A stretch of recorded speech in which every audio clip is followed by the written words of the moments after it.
Manipuri Wari channel asibu subscribe tawbiu subscribe namaba matungda bell icon da mu nambiu anau video sing lakpada khangnaba aduga video sing asibusu like tawbiu amadi share tawba kaubigenu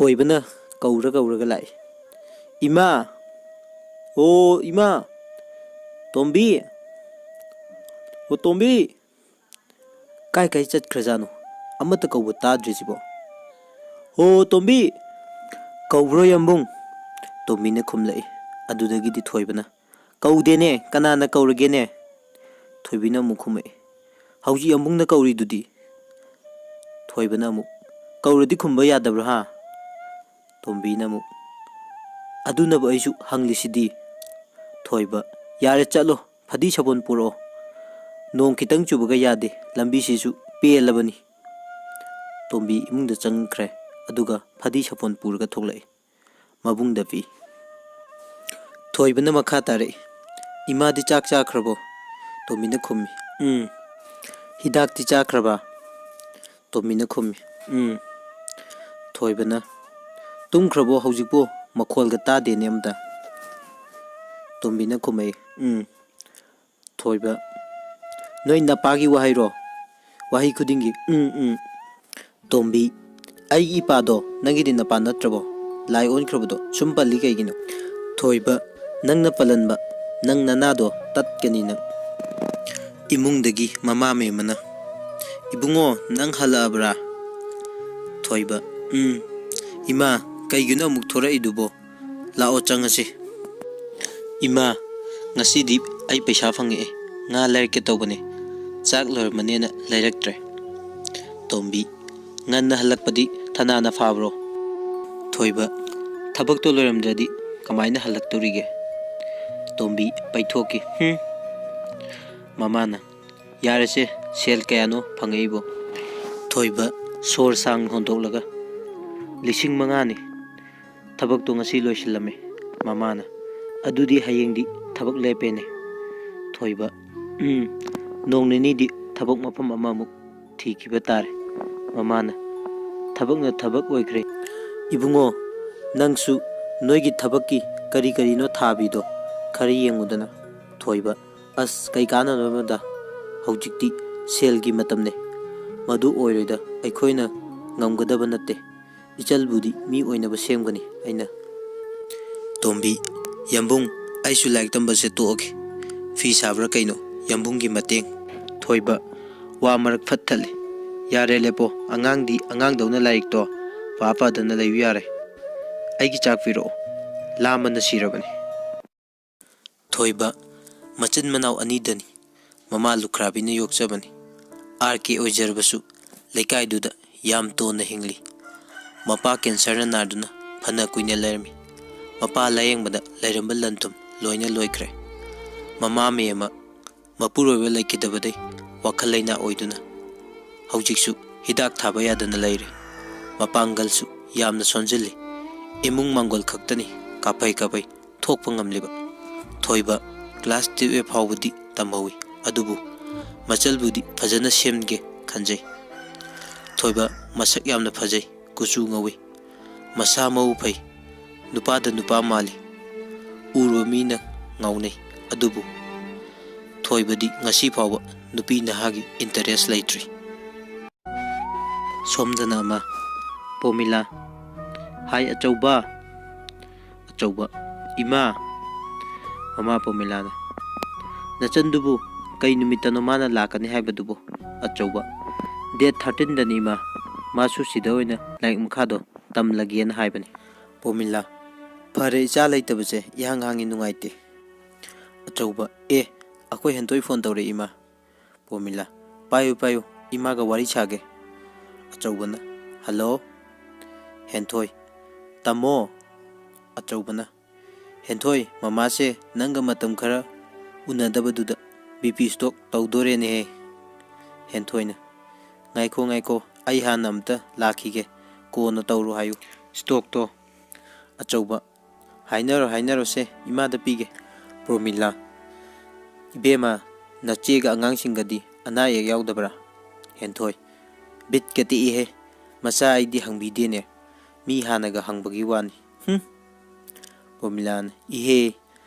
imana soikraboire ho ichabu kamdorige nungairiba natro Henthoi ho nungaijariye nasunupaga phunabada sidore aigase mana phubada popaban Pomila haima nangdi kariga angangduga manariba Henthoi sisu engonda tainariba ho angangna thangna thilladi ahaldo sibani Promila haima sidi singba kemta hendena Henthoi us ima ai sum I karaktore thammage aigi michang amata leite asi hairam laga phone phat kak thatke Henthoi machin manau ohumni mache thangada mayum pale mache gi nupadu Delhi da thabak tawi aduna imung punna Delhi da adum leire Henthoi gi mapa laikidre mapa na leingai da property yamna thambirami dukan plot kaya amasu lei gari gi showroom su lei mayam du macha ahal achobana yengchinduna lei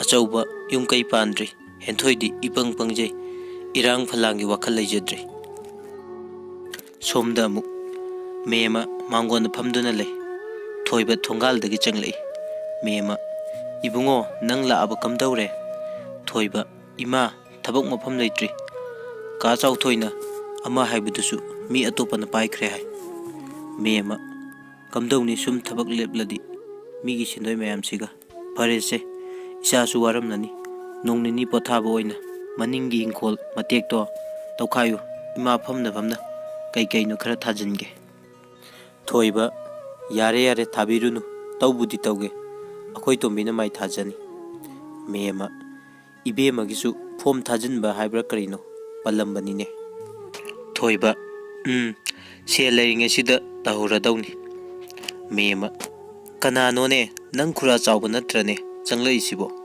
thoiba as mani ima nanga sanaro ai imungda leige ai tension lakani maga wari sanaba mema ibungo chawba hekta kakhalause pida somda famu chawba itaima I famjararoi tha hum sure sendoi su hunde selep hanbra habu sande imungi mi loina saunare wakhal kharadi khantabiba phabrana khanjei mema ibungo aikoina hulliba sendoi se ibungo hoidangi nattedo aduna sinaba hekta kona haude adunani handakti soidana sendoido pinaba tawrage chawba hera itaima migina soiba yade na adum piba aigina thawai isa sabidaba masi nungaiteda itaima ngarang thoibasu paisa phangki haiba khangjei adunara haujik ai lakpa ubada lot krishna mema lot panati ibungo imungda thabak wa marak thatli chawba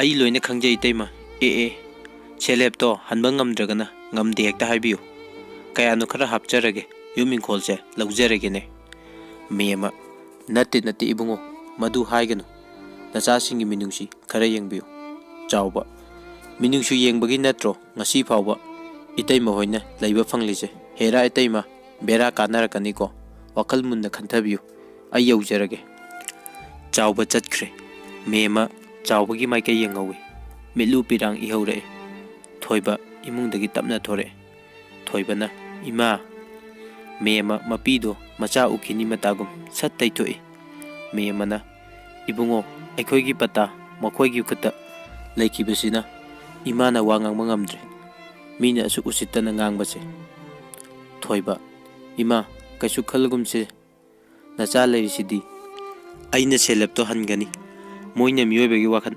khalamlabadi aikhoina asu wagadro aikhoibu asumna laigadro ipa laikidrabasu makoina isin inaubu machagum yengsin bifam thoktro moina ngasi phawba aikhoida lupa amagi mateng pangbikrabo leijeramba aikhoigi lausingsu makoina kada tawraga moigi loina oikibani natro mema yarese ibungo sauruba yaba nate moina hek saukradi aikhoigi lefam lairoi dawribani thoiba Ima ai nupani punamak ai lanthingna bangamgani adubu ai imagi khalaga khasiktuna khangbani mema kappi khangdre tawrise isagi kokthakta pumnamakse nanchanbire he nongdamba nangbu yengba ngamlibaro thoiba as ima yarese nacha nupa ai chauthok chauna leingeda imana kapaunade se kapkanu ai maningi phaidomdo tawrukige tombiduna kai chatkrino mema mamanabi khara thindokpa chatkhibani lakcharanida thoiba ado imanang kapkanuko nathanda tumin amuk kappaga leramdoira mema hoi hoi kaparo chalo tawjaruro mathangi numini achauba thabak chatnaba thore promila su thole promila achauba ngaiko hayeng natrane nachal lakane haibado achauba mani ima promila nang khara airport agi lawu chatluko achauba hoi chatuni ma aduga aikhoigi mamang sangkoi sabagi do adusu nongnini sida hurani imana laisang ama haibado adusu yaurasi promila hoine laisang amadi tangai phadrabani karai dagi mina no sadaurisina achauba aiga thaina laik taminarakpa imanabani mana mi khara purakani masasu sabasi yauduribani ma promila ngaikho mapot masai bu laurabrane achauba ai ngasi se ayamana laururani horen gari ama tharake ai imada dum call tawrake promila hoi aduga thabak suringai manungdudi madi sida laigadra hangatlanda chattoira achauba sida sum lairajunada ima lamnaga lapsida nungairaroi promila hoi fare chatluro nang thabakto achauba hoi ma ai chatlukige somda tombina mamabu irujabiri wari sana tombi ima hayengdi ai imphal chatoine imagi keke leirauge mama kaisuk leirakanuda ima karesu ehenba pama leiteda tombi aigi supurit ama yambungne laibini haye mama hoine layu nang yambunga chattoira tombi yambunga ne form fill up tawramaga marketing tawruduini ima ada damaniga yambunga lae mema haima mani nangchu yauraina changu mani as ini sidi yam kallina masaga yam phariponi ne mema ngaikho mani noigi thabaktubu leitrabarane mani leiri ne ngasi nongni sida chatlani handakti imphal dani ada thabak loidri fawba laiba tare tombi adudi ima ibani tang lehauduiba thoiba yambung adum marakta lakanida mani tombi nangbu kibrane tombi kibai nateda damani sum ima ibani tang laibado nungai tabagi wan mani nangna wa hainingba khuding akoida chatlo nanamada inaman damani da kolam ta tawbiyu yambunga wari sagi na hayu phone hekta tawro ichal sidi tombi hoi damani mani thoiba machine do laktho uro hauji semurasi thoiba hoi damani mema kaida muk chatuinu noibo sakti chathokodana mani ine kuiroida machine nama yadabani adu semnaba pisalamaga laktoini thoiba damani chatlasira mani hoi ine amuk thokige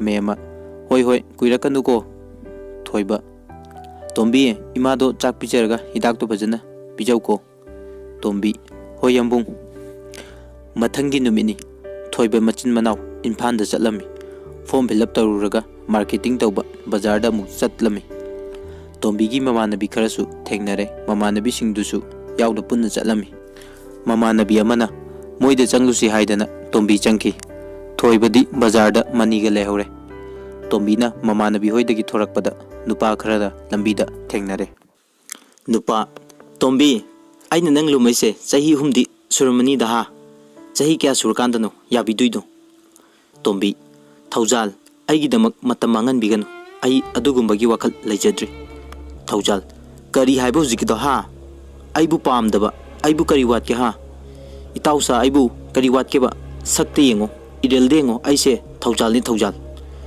yamna lebami tombi nangbo hoi nang kaisu wate sakta suda naralda minna kalak naramadi ai ꯑꯗꯨꯕꯨ ꯊꯧꯖꯥꯜ ꯑꯩꯗꯤ ꯇꯨꯡꯒꯤ ꯌꯥꯝꯅ ꯈꯜꯂꯦ ꯇꯨꯡꯗ ꯅꯧꯅ ꯂꯨꯈ꯭ꯔꯥꯁꯤꯡꯗ ꯆꯟꯕꯗꯣ ꯑꯩꯗꯤ ꯄꯥꯝꯖꯗꯕ ꯋꯥꯔꯧꯕꯤꯅꯨꯀꯣ ꯊꯧꯖꯥꯜꯒꯤ ꯃꯃꯥꯟꯅꯕ ꯀꯩ ꯍꯥꯏꯕꯗꯨꯗꯤ ꯑꯩꯈꯣꯏ ꯃꯔꯨꯞꯁꯦ ꯌꯥꯝ ꯐꯠꯇꯦ ꯁꯤꯅꯤꯅꯦ ꯍꯩ ꯅꯈꯨꯠꯇ ꯍꯥꯝꯃꯒ ꯆꯥꯗꯣꯏꯅꯤ ꯑꯄꯪꯕꯤ ꯊꯧꯖꯥꯜ ꯌꯥꯔꯦ ꯃꯇꯥꯎ ꯅꯨꯄꯤꯅ ꯃꯪ ꯌꯥꯝ ꯊꯦꯛꯀꯠꯂꯒ ꯀꯥꯏꯗ ꯇꯥꯏ ꯂꯧꯔꯤꯗ ꯃꯣꯟ ꯈꯥꯡꯕ ꯅꯠꯇ꯭ꯔꯦꯅꯦ ꯕꯥꯏ ꯍꯥ ꯍꯥ ꯍꯥ ꯍꯥ ꯍꯥ ꯇꯣꯝꯕꯤꯒꯤ ꯃꯃꯥꯟꯅꯕꯤ ꯁꯣꯅꯤꯌꯥ ꯍꯦ ꯅꯣꯏꯒꯤꯗꯣ ꯃꯤ ꯎꯁꯤꯠꯇ꯭ꯔꯤꯔꯥ ꯅꯨꯄꯤꯕꯨ ꯍꯟꯇꯅ ꯈꯟꯕ ꯁꯥꯟꯅꯄꯣꯠ ꯑꯣꯏꯅ ꯎꯕ ꯅꯣꯏꯗꯕꯨ ꯀꯔꯝꯕ ꯅꯨꯄꯤꯅ ꯌꯥꯕꯤꯗꯣꯏꯅꯣ ꯊꯧꯖꯥꯜ ꯍꯦ ꯁꯛꯊꯤꯕꯤ ꯅꯪꯉꯣꯟꯗ ꯑꯩꯈꯣꯏ ꯀꯩꯁꯨ ꯍꯥꯏꯗꯦꯀꯣ ꯅꯪ ꯇꯨꯃꯤꯟꯅ ꯂꯩꯌꯨ ꯅꯠꯇ꯭ꯔꯗꯤ ꯅꯪꯁꯨ ꯍꯥ ꯇꯣꯝꯕꯤ ꯅꯪꯒꯤ ꯑꯗꯨꯒꯨꯝꯕ ꯆꯥꯎꯈꯠꯇꯕ ꯅꯇꯧꯗꯨꯗ ꯑꯩꯅ ꯌꯥꯗꯣꯏꯕ ꯍꯥ ꯑꯩꯒꯤ ꯄꯨꯟꯁꯤꯅ ꯂꯩꯔꯤꯃꯈꯩ ꯅꯃꯪꯗꯐꯥꯎ ꯃꯪꯂꯨꯔꯅꯨ ꯊꯧꯖꯥꯜ ꯇꯧꯅꯨꯗ ꯅꯨꯄꯤ ꯀꯥꯟꯅꯔꯣꯏꯗ ꯇꯅꯧꯔꯨꯕꯤ ꯈꯨꯠꯁꯤꯅ ꯊꯣꯡꯕꯗꯣ ꯆꯥꯖꯅꯤꯡꯗꯅ ꯇꯧꯕꯅꯤꯗ ꯑꯁꯤ ꯍꯥꯏꯗꯨꯅ ꯇꯣꯝꯕꯤꯒꯤ ꯈꯨꯠꯇ ꯄꯥꯏꯔꯝꯃꯤ ꯇꯣꯝꯕꯤ ꯍꯦ ꯑꯗꯨꯛ ꯃꯤ ꯎꯁꯤꯠꯇꯕ ꯑꯗꯨꯛ ꯆꯥꯎꯈꯠꯇꯕ ꯑꯁꯤ ꯍꯥꯏꯔꯒ ꯈꯪꯍꯧꯗꯅ ꯈꯨꯄꯥꯛꯅ ꯊꯥꯈꯤ ꯈꯣꯏꯁꯥꯎꯅꯔꯕ ꯊꯧꯖꯥꯜꯅ ꯇꯣꯝꯕꯤꯒꯤ ꯁꯝ ꯑꯗꯨ ꯇꯨꯡꯂꯣꯝꯗꯒꯤ ꯄꯥꯏꯔꯒ ꯆꯤꯡꯈꯤ ꯊꯧꯖꯥꯜ ꯀꯔꯤꯁꯨ ꯂꯩꯇꯕ ꯄꯦꯠ ꯄꯦꯠ ꯂꯥꯎꯕꯤ ꯅꯨꯄꯤ ꯅꯪꯅ ꯉꯁꯤ ꯐꯥꯎꯕ ꯏꯃꯥꯟꯅꯕꯅ ꯐꯥꯎꯕ ꯁꯦꯠ ꯊꯥꯗ꯭ꯔꯤꯕ ꯑꯩꯉꯣꯟꯗ ꯈꯨꯠ ꯊꯥꯔꯕ ꯅꯪ ꯑꯩꯒꯤ ꯏꯒꯨꯟ ꯈꯪꯗꯦ ꯍꯥ ꯅꯪ ꯍꯥꯠꯇꯣꯛꯎꯔꯥ ꯍꯥ ꯁꯥꯎꯔꯞꯅ ꯍꯥꯏꯔꯛꯄꯅꯤ ꯇꯟꯖꯥ ꯑꯁꯤꯗ ꯊꯧꯖꯥꯜꯕꯨ ꯇꯨꯡꯗꯒꯤ ꯈꯣꯡꯄꯥꯛꯅ ꯀꯥꯎꯔꯛꯏ ꯊꯧꯖꯥꯜꯒꯤ ꯃꯃꯥꯟꯅꯕꯁꯤꯡ ꯏꯉꯛꯉꯛꯅ ꯌꯦꯡꯊꯣꯔꯛꯏ ꯊꯣꯏꯕ ꯃꯕꯨꯡ ꯑꯩꯒꯤ ꯃꯥꯡꯗ ꯏꯆꯜꯕꯨ ꯇꯨꯕꯨꯝ ꯅꯥꯝꯃ ꯁꯣꯛꯀꯗꯕ ꯀꯅꯥꯅꯣ ꯊꯣꯔꯛꯑꯣ ꯑꯃꯝꯇ ꯂꯝꯕꯥ ꯇꯧꯁꯤ ꯇꯣꯝꯕꯤ ꯌꯥꯝꯕꯨꯡ ꯊꯣꯏꯕ ꯁꯣꯅꯤꯌꯥ ꯆꯠꯂꯣ ꯇꯣꯝꯕꯤꯕꯨ ꯅꯣꯏꯗ ꯊꯅꯝꯃꯨ ꯑꯩ ꯍꯣꯔꯦꯟ ꯂꯧꯕ ꯂꯥꯛꯑꯒꯦ ꯁꯣꯅꯤꯌꯥ ꯍꯣꯏ ꯌꯥꯝꯕꯨꯡ ꯁꯣꯅꯤꯌꯥꯒ ꯇꯣꯝꯕꯤꯒ ꯆꯠꯈꯤ ꯇꯣꯝꯕꯤ ꯇꯨꯡ ꯍꯟꯗꯨꯅ ꯌꯦꯡꯗꯨꯅ ꯆꯠꯈꯤ ꯊꯧꯖꯥꯜ ꯑꯣ ꯊꯧꯖꯥꯜꯒꯤ ꯈꯨꯠꯇ ꯅꯆꯟꯅꯨꯄꯤꯒꯤ ꯃꯥꯡ ꯊꯥꯔꯒ ꯆꯠꯅꯤꯡꯂꯕ ꯑꯣꯏꯔꯦ ꯍꯦ ꯕꯣꯏꯆꯥ ꯀꯩꯗꯧꯔꯤ ꯑꯁꯦ ꯊꯧꯖꯥꯜꯅ ꯕꯣꯏꯆꯥꯗ ꯏꯪꯒꯤꯠ ꯇꯧꯏ ꯕꯣꯏꯆꯥ ꯄꯔꯞ ꯄꯔꯞ ꯆꯪꯁꯤꯜꯂꯛꯑꯒ ꯊꯣꯏꯕꯒꯤ ꯊꯕꯥꯛꯇ ꯈꯣꯡꯄꯥꯛꯅ ꯀꯥꯎꯈꯤ ꯊꯣꯏꯕ ꯇꯨꯡ ꯈꯔ ꯍꯜꯂꯤ ꯈꯣꯡꯂꯩ ꯊꯨꯅ ꯊꯣꯏꯕꯅ ꯑꯃꯨꯛ ꯔꯥꯎꯟ ꯀꯤꯛ ꯄꯤꯔꯛꯏ ꯕꯣꯏꯆꯥ ꯁꯜꯂꯒ ꯇꯥꯏ ꯁꯣꯝꯗꯅ ꯍꯦꯟꯊꯣꯏ ꯃꯌꯨꯝꯗ ꯊꯣꯔꯛꯄ ꯅꯨꯃꯤꯠꯅꯤ ꯏꯌꯥꯔꯄꯣꯔꯠꯇ ꯃꯕꯨꯡꯅ ꯂꯧꯕ ꯂꯥꯛꯑꯝꯗꯕꯒꯤ ꯌꯥꯝ ꯁꯥꯎꯅ ꯒꯥꯔꯤ ꯑꯃ ꯐꯥꯗꯨꯅ ꯂꯥꯛꯏ ꯁꯨꯝ ꯂꯥꯛꯄꯗ ꯂꯝꯕꯤꯗ ꯃꯤ ꯈꯔ ꯐꯨꯅꯕꯗꯨ ꯎꯔꯝꯃꯤ ꯈꯔ ꯅꯛꯁꯤꯜꯂꯛꯄꯗ ꯍꯦꯟꯊꯣꯏꯅ ꯈꯪꯍꯥꯏ ꯍꯥꯏꯔꯛꯏ ꯍꯦꯟꯊꯣꯏ ꯈꯥꯝꯃꯨ ꯈꯥꯝꯃꯨ ꯑꯝꯇ ꯈꯥꯝꯃꯨ ꯀꯀꯥ ꯑꯝꯇ ꯉꯥꯏꯈꯣꯕ ꯀꯣ ꯒꯥꯔꯤ ꯈꯥꯝꯃꯤ ꯍꯦꯟꯊꯣꯏ ꯃꯆꯤꯟꯗ ꯃꯨꯔꯨꯝ ꯃꯨꯔꯨꯝ ꯁꯣꯜꯂꯤ ꯍꯦꯟꯊꯣꯏ ꯋꯥꯎ ꯀꯩ ꯈꯨꯐꯖꯅꯣ ꯁꯤꯕꯣ ꯕꯣꯗꯤꯒꯥꯁꯦ ꯑꯁ ꯑꯩꯗꯤ ꯉꯥꯎꯔꯦꯗ ꯀꯩꯅꯣ ꯑꯩꯈꯣꯏ ꯃꯅꯤꯄꯨꯔꯗꯁꯨ ꯁꯥꯎꯠꯀꯤ ꯍꯦꯔꯣ ꯂꯩꯔꯕꯣ ꯐꯥꯏꯠꯀꯁꯦ ꯌꯥꯝ ꯍꯩꯕ ꯑꯁ ꯑꯩ ꯉꯥꯎꯔꯦ ꯍꯦꯟꯊꯣꯏ ꯒꯥꯔꯤꯗꯒꯤ ꯀꯨꯝꯊꯔꯒ ꯃꯌꯥ ꯎꯝꯁꯤꯟꯕ ꯀꯥꯎꯕ ꯃꯈꯩ ꯐꯤꯂꯝ ꯌꯦꯡꯕꯒꯨꯝꯅ ꯌꯥꯝ ꯊꯋꯥꯏ ꯇꯥꯅ ꯌꯦꯡꯂꯤ ꯗ꯭ꯔꯥꯏꯚꯔ ꯏꯕꯦꯝꯃ ꯀꯩꯅꯣꯅꯦ ꯑꯇꯩ ꯃꯤꯁꯤꯡꯁꯦ ꯁꯥꯎꯅꯔꯛꯄ ꯇꯥꯔꯦꯅꯦ ꯍꯦꯟꯊꯣꯏꯒꯤ ꯃꯣꯟꯗ꯭ꯔꯪ ꯀꯥꯏꯈꯤ ꯍꯦꯟꯊꯣꯏ ꯑꯁ ꯀꯀꯥ ꯌꯥꯝ ꯅꯨꯡꯉꯥꯏꯔꯤ ꯍꯥꯏꯕ ꯑꯁꯤ ꯍꯥꯏꯔꯒ ꯍꯦꯟꯊꯣꯏ ꯑꯃꯨꯛ ꯐꯨꯅꯔꯤꯕꯗꯣ ꯌꯦꯡꯊꯣꯔꯛꯄꯗ ꯅꯨꯄꯥ ꯑꯃꯅ ꯋꯥꯀꯣꯛ ꯑꯃ ꯄꯥꯏꯔꯒ ꯊꯣꯏꯕ ꯇꯝꯅ ꯂꯥꯛꯄꯗꯨ ꯃꯥꯅ ꯎꯔꯝꯃꯤ ꯍꯦꯟꯊꯣꯏꯅ ꯈꯪꯂꯥꯎ ꯂꯥꯎꯔꯛꯏ ꯍꯦꯟꯊꯣꯏ ꯍꯦ ꯅꯇꯨꯡꯗ ꯆꯩꯅ ꯊꯣꯝꯗꯣꯔꯦꯅꯦ ꯍꯦꯟꯊꯣꯏꯅ ꯂꯥꯎꯔꯛꯄꯗꯨ ꯇꯥꯕꯗ ꯊꯣꯏꯕ ꯃꯤ ꯑꯃꯗ ꯀꯤꯟ ꯊꯤꯟꯒꯦꯅ ꯈꯨꯠ ꯊꯥꯡꯒꯠꯅ ꯌꯦꯡꯊꯣꯔꯛꯏ ꯈꯪꯍꯧꯗꯦ ꯊꯣꯏꯕꯒꯤ ꯀꯣꯛꯇ ꯋꯥꯀꯣꯛꯇꯨꯅ ꯊꯣꯝꯈꯤ ꯍꯦꯟꯊꯣꯏ ꯑꯌꯥ ꯊꯣꯝꯈ꯭ꯔꯦ ꯑꯁꯤ ꯍꯥꯏꯔꯒ ꯍꯦꯟꯊꯣꯏ ꯊꯣꯏꯕ ꯇꯝꯅ ꯆꯦꯟꯁꯤꯟꯈꯤ ꯍꯦꯟꯊꯣꯏꯅ ꯆꯦꯟꯁꯤꯟꯈꯤꯕ ꯎꯕꯗ ꯒꯥꯔꯤꯗ ꯇꯣꯡꯂꯝꯕ ꯃꯤꯁꯤꯡꯗꯣ ꯂꯣꯏꯅ ꯀꯨꯝꯊꯔꯛꯇꯨꯅ ꯆꯦꯟꯁꯤꯜꯂꯛꯑꯦ ꯑꯗꯨꯗꯒꯤ ꯊꯧꯖꯥꯜ ꯑꯃꯗꯤ ꯃꯃꯥꯟꯅꯕꯁꯤꯡ ꯃꯥꯒꯤ ꯍꯧꯗꯅ ꯆꯦꯟꯅꯈꯤ ꯍꯦꯟꯊꯣꯏ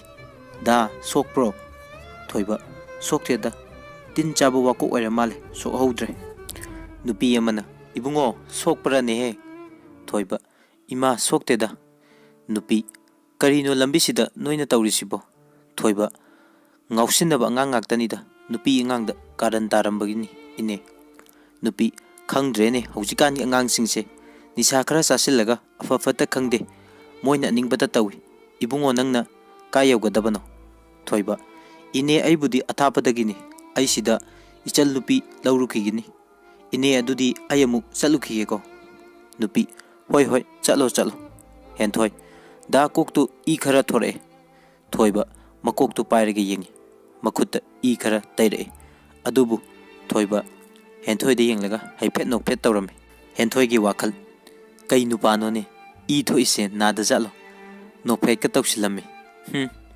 मागिसे आई पाम माले मसी नुपासे आई सुम नुंसिरए दाइबर ꯑꯗꯨꯗꯤ ꯃꯌꯥꯝ ꯆꯠꯅꯕ ꯇꯧꯁꯤ ꯍꯦꯟꯊꯣꯏ ꯃꯌꯨꯝ ꯌꯧꯔꯦ ꯒꯦꯠ ꯍꯦꯛ ꯆꯪꯕꯒ ꯃꯃꯥ ꯃꯥꯡꯒꯣꯟꯗ ꯂꯩꯔꯝꯃꯤ ꯃꯆꯥ ꯂꯥꯛꯄ ꯎꯕꯗ ꯄꯣꯃꯤꯂꯥ ꯍꯩꯃꯥ ꯏꯆꯥ ꯂꯥꯛꯑꯦꯗꯅ ꯉꯥꯏꯈꯣ ꯉꯥꯏꯈꯣ ꯃꯩꯒ ꯑꯣꯛꯈꯤꯁꯦ ꯏꯃꯥ ꯃꯩ ꯂꯧꯔꯨꯈꯤꯒꯦ ꯍꯦꯟꯊꯣꯏ ꯌꯥꯔꯦꯆꯣ ꯃꯩꯒ ꯑꯝꯇ ꯑꯣꯏ ꯅꯣꯏꯗꯤ ꯑꯩ ꯑꯝꯇ ꯅꯨꯡꯁꯤꯗꯕꯅꯤ ꯑꯁꯤ ꯍꯥꯏꯔꯒ ꯍꯦꯟꯊꯣꯏ ꯃꯥꯡꯒꯣꯜꯗ ꯄ꯭ꯔꯞ ꯀꯥꯈꯠꯂꯒ ꯐꯝꯃꯤ ꯁꯨꯠ ꯁꯨꯠ ꯀꯞꯄꯤ ꯄꯣꯃꯤꯂꯥ ꯀꯩꯗꯧꯔꯒꯦ ꯏꯆꯥꯅ ꯀꯞꯄꯤꯁꯤꯕꯨ ꯅꯕꯨꯡꯅ ꯀꯥꯏꯗ ꯂꯩꯍꯧꯔꯒꯦ ꯍꯦꯟꯊꯣꯏ ꯍꯪꯕꯤꯔꯛꯀꯅꯨ ꯆꯣ ꯑꯩꯗꯤ ꯅꯆꯥ ꯅꯠꯇꯤꯌꯦ ꯅꯪꯒꯤ ꯅꯆꯥꯗꯣ ꯑꯩ ꯈꯪꯖꯗꯤꯌꯦ ꯄꯣꯃꯤꯂꯥ ꯀꯩꯅꯣꯅꯦ ꯅꯪ ꯂꯧꯔꯨꯅꯦꯅ ꯆꯠꯈꯤꯗꯥꯏꯅꯦ ꯍꯦꯟꯊꯣꯏ ꯂꯥꯛꯇꯦ ꯍꯥꯏꯕꯅꯤ ꯏꯃꯥ ꯍꯥꯏꯅꯔꯤꯉꯩꯗ ꯃꯕꯨꯡ ꯒꯦꯠꯇꯒꯤ ꯆꯪꯂꯛꯏ ꯍꯦꯟꯊꯣꯏ ꯃꯕꯨꯡ ꯎꯕꯗ ꯄꯩꯊꯣꯛꯇꯨꯅ ꯂꯩꯈꯤ ꯑꯆꯧꯕ ꯁꯥꯎꯔꯨꯔ ꯑꯃꯨꯛ ꯄꯩꯔꯤꯁꯤꯅ ꯄꯣꯃꯤꯂꯥ ꯅꯪꯅ ꯀꯗꯥꯏꯗ ꯑꯃꯨꯛ ꯆꯠꯂꯨꯏꯅꯣ ꯑꯃ ꯄꯩꯈ꯭ꯔꯤꯁꯦ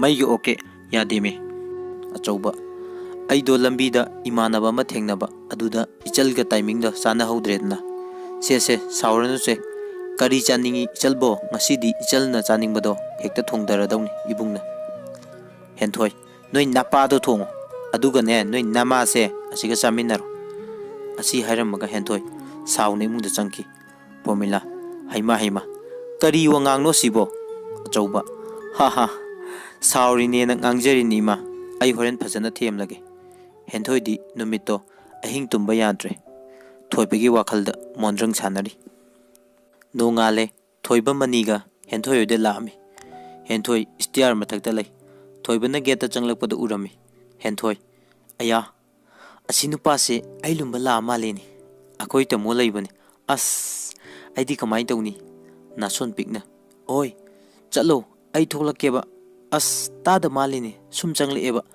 ꯀꯃꯥꯏꯅ ꯇꯧꯅꯤ ꯁꯤꯗꯤ ꯑꯁ ꯑꯩꯕꯨ ꯊꯣꯛꯎꯁꯤꯔꯅꯦ ꯇꯥꯃꯣ ꯎꯔꯗꯤ ꯀꯃꯥꯏꯅ ꯇꯧꯅꯤ ꯑꯁ ꯑꯩ ꯂꯣꯠꯂꯨꯕꯅ ꯐꯔꯅꯤꯗ ꯂꯣꯠꯂꯨꯔꯒꯦ ꯑꯆꯧꯕ ꯏꯃꯨꯡꯗꯒꯤ ꯊꯣꯔꯛꯏ ꯑꯆꯧꯕ ꯕꯥꯏ ꯃꯅꯤ ꯕꯥꯏ ꯊꯕꯛꯇꯣ ꯍꯧꯕ ꯌꯥꯔꯗ꯭ꯔꯅ ꯌꯦꯡꯒꯦꯅ ꯂꯥꯛꯏꯅꯤ ꯑꯆꯧꯕ ꯄꯣꯠ ꯂꯧꯕ ꯂꯣꯏꯅ ꯂꯣꯏꯔꯕꯅꯦ ꯑꯦꯅꯤ ꯅꯣꯏꯅ ꯑꯄꯥꯝꯕ ꯃꯇꯝꯗ ꯑꯩꯒꯤꯗꯤ ꯌꯥꯔꯦ ꯃꯅꯤ ꯐꯔꯦꯅꯦ ꯑꯗꯨꯗꯤ ꯑꯩꯈꯣꯏ ꯍꯌꯦꯡꯗꯒꯤ ꯂꯥꯛꯑꯒꯦ ꯑꯆꯧꯕ ꯍꯣꯏ ꯐꯔꯦꯅꯦ ꯂꯥꯛꯑꯣ ꯃꯅꯤ ꯐꯔꯦ ꯑꯗꯨꯗꯤ ꯕꯥꯏ ꯑꯩꯈꯣꯏ ꯑꯃꯨꯛ ꯆꯠꯂꯨꯈꯤꯒꯦ ꯍꯌꯦꯡꯗꯣ ꯑꯌꯨꯛꯇ ꯂꯥꯛꯑꯒꯦ ꯑꯆꯧꯕ ꯀꯩꯅꯣ ꯆꯥꯒ ꯊꯛꯎꯈꯤꯁꯦ ꯃꯅꯤ ꯊꯛꯑꯔꯣꯏ ꯕꯥꯏ ꯑꯩꯈꯣই ꯊꯕꯛ ꯑꯃꯃꯨꯛ ꯆꯠꯂꯨꯈꯤꯗꯣꯏꯅꯤ ꯑꯆꯧꯕ ꯐꯔꯦ ꯑꯗꯨꯗꯤ ꯕꯥꯏ ꯑꯩ ꯒꯦꯠ ꯐꯥꯎꯕ ꯊꯤꯟꯗꯣꯛꯀꯦ ꯍꯦꯟꯊꯣꯏ ꯊꯣꯡ ꯃꯔꯨꯝꯗꯒꯤ ꯆꯠꯈ꯭ꯔꯖꯥꯠꯂꯣ ꯍꯩꯃꯥ ꯆꯠꯈ꯭ꯔ ꯃꯥꯜꯂꯦꯅꯦ ꯇꯥꯃꯣꯅ ꯀꯩ ꯍꯥꯏꯈ꯭ꯔꯖꯥꯠꯅꯣ ꯑꯆꯧꯕ ꯒꯦꯠꯇꯒꯤ ꯆꯪꯂꯛꯄꯗ ꯍꯦꯟꯊꯣꯏ ꯅꯪꯍꯧꯔꯔꯣꯏ ꯃꯇꯥꯒꯨꯝ ꯄ꯭ꯔꯞ ꯆꯦꯟꯊꯣꯔꯛꯇꯨꯅ ꯍꯪꯂꯨꯏ ꯍꯦꯟꯊꯣꯏ ꯇꯥꯃꯣ ꯍꯧꯖꯤꯛꯀꯤ ꯅꯨꯄꯥꯗꯣ ꯀꯩ ꯍꯥꯏꯔꯝꯃꯤꯅꯣ ꯀꯅꯥ ꯍꯪꯉꯤꯅꯣꯕ ꯑꯆꯧꯕ ꯊꯕꯛꯀꯤ ꯋꯥꯔꯤꯅꯤꯗ ꯀꯩꯗꯧꯔꯒꯦ ꯍꯦꯟꯊꯣꯏ ꯀꯩꯁꯨ ꯇꯧꯗꯦ ꯁꯨꯝ ꯍꯪꯕꯅꯤꯗ ꯃꯊꯪꯒꯤ ꯅꯨꯃꯤꯠꯅꯤ ꯁꯣꯅꯤꯌꯥ ꯍꯦꯟꯊꯣꯏ ꯍꯣꯏꯗ ꯂꯥꯛꯏ ꯁꯣꯅꯤꯌꯥ ꯏꯃꯥ ꯍꯦꯟꯊꯣꯏ ꯂꯩꯈꯤꯕ꯭ꯔꯣ ꯄꯣꯃꯤꯂꯥ ꯂꯩꯕꯅꯤ ꯆꯪꯉꯛꯑꯣ ꯃꯥꯏ ꯀꯥꯗ ꯁꯣꯅꯤꯌꯥ ꯑꯝꯇ ꯆꯪꯖꯔꯛꯀꯦ ꯗꯤꯁꯇꯔꯕ ꯑꯣꯏꯒꯗ꯭ꯔꯣ ꯍꯦꯟꯊꯣꯏ ꯈꯪꯉꯤꯍꯦ ꯍꯤꯡꯆꯥꯕꯤ ꯀꯥꯏ ꯆꯠꯇꯣꯏꯅꯣ ꯌꯥꯝ ꯉꯟꯅ ꯁꯣꯅꯤꯌꯥ ꯂꯥꯛꯑꯣ ꯊꯕꯛ ꯑꯝꯇ ꯆꯠꯂꯨꯁꯦ ꯂꯣꯏꯁꯤꯜꯂꯣ ꯍꯦꯟꯊꯣꯏ ꯀꯥꯏꯗꯅꯣ ꯍꯥꯏꯕ ꯑꯗꯣ ꯁꯣꯅꯤꯌꯥ ꯍꯣ ꯅꯨꯄꯥ ꯎꯅꯔꯨꯁꯦ ꯍꯦꯟꯊꯣꯏ ꯏꯁ ꯑꯁꯦꯡꯕ꯭ꯔꯅꯦ ꯁꯣꯅꯤꯌꯥ ꯑꯁꯦꯡꯕꯅꯦ ꯂꯣꯏꯁꯤꯜꯂꯣ ꯊꯦꯡꯒꯅꯤ ꯂꯝ ꯂꯥꯞꯄꯦꯕ ꯍꯦꯟꯊꯣꯏ ꯍꯣꯏ ꯉꯥꯏꯍꯥꯛ ꯉꯥꯏꯔꯣꯀꯣ ꯑꯗꯨꯗꯤ ꯁꯣꯅꯤꯌꯥ ꯁꯣꯅꯤꯌꯥ ꯑꯃꯗꯤ ꯍꯦꯟꯊꯣꯏ ꯁꯣꯅꯤꯌꯥꯒꯤ ꯕꯣꯏꯐ꯭ꯔꯦꯟ ꯎꯅꯔꯨꯔꯦ ꯂꯣꯏꯔꯒ ꯊꯣꯔꯛꯄꯗ ꯁꯣꯅꯤꯌꯥ ꯍꯦꯟꯊꯣꯏ ꯑꯁꯤꯗ ꯏꯃꯥꯟꯅꯕꯤ ꯑꯃ ꯂꯩ ꯃꯣꯏꯗ ꯆꯪꯂꯨꯁꯤꯔꯥ ꯌꯥꯝ ꯂꯥꯞꯇ꯭ꯔꯦ ꯅꯪꯒꯁꯨ ꯁꯛꯈꯪꯅꯔꯣ ꯀꯣꯂꯦꯖ ꯄꯨꯟꯗꯣꯏꯅꯤ ꯍꯦꯟꯊꯣꯏ ꯍꯣꯏ ꯆꯪꯂꯨꯁꯦ ꯒꯥꯔꯤꯁꯦ ꯅꯪ ꯊꯧꯔꯣ ꯑꯩꯗꯤ ꯂꯝꯕꯤ ꯈꯪꯗꯕꯅꯤꯅ ꯁꯣꯅꯤꯌꯥ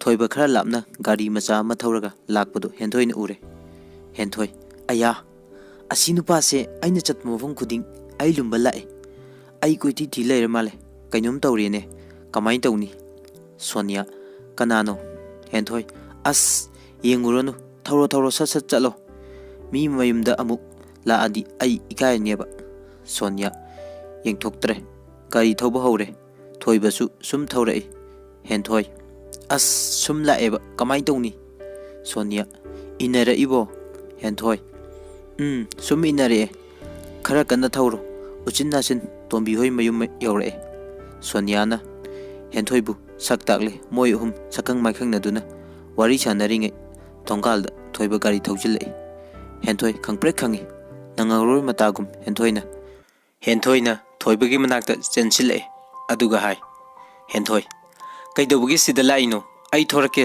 चलो सोरक्ता लैरमोबा मी ममांगदा इकाइजे हायबा थोइबा इंगंगाए हेंथोइदा मुक येंग मचल नुपी होइदा मुक येंग तौदुना लै हेंथोइ अमुकसु हायरे हेंथोइ दादा चलोबसे मी मयुमनेबा इकाइजे हायबा थोइबा कइनो आइबु को ngaureda asi hairaga thoiba mako holaga imungda changlei mangol karakpada tombi yambung kanagi gari no sibo thoiba damani gine thabak ama chatlubani thoiba imung changki sonia henthoi gi manakta parap change sonia kaino nangna tawri dubo yambung se nang hana khangna bro henthoi ingangakna kanano sinupa sibo sonia e asi tombi gi mabung ne हेंथोइ हा अस आइदी इकाइबना सिरेदा Sonia yum चलाओ लाओ बसे सोनिया कइनो है गाइखो नंगसु हेंथोइ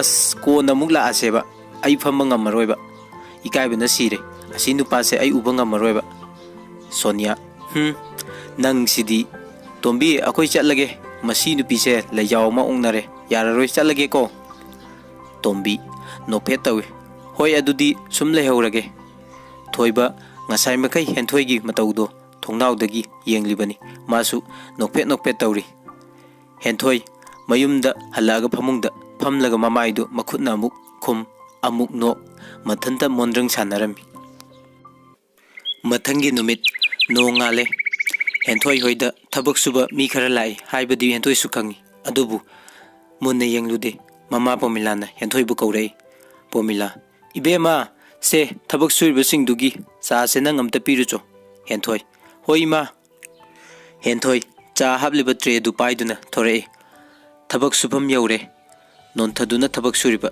थोइबदा हेंथोइना कका चा से कायदा थमुगे थोइबा हौगलगा यंगथोरे हेंथोइ इमा हेंथोइ खंगप्रे खंगी मखुत्तगी ट्रे दु लैमाइदा ताकी चा सु हैदोकले कप सिंगसु लोइना कायरे थोइबसु हेंथोइ उबदा इंगंगाए हेंथोइ इपा पाखना हेंथोइ यानी आई चा मुक पुजरके अकाइब कपसिंगदो पर खुंजिलगा इमुंगदा चेंसिनकी नाकंदा लेप्तुना यंगलंबा मनी न थोइबदा तमना हंगलई मनी कइनो सिबो नंग उबदा चैनल मांगख्रिरो थोइबा अस आई खंगदे तुमिलयु मी तानी थबक सुबा होद्रिङै तानथोरपन हानी मनी चिंगनदबा ngamde थोइबा चिंगना हौरो नंग असी हारमलगा थोइबा मसागी मथौदो अमुक तौकी हेंथोइना पिंगना चलकपद उबदा ममाना पोमिला कइदौरे हैमा कपसिंगदुदी लोइना कायरबरा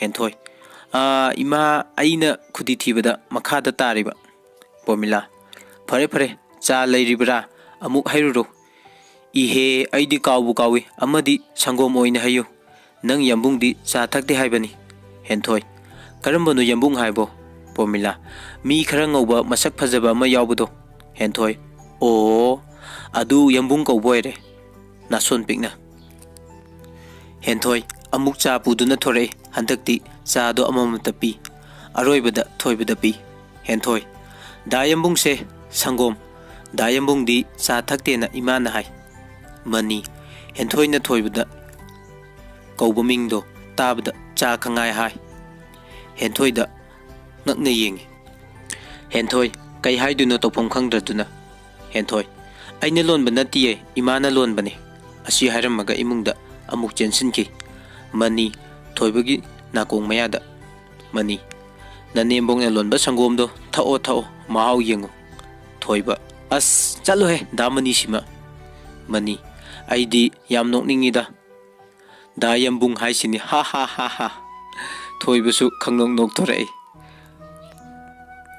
मतमदी सुम हौजिनकी नोंगमदगी निनी हुमनी हप्ता अमा फाजिनख्रे हेंथोइ थोइबबु नुंसिबा सुम हेलै नुंती नुमित खुदिंगी थोंनावदगी नत्रगा ड्रेस मथक्तगी येंगजबा लेप्ते मथंतसु मोंद्रंग सानजै कॉलेज सु कानबा हौरे अहानबा कॉलेज काबा नुमिनी हेंथोइ कॉलेज चनबा थोरे थबक सुबम द लाई हेंथोइ दा यंबुंग होरेंदी Tombisu college lakani kai kai hairamuge thoiba kaishu haningai leiteda henthoi as aidi yam hayaningi kamai tawni dayambung kainumta di hayuda thoiba as kainu aina haidusibo henthoi wa macha amatang oyasu hayuba thoiba wa macha su asaubasu amata leitreda henthoi dayambung nabuk phatta tawnu nasal dabu kemta haningai leitrabo ima kamaina tawri imungdo kamaina tawri hangba yaina thoiba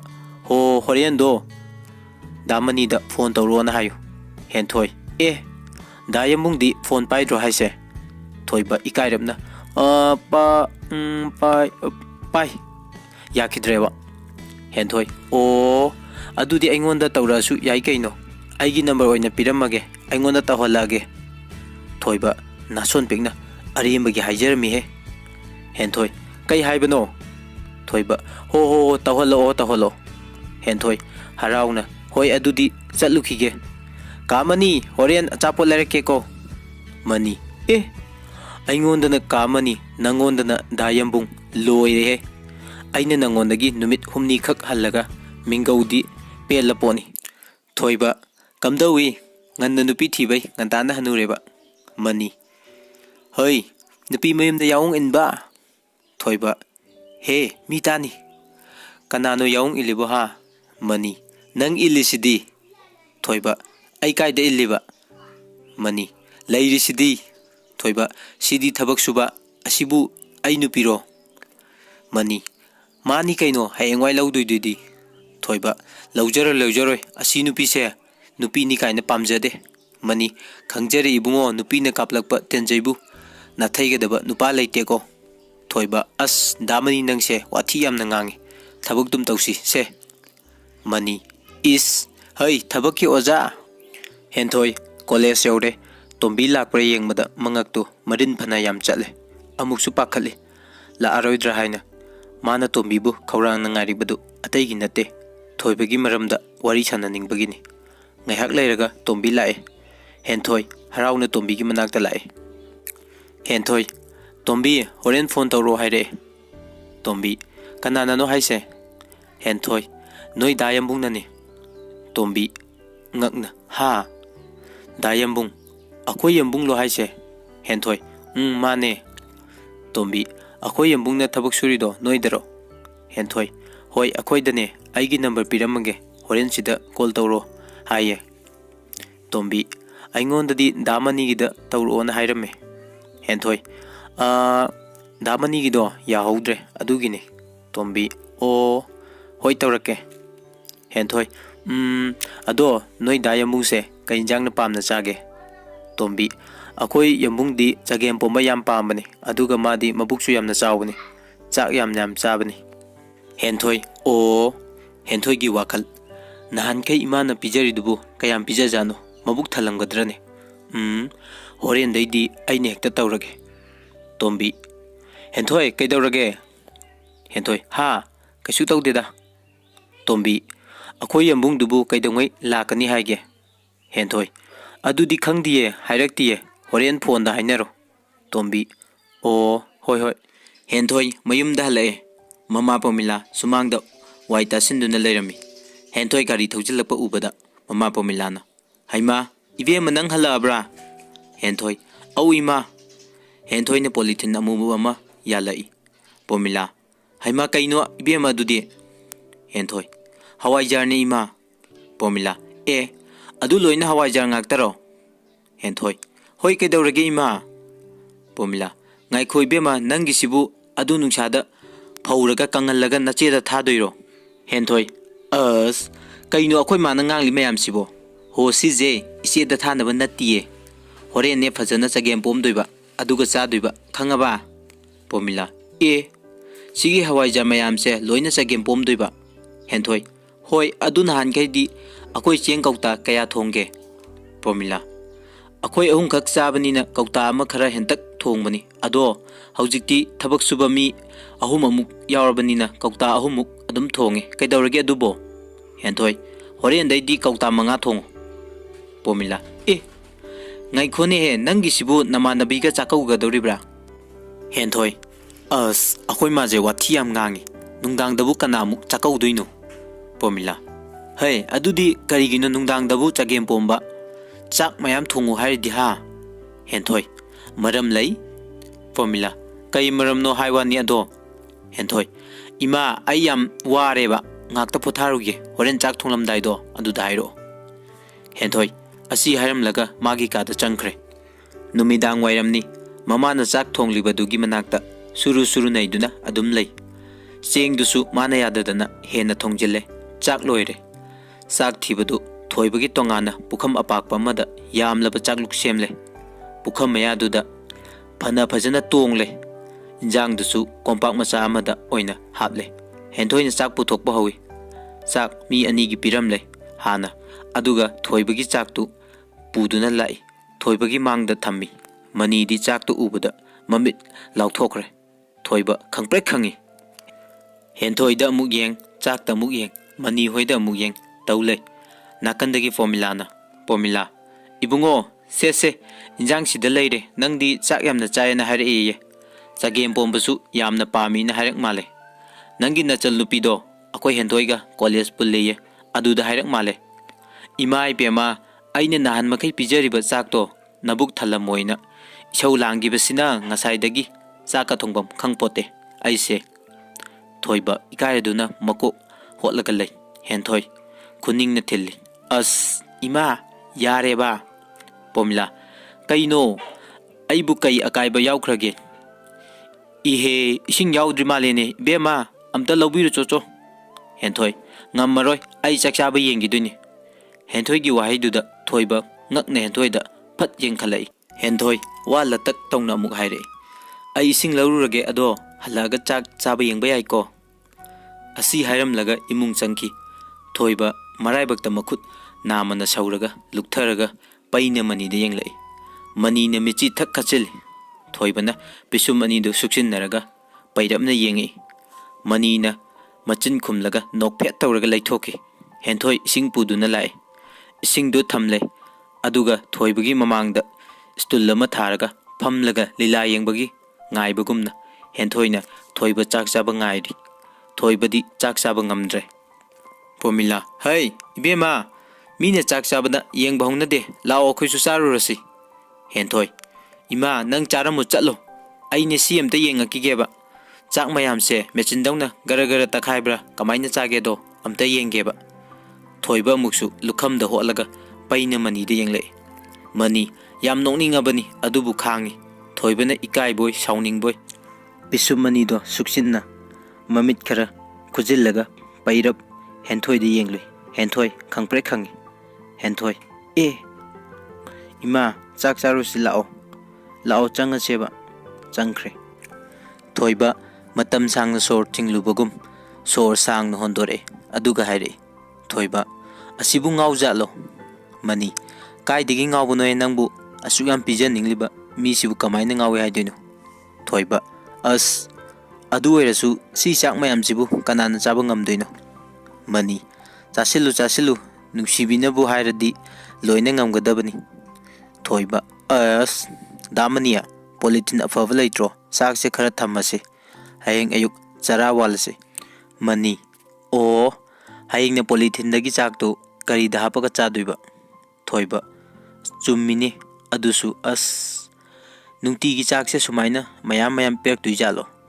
money: ꯐꯅꯗꯨꯝ ꯐꯔꯦ, ꯆꯔꯥ ꯈꯔ ꯈꯔ ꯋꯥꯟꯅꯕ꯫ ꯑꯁꯤ ꯍꯥꯏꯔꯒ ꯄꯨꯂꯞ ꯅꯣꯡꯃꯤꯟꯅꯩ꯫ ꯍꯦꯟꯊꯣꯏ: ꯑꯍꯤꯡꯗꯨ ꯃꯣꯟꯗ꯭ꯔꯪ ꯁꯥꯟꯅꯕꯗ ꯐꯅ ꯀꯨꯏꯅ ꯇꯨꯝꯗꯦ꯫ ꯇꯣꯝꯕꯤꯅ ꯀꯣꯜ ꯇꯧꯔꯛꯀꯅꯤ ꯍꯥꯏꯕꯁꯨ ꯇꯧꯔꯛꯇꯔꯦ꯫ ꯅꯣꯡꯉꯥꯜꯂꯦ꯫ ꯊꯣꯏꯕ ꯍꯣꯏꯗꯤ ꯆꯔꯥ ꯋꯥꯜꯂꯒ ꯊꯕꯛ ꯁꯨꯕ ꯍꯧꯈ꯭ꯔꯦ꯫ ꯍꯦꯟꯊꯣꯏ ꯏꯃꯨꯡꯗꯒꯤ ꯍꯣꯕꯦ ꯍꯣꯕꯦ ꯆꯦꯟꯊꯣꯔꯛꯑꯦ꯫ ꯍꯦꯟꯊꯣꯏ: ꯗꯥꯌꯝꯕꯨꯡ, ꯗꯥꯌꯝꯕꯨꯡ, ꯇꯣꯝꯕꯤ ꯀꯣꯜ ꯇꯧꯔꯛꯑꯦꯁꯦ, ꯋꯥꯔꯤ ꯁꯥꯟꯅꯔꯣ꯫ ꯊꯣꯏꯕ: ꯗꯥꯃꯅꯤꯗ ꯇꯧꯔꯛꯄꯗꯤ ꯀꯩꯗꯧꯕ ꯃꯥꯗꯤ? ꯍꯦꯟꯊꯣꯏ ꯃꯆꯤꯟꯗ ꯈꯨꯗꯣꯝꯕꯤꯗꯣ ꯊꯝꯂꯒ: ꯁꯁ, ꯑꯩꯅ ꯀꯥ ꯃꯅꯤꯒꯤ ꯐꯣꯟꯗꯣ ꯌꯥꯗ꯭ꯔꯦꯅ ꯍꯥꯏꯈꯤꯕꯅꯤ꯫ ꯋꯥꯍꯩꯗꯨ ꯇꯥꯕꯗ ꯃꯅꯤꯒ ꯊꯣꯏꯕꯒ ꯌꯦꯡꯅꯩ꯫ ꯃꯅꯤ ꯅꯣꯛꯐꯦꯠ ꯇꯧꯏ꯫ ꯊꯣꯏꯕ ꯍꯦꯟꯊꯣꯏꯗꯒꯤ ꯐꯣꯟ ꯂꯧꯏ꯫ ꯊꯣꯏꯕ: ꯍꯜꯂꯣ, ꯇꯣꯝꯕꯤ? ꯇꯣꯝꯕꯤ: ꯌꯥꯝꯕꯨꯡ, ꯀꯩ ꯂꯩꯔꯒꯦ ꯀꯣꯜ ꯇꯧꯔꯣ ꯍꯥꯏꯗꯤ? ꯊꯣꯏꯕ: ꯀꯩꯁꯨ ꯂꯩꯇꯦ, ꯏꯃꯥ ꯃꯁꯥ ꯀꯩꯁꯨ ꯇꯧꯗꯕ꯭ꯔꯥ? ꯇꯣꯝꯕꯤ: ꯀꯩꯁꯨ ꯇꯧꯗꯦ, ꯑꯗꯣ ꯌꯥꯝꯕꯨꯡ. ꯊꯣꯏꯕ: ꯀꯩꯅꯣ ꯍꯥꯏꯌꯨꯅꯦ? ꯇꯣꯝꯕꯤ: ꯏꯅꯦ ꯆꯥꯎꯕꯤꯗꯣ ꯉꯁꯥꯏ ꯌꯨꯝꯗ ꯂꯥꯛꯑꯝꯃꯤ꯫ ꯊꯣꯏꯕ ꯋꯥꯔꯤ ꯁꯥꯅ ꯁꯥꯅ ꯒꯦꯠꯂꯣꯝꯗ ꯁꯨꯝ ꯊꯣꯛꯈꯤ꯫ ꯊꯣꯏꯕ ꯀꯩꯒꯤ ꯃꯥꯒꯤꯗꯤ ꯁꯦꯟꯗꯣꯏ ꯍꯨꯜꯂꯝꯃꯤꯗꯨꯗꯤ? ꯇꯣꯝꯕꯤ ꯃꯣꯏꯒꯤ ꯃꯆꯥꯅꯨꯄꯤ ꯑꯇꯣꯝꯕꯤꯗꯣ ꯆꯦꯜꯂꯦꯌꯦ, ꯃꯊꯪ ꯊꯥꯗ ꯂꯨꯍꯣꯡꯒꯅꯤꯌꯦ, ꯁꯦꯜꯂꯦ ꯄꯨꯟꯅ ꯄꯤꯔꯣꯅ ꯍꯥꯏꯔꯝꯃꯤ꯫ ꯊꯣꯏꯕ ꯑꯁ ꯄꯩꯁꯥ ꯃꯌꯥꯝꯗꯨꯒ ꯀꯃꯥꯏ ꯇꯧꯅꯤ ꯁꯤꯗꯤ? ꯇꯣꯝꯕꯤ ꯌꯥꯝꯕꯨꯡ ꯀꯥ ꯍꯣꯏꯗ ꯍꯥꯏꯔꯒ ꯌꯦꯡꯁꯤꯔꯥ? ꯊꯣꯏꯕ ꯃꯣꯏꯒꯤ ꯐꯥꯎꯕ ꯄꯤꯗꯕꯒꯤ ꯂꯥꯟ ꯍꯧꯔꯤꯕ ꯃꯣꯏꯗ ꯍꯥꯏꯔꯨꯕ ꯌꯥꯔꯣꯏꯅꯦ꯫ ꯇꯣꯝꯕꯤ ꯑꯗꯨꯗꯤ ꯀꯃꯥꯏ ꯇꯧꯅꯤ ꯌꯥꯝꯕꯨꯡ? ꯊꯣꯏꯕ ꯐꯔꯦꯁꯦ, ꯌꯥꯝꯕꯨꯡ ꯐꯅꯕ ꯇꯧꯔꯛꯑꯒꯦ, ꯗꯥꯃꯅꯤꯒꯁꯦ ꯇꯥꯟꯅꯈꯤꯒꯦ, ꯑꯗꯨꯒ ꯑꯩ ꯉꯁꯤ ꯅꯣꯡ ꯅꯤꯅꯤꯁꯤꯗ ꯂꯥꯛꯅꯕ ꯇꯧꯒꯦ꯫ ꯇꯣꯝꯕꯤ ꯍꯣꯏ ꯌꯥꯝꯕꯨꯡ ꯑꯗꯨꯗꯤ ꯊꯝꯂꯒꯦ꯫ ꯊꯣꯏꯕ ꯉꯥꯏꯈꯣ, ꯁꯤꯒꯤ ꯄꯥꯎꯁꯤ ꯏꯃꯥ ꯇꯥꯔꯕ꯭ꯔꯥ? ꯇꯣꯝꯕꯤ ꯇꯥꯗ꯭ꯔꯤ, ꯏꯃꯥ ꯇꯨꯝꯂꯤꯉꯩꯗ ꯇꯥꯍꯧꯗꯕꯅꯤ꯫ ꯊꯣꯏꯕ ꯐꯔꯦ ꯇꯥꯍꯧꯗ꯭ꯔꯁꯨꯅꯨ, ꯑꯗꯣ ꯅꯪ ꯍꯌꯦꯡꯈꯩ ꯁꯤꯗ ꯐꯣꯟ ꯇꯧꯔꯛꯀꯅꯨꯀꯣ, ꯋꯥ ꯍꯥꯏꯅꯤꯡꯕ ꯂꯩꯔꯁꯨ ꯗꯥꯃꯅꯤꯒꯤꯁꯤꯗ ꯍꯥꯏꯔꯛꯎ꯫ ꯇꯣꯝꯕꯤ ꯗꯥꯃꯅꯤꯒꯤ ꯐꯣꯟꯗꯣ ꯌꯥꯗ꯭ꯔꯦꯅ ꯍꯦꯟꯊꯣꯏꯅ ꯍꯥꯏꯕꯩꯅꯤ꯫ ꯊꯣꯏꯕ ꯍꯣ ꯌꯥꯔꯦ ꯌꯥꯔꯦ ꯊꯝꯃꯣ ꯊꯝꯃꯣ꯫ ꯊꯣꯏꯕ ꯍꯦꯟꯊꯣꯏꯒꯤ ꯃꯅꯥꯛꯇ ꯂꯥꯛꯑꯦ, ꯐꯣꯟꯗꯨ ꯄꯤꯔꯝꯂꯒ ꯍꯟꯅ ꯐꯥꯎ ꯌꯦꯡꯂꯝꯗꯦ, ꯃꯥꯒꯤ ꯊꯕꯛ ꯇꯧꯐꯝ ꯊꯣꯛꯄ ꯇꯧꯈ꯭ꯔꯦ꯫ ꯍꯦꯟꯊꯣꯏꯒꯤ ꯋꯥꯈꯜ, ꯀꯩ ꯅꯨꯄꯥꯅꯣ ꯁꯤꯕꯨ ꯃꯤꯆꯤꯅ ꯐꯥꯎꯕ ꯌꯦꯡꯕꯤꯔꯝꯗꯦ ꯍꯥꯏꯕ? ꯄꯩꯊꯣꯛꯑꯒ ꯏꯃꯨꯡꯗ ꯆꯪꯈꯤ꯫ ꯇꯣꯝꯕꯤꯅ ꯍꯥꯏꯔꯛꯄ ꯋꯥꯐꯝꯗꯨ ꯊꯣꯏꯕꯅ ꯃꯅꯤꯗ ꯇꯝꯂꯦ꯫ ꯃꯅꯤꯒ ꯃꯣꯏ ꯑꯅꯤ ꯇꯥꯟꯅꯔꯕ ꯃꯇꯨꯡ ꯃꯅꯤꯅ ꯍꯥꯏꯔꯛꯏ, ꯃꯅꯤ ꯐꯔꯦ ꯑꯩ ꯑꯆꯧꯕꯗ ꯍꯪꯂꯒ ꯌꯦꯡꯒꯦ꯫ ꯊꯣꯏꯕ ꯗꯥꯃꯅꯤ ꯍꯪꯂꯨꯅꯨꯗ ꯏꯀꯥꯏ꯫ ꯃꯅꯤ ꯍꯪꯗꯕ ꯌꯥꯔꯤꯕ꯭ꯔꯣ, ꯅꯪ ꯀꯗꯥꯏꯗꯒꯤ ꯄꯩꯁꯥꯅ ꯄꯤꯒꯦ ꯍꯥꯏꯅꯣ? ꯊꯣꯏꯕ ꯑꯁ ꯈꯪꯗ꯭ꯔꯦꯗ ꯗꯥꯃꯅꯤ, ꯑꯩ ꯀꯩ ꯍꯥꯏꯗꯣꯏꯅꯣ? ꯃꯅꯤ ꯑꯆꯧꯕ ꯌꯥꯝꯅ ꯐꯕ ꯑꯩꯒꯤ ꯃꯔꯨꯞꯅꯤ, ꯑꯩ ꯐꯖꯅ ꯍꯥꯏꯒꯦ, ꯃꯥ ꯁꯣꯏꯗꯅ ꯌꯥꯒꯅꯤꯌꯦ꯫ ꯋꯥꯐꯝ ꯑꯁꯤ ꯃꯅꯤꯅ ꯑꯆꯧꯕꯗ ꯃꯔꯤꯛ ꯆꯨꯝꯅ ꯋꯥꯔꯤ ꯁꯥꯔꯝꯃꯤ꯫ ꯑꯆꯧꯕꯁꯨ ꯄꯨꯛꯆꯦꯜ ꯆꯥꯎꯕ ꯃꯤꯅꯤ, ꯌꯥꯕꯤꯔꯛꯏ, ꯁꯦꯟꯐꯝꯗꯨ ꯄꯤꯕꯤꯔꯦ꯫ ꯁꯦꯜ ꯑꯗꯨ ꯊꯤꯟꯕ ꯆꯠꯅꯕ ꯊꯣꯏꯕ ꯁꯦꯝ ꯁꯥꯕ ꯂꯣꯏꯗꯨꯅ ꯊꯣꯔꯛꯏ꯫ ꯊꯣꯏꯕꯅ ꯊꯣꯔꯛꯄ ꯎꯕꯗ ꯍꯦꯟꯊꯣꯏ ꯅꯪꯍꯧꯔꯔꯣꯏ ꯃꯇꯥꯒꯨꯝ ꯄꯔꯞ ꯆꯦꯟꯊꯣꯔꯛꯏ꯫ ꯍꯦꯟꯊꯣꯏ ꯗꯥ ꯌꯥꯝꯕꯨꯡ ꯀꯥꯏ ꯆꯠꯇꯣꯏꯅꯣ?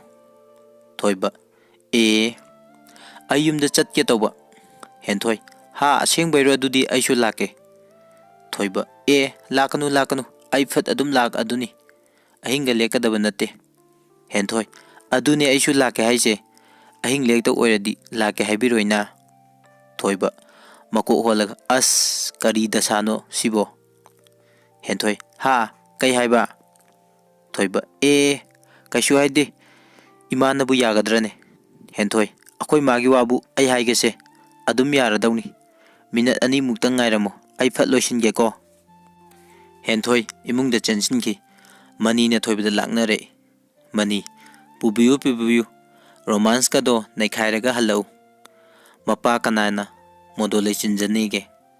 ꯊꯣꯏꯕ ꯇꯥꯅꯤꯡꯗꯦꯀꯣ ꯗꯥꯃꯅꯤ, ꯑꯩ ꯑꯗꯨꯒꯨꯝꯕ ꯋꯥꯈꯜꯒ ꯈꯟꯗꯦ, ꯑꯩꯈꯣꯏ ꯇꯣꯝꯕꯤꯒꯤ ꯃꯃꯥꯟꯅꯕꯤꯅꯤ, ꯃꯥꯁꯨ ꯏꯆꯜꯅꯤ ꯀꯩꯅꯣ꯫ ꯃꯅꯤ ꯃꯥꯅꯤ ꯅꯆꯜꯅꯤ, ꯂꯧꯔꯗꯤ ꯀꯩꯅꯣ ꯑꯣꯏꯗꯣꯏꯅꯤ ꯅꯠꯇ꯭ꯔꯣ?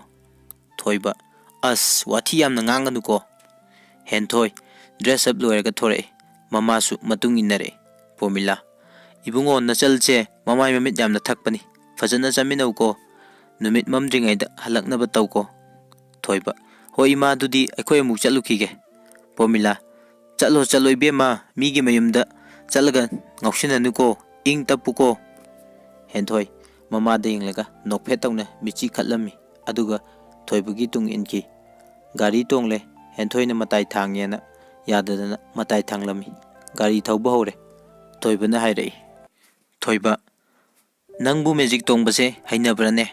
ꯍꯦꯟꯊꯣꯏ ꯍꯩꯅꯩꯅ, ꯁꯤꯅꯕꯨ ꯍꯦꯟꯅ ꯅꯨꯡꯉꯥꯏꯌꯦ, ꯑꯗꯣ ꯗꯥ ꯌꯥꯝꯕꯨꯡ ꯅꯣꯏꯒꯤ ꯌꯨꯝꯁꯦ ꯂꯥꯞꯇꯤ ꯈꯔ ꯂꯥꯞꯄꯤꯀꯣ? ꯊꯣꯏꯕ ꯂꯥꯞꯄꯅꯦ, ꯋꯥꯔꯕꯣ ꯅꯪꯕꯣ? ꯍꯦꯟꯊꯣꯏ ꯋꯥꯗꯦꯗ, ꯇꯨꯝꯅꯤꯡꯕꯗꯧꯅ ꯇꯧꯏ꯫ ꯊꯣꯏꯕ ꯇꯨꯝꯅꯤꯡꯂꯗꯤ ꯇꯨꯝꯊꯣꯛꯎ ꯀꯩꯅꯣ, ꯃꯤꯁꯨ ꯇꯨꯝꯅꯔꯤꯁꯦ, ꯍꯣꯔꯦꯟ ꯌꯧꯔꯒ ꯑꯩ ꯍꯧꯗꯣꯔꯛꯀꯦ꯫ ꯍꯦꯟꯊꯣꯏ ꯇꯨꯝꯃꯣꯏꯗ, ꯂꯝ ꯌꯦꯡꯗꯣꯏꯅꯦ꯫ ꯉꯥꯏꯍꯥꯛ ꯂꯩꯔꯒ ꯍꯦꯟꯊꯣꯏ ꯎꯏꯊꯕ ꯍꯧꯔꯛꯑꯦ꯫ ꯊꯣꯏꯕꯅ ꯌꯦꯡꯊꯣꯛꯂꯨꯕꯗ ꯒꯥꯔꯤꯒꯤ ꯃꯇꯥꯏꯒꯤ ꯌꯣꯠꯇꯨꯗ ꯃꯀꯣꯛꯇꯨ ꯉꯥꯔꯒ ꯃꯌꯥ ꯀꯥꯔꯞ ꯇꯧꯅ ꯇꯨꯝꯂꯝꯃꯤ꯫ ꯊꯣꯏꯕ ꯍꯦꯟꯊꯣꯏꯒꯤ ꯃꯇꯧꯗꯨ ꯎꯕꯗ ꯅꯣꯛꯅꯤꯡꯂ ꯃꯥꯜꯂꯦ, ꯍꯥꯏꯐꯦꯠ ꯅꯣꯛꯐꯦꯠ ꯇꯧꯏ꯫ ꯂꯝꯕꯤꯒꯤ ꯕꯦꯀꯔ ꯑꯃꯗ ꯊꯣꯏꯕꯅ ꯈꯨꯠꯂꯩ ꯊꯨꯅ ꯍꯦꯟꯊꯣꯏꯒꯤ ꯇꯨꯡꯂꯣꯝꯗꯒꯤ ꯃꯈꯨꯠꯅ ꯍꯦꯟꯊꯣꯏꯒꯤ ꯃꯀꯣꯛꯇꯣ ꯉꯥꯛꯂꯝꯃꯤ꯫ ꯍꯦꯟꯊꯣꯏ ꯊꯣꯏꯕꯒꯤ ꯃꯈꯨꯠꯇ ꯃꯣꯟ ꯈꯥꯡꯅꯗꯨꯅ ꯅꯨꯡꯉꯥꯏꯅ ꯇꯨꯝꯂꯝꯃꯤ꯫ थोइबसु अमुक्ता मुन्ना येंगजद्रिबा हेंथोइगी माइथोंदो तंजा फंगले मतागुम नोंगमी पेने येंगजरी ngaiak leiraga mayum yore thoibane henthoi bhaudoi thoibagi makhutto henthoi khangdringai tapna lokthokre makhoi ani thoibagi yumda changminare mama mema mangol famduna leirami mema haima ibungo nang labro bema sina kanano henthoi sat khumlai ima akhoi yumdani dayambungna thabak surido adugane tombi chu aiga college pulle mema haima अखोई तोंबी का सुती न बोयरे लेबनी हाय इबे म तोंबी थोरा उने नमानबी लाइने नंगबो तोंबी थोरे तोंबी अया नंगसु यावरा इरो हेंथोय दायमबुंग न चलुसेना लाइने थोइबा हेंथोय गी वाहै दुदा खंगप्रे खंगना हेंथोय द सत जिंग लई ए हेंथोय थौसादना नोकफे तौना थोइबदा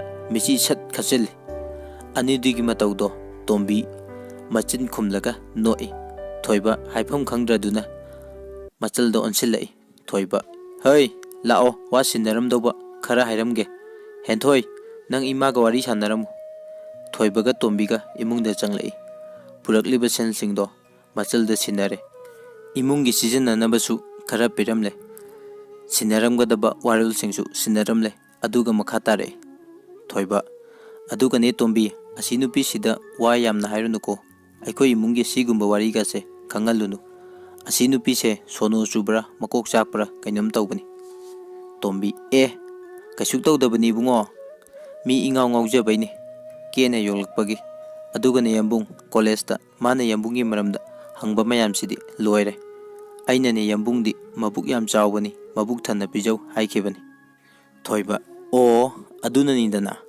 तोंबी कैबुनो हाइसे थोइबा हो आइदी असोमदा ददायमा बिमसेलदो कन्ना ओली हाइबा तोंबी अदुना फत्रो आइगी यंबुंग मबुक थलारोइद्राना पाखलिनी थोइबा थंदबदी हाइरुनु मनिंगलोमदा लोइना पाथोक्तना थबक अमता सुबा ngamdre असुमना वारी वताई ngahak sanaraga थोइबा हेंथोइगा अमुक हलगे हेंथोइना थोइबाबु नुसिबा नोंगमा नोंगमगी सुम हेंगलई फोंदोक्लगे खलुई अदुबु हेक्ता ngamde मतमदी assume हौखी Nongma हेंथोइना terrace मथक्ता लेप्तुना मखुत्ता like अमा सुपाई अदुगा थोइबाबु तारसुनु मतागुम इसै हौना सकलामी अफाउबीनी हाइरसु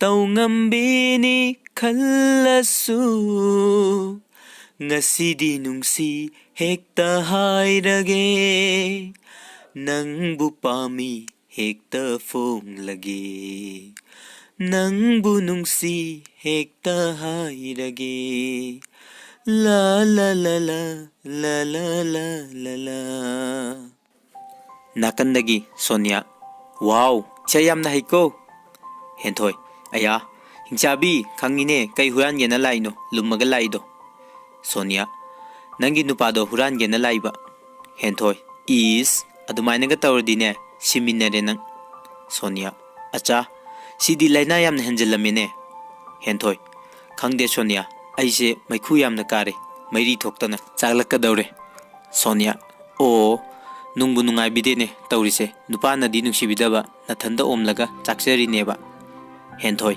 इस अदुगादी हाइनु माना सोइसे नुंसिबने आइना हाइबा वागासे मा अदुम याय खंगबा अदो मानने आइसे पांगनि हेंगक्ते आइनि ngakta yegjabadongna tawi सोनिया हो अदुने माना नंगसे नुंसिदबैने हेंथोय आइना नुंसिकाइना हाइरुरगा अमुक आई काइदुजाला सोनिया हाइरुकिनु नंग यामना तौंगम्बी ताजनिको हेंथोय अदुदी आइजे प्रोक सागा दुम लैतारेने सोनिया हो माना हाइरकप्रा ngairo हेंथोय अदुदी मपोक्सिमगी ओइरारोय ngaiak wari sanaraga Sonia सुजत्ख्रे नुमितसिदगी हेंथोय मसादु यामना लांगतकनै थोइबाबु नुपा थोक्ते हाइनसु मथंदा साउजे हेंथोय वखल मोन खल्लबा मतुंग थोइबाबु फोल अमा पाहलगे खल्ले मबुंगदा गिरी तक्तुना पैसा लौरे अदुगा कॉलेज हलकपदा फोल अमा लैरे करमना पीसिगेना मुखलमी हेंथोय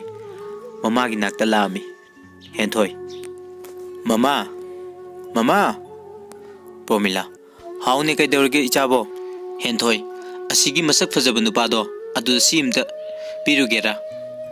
Promila kainu sibo henthoi kainu aisu khangde ma adum yengjerani moi machal nupina pirakpane. Promila haima adubu nangna adum piramlasu yabadunda. Henthoi aido ngasi je koksyamna chi ngayakta pothage na tawbaneba. Promila hoi pige henthoi haujik pirasu haiba. Promila ihe pige ne nangbo masidi ngaingam de he. Promila thoibagi manakta chatki. Henthoi magi kada prap kakhalaga thongnawdagi yengjai. Promila thoibagi manakta yaure. Promila ibungo thoibase nachal nupina piri haine. Thoiba kainu ima sibo. Promila aisu khangdeni he akoi henthoi na purakpani hangdoklaga karino do yengo ko. Thoiba hoi ima. Promila chatkre. Thoiba polythene dagi pack tawre iba poto lauthoi. Thoibagi wakal kaino akoi tombinabu sumainaga pack torga pire isibo kayam luba pot oijano pack tu kaiduni yenglui ure phone ama yaurambadu thoiba ngangai thasu thajade manida mu onchilai. Thoiba damani sidam ta laune mani kaidawrage. Thoiba tu yengu mani noi tombinabo. Thoiba aduni haije aisu thajade mani masi tombina pirakpa oiroi aidi chingnadaba ngamde. Thoiba henthoi na oijala mani oiramni ko tombina oiradi henthoi masana piramba yaina mama thare duni soidre tanja duda phone duda message ama lai hangtuk tu ne yengi message dayambung saunu ko dayambung na phone ama ta paidana lebdo nungai tabai sum pibane lana khanbinu ko.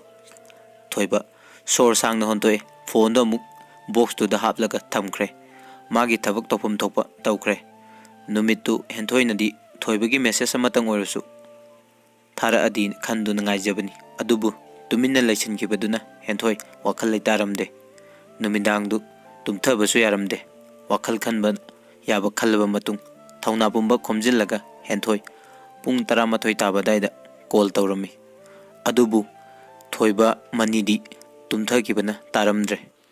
Moige leminaba chingkhaina tarae kadaida no makholse koiti thiki polythene amada box amagi manungdagi khonglakpa oirami. Chingkhaina phone du lokthokpadadi ring khingba loikhre. Somda henthoi amuka tawbusu talladuna tawrudre. Nongale chingkhaina ngarangi phone du puduna thorai aduga hairei. Chingkhai yambungsi phone se kanaino. Thoiba kumpham khangde manida mu yengloi. Mani no yambungini tombi do marup ama phangye aduda mabungi phone ama labirakpani. Chingkhai yam phare ai game khara sanaba yare. Thoiba hei sizinaba yaroi amuk pikidoine box du dum hapucho. Chingkhai kaidawagi pidoiba. Mani kaidawagi pidoiba ha sara sangero ha natragana ai hekta sumang maton sidagi lepaga laurage phone pire ena. Thoiba damani nangse wathi yamna ngangi. Chingkhai kaino noini na hainai dubo. Mani hei angang thorum nate lao thabak tarusi noi yambungse kuidrabani bora segaiba indrobani. Henthoi college chanaba thorai.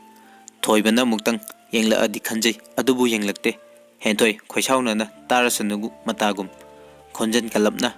Henthoi hoi ma sire. Thoiba khangyeng thorai. Henthoi na mari tingthoga sugatlam yeduga phatchat khre. Thoiba mata amani ni mani ne sai nangna saurabasu aidi nungsi nangna sugatlabasu aidi fajai nangna noklagana hena chakchai. Thoiba yareda nakong I tareda.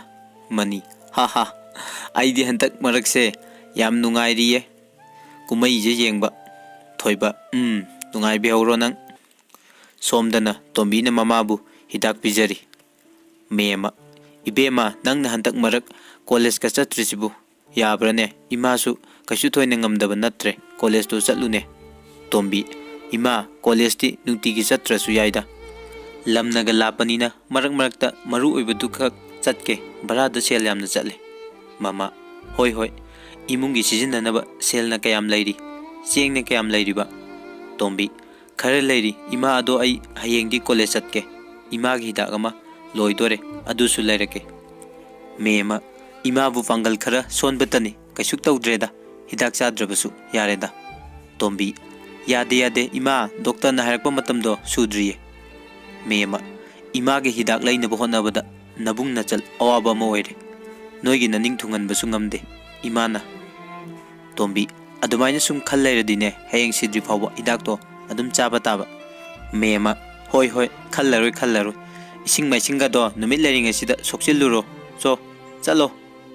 Tombi hoi ma numidangi matamni henthoi thoibuda call tawjai chingkhai na game sanare ngai matamni chingkhai yambung phone lama lai thoiba thausadana pairunu chingkhai sum tawre thoiba phuk hogale chingkhai gi makhutage phone du tap mulle duga mapan thoki sumang machi de leplaga henthoi gi thongnaw mapada yenglaga phone du paikatli khon khara kalapna kaino henthoi isau lang na nganglai phone lakpana na do ta dro phone paikhat baje haitabro mine phone tawreise aruba maram ama lairamgani gaina kemta khandabra ha thoibadi sauge tawjarambani adubu henthoi gi saireng thibugumna langliba isau du tabda nokningbadu faurami thoiba tapna hairei thoiba kari aruba maram no haise henthoi aruba wane thoiba adu kari no haiba henthoi noi tombido handa college sulak lakte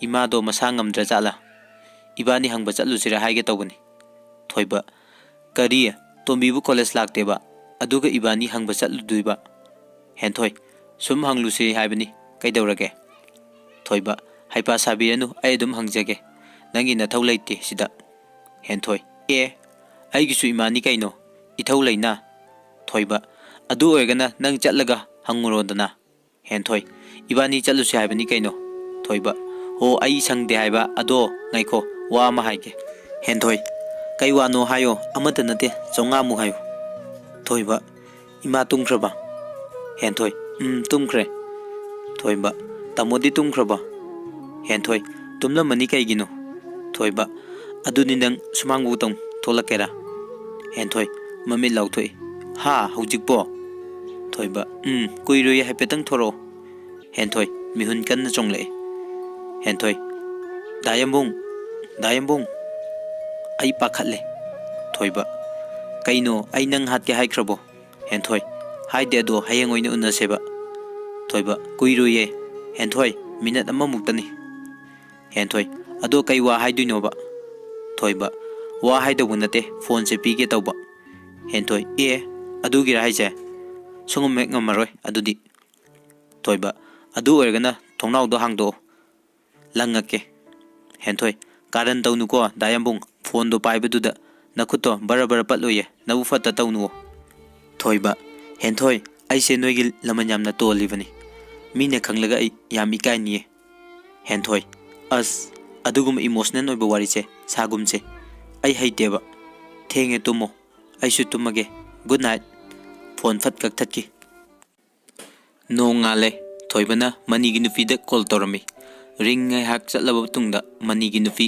call receive tawre mani gi nufi hello thoiba hello itaima akoi ma do hantak masangam dabaga yawbro mani gi nufi yawdabani da ine masa khasuk ta howdabani kaidawrage thoiba akoi tombi college ate haibaduda mani gi nufi tombi di college atkina ai ngasai laik masina thengnarami thoiba o fare itaima dudi thamlage adu sum hangena tawrapani mani gi nufi hoi thamo somdana henthoi college hek yawbaga tombi la ambaduda yam harauna tombi gi manakta lai henthoi kaigino nangna nahan ke college laktrido ima masangam dabra tombi ngamida kaisuk tawde rita do masu mayumda laitaba mabuk hoida laikiba aduda ithanda lakpado tallaba thaujal yamna leiba nupa ama layeba magi thaujal fangani khanbada college ka mata chaningdreda henthoi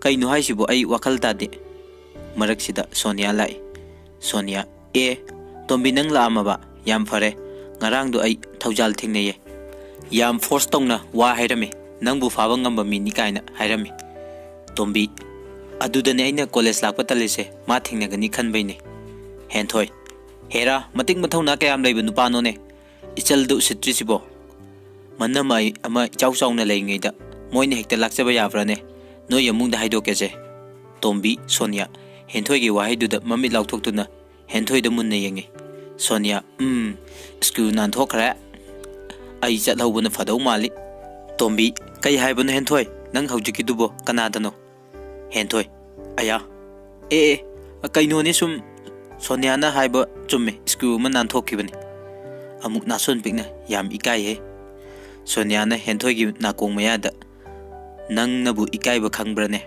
Henthoi chalo he mi shoi ba bu tamba ngam bro yong phawa soi ba dagi udagi targa siri duni Henthoi gi praman si da moi ahum hauna nok min nei matam di sum hauki Henthoi na di thoi ba da message su thajai thoi ba na di thawai ru de call su tawje dubu receive tarok ta bana ayam bani nongwa numidang wairam amada Henthoi gate gi gari macha do thawjilai matam du thoi ba hoi thabok patha na ba matam ni Jingkai Henthoi gi manak ta lai Jingkai che Henthoi nangi gari do ayam ta thawjage noi sumang sida Henthoi kai gi nu sumang da thawdui de Jingkai hai ta bai ne amta tambiyo haiba Henthoi aya nang gari thawba hai ta bro lao tambi ge ai tung da tonga ge duga ta ke lao ka khalo Jingkai hoi thoi bana nakan da gi laure hei ngai ko kumthau hai bane nang yam thawning bra Henthoi kaino da yam mong thoi bana tumin layu nang masu